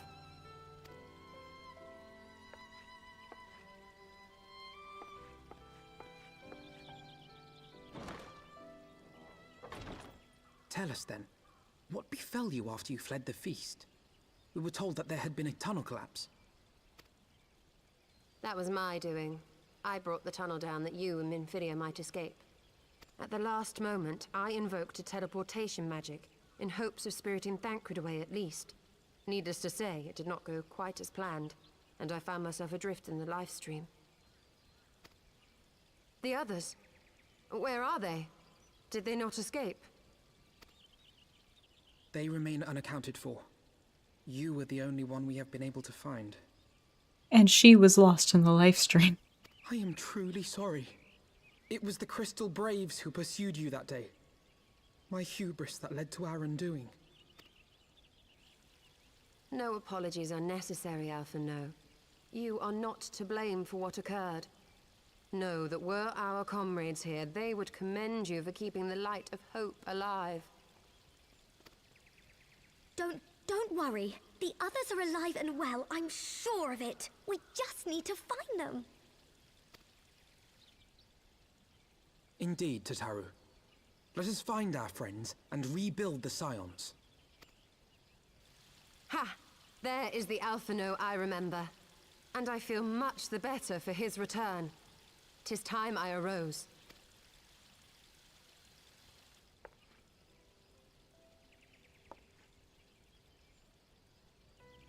That reminds me.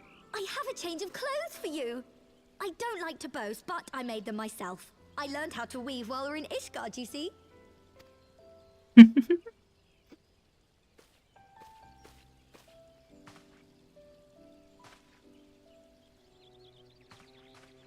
She's like, alright, get out.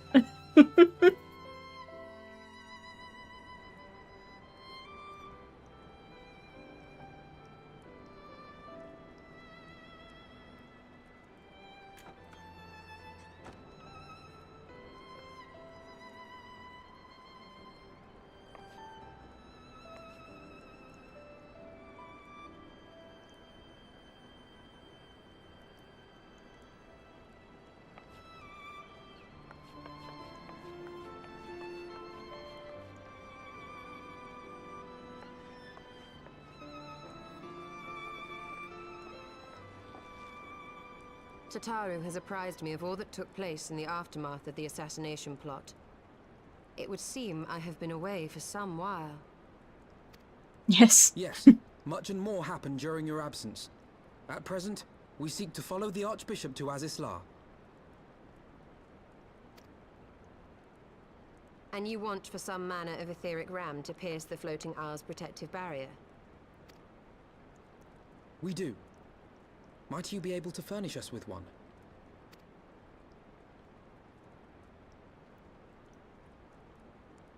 A means to prise open a hole in an Allagan barrier. And one large enough to admit an airship, no less. Nay, I lack the knowledge to devise such a weapon.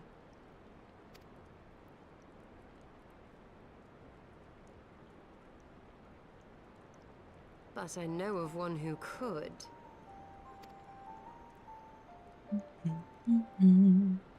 A leading figure in the field of etheric research, and one of the finest scholars ever to grace Sharlayan. Matoya, my former master.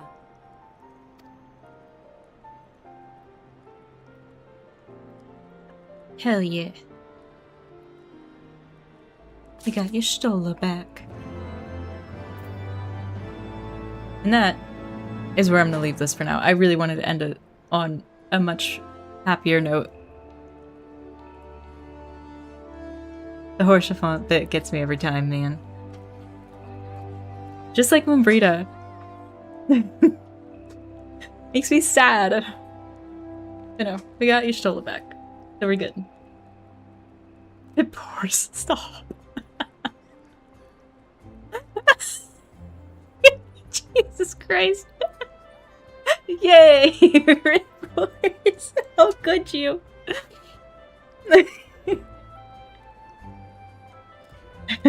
Anyway. I have a lot to recap this week. I'm gonna do my best to cover it all. But we'll get there. So, as always, thank you all so much for coming by and hanging out with me. It makes my day. You are all so very wonderful. If you're new here, you enjoy hanging out with us, we play a bunch of different stuff. What's with that one? What's with that look? Anyway, subscribe on YouTube, follow me on Kick, hang out with us more, it's a good time, we're chilling. No, thank you for being here. And W Millie, thank you Millie for being a monthly supporter on Ko-fi. And with that, everybody please, please, please, stay safe, stay sane, take care, and I'll see you next time. Bye!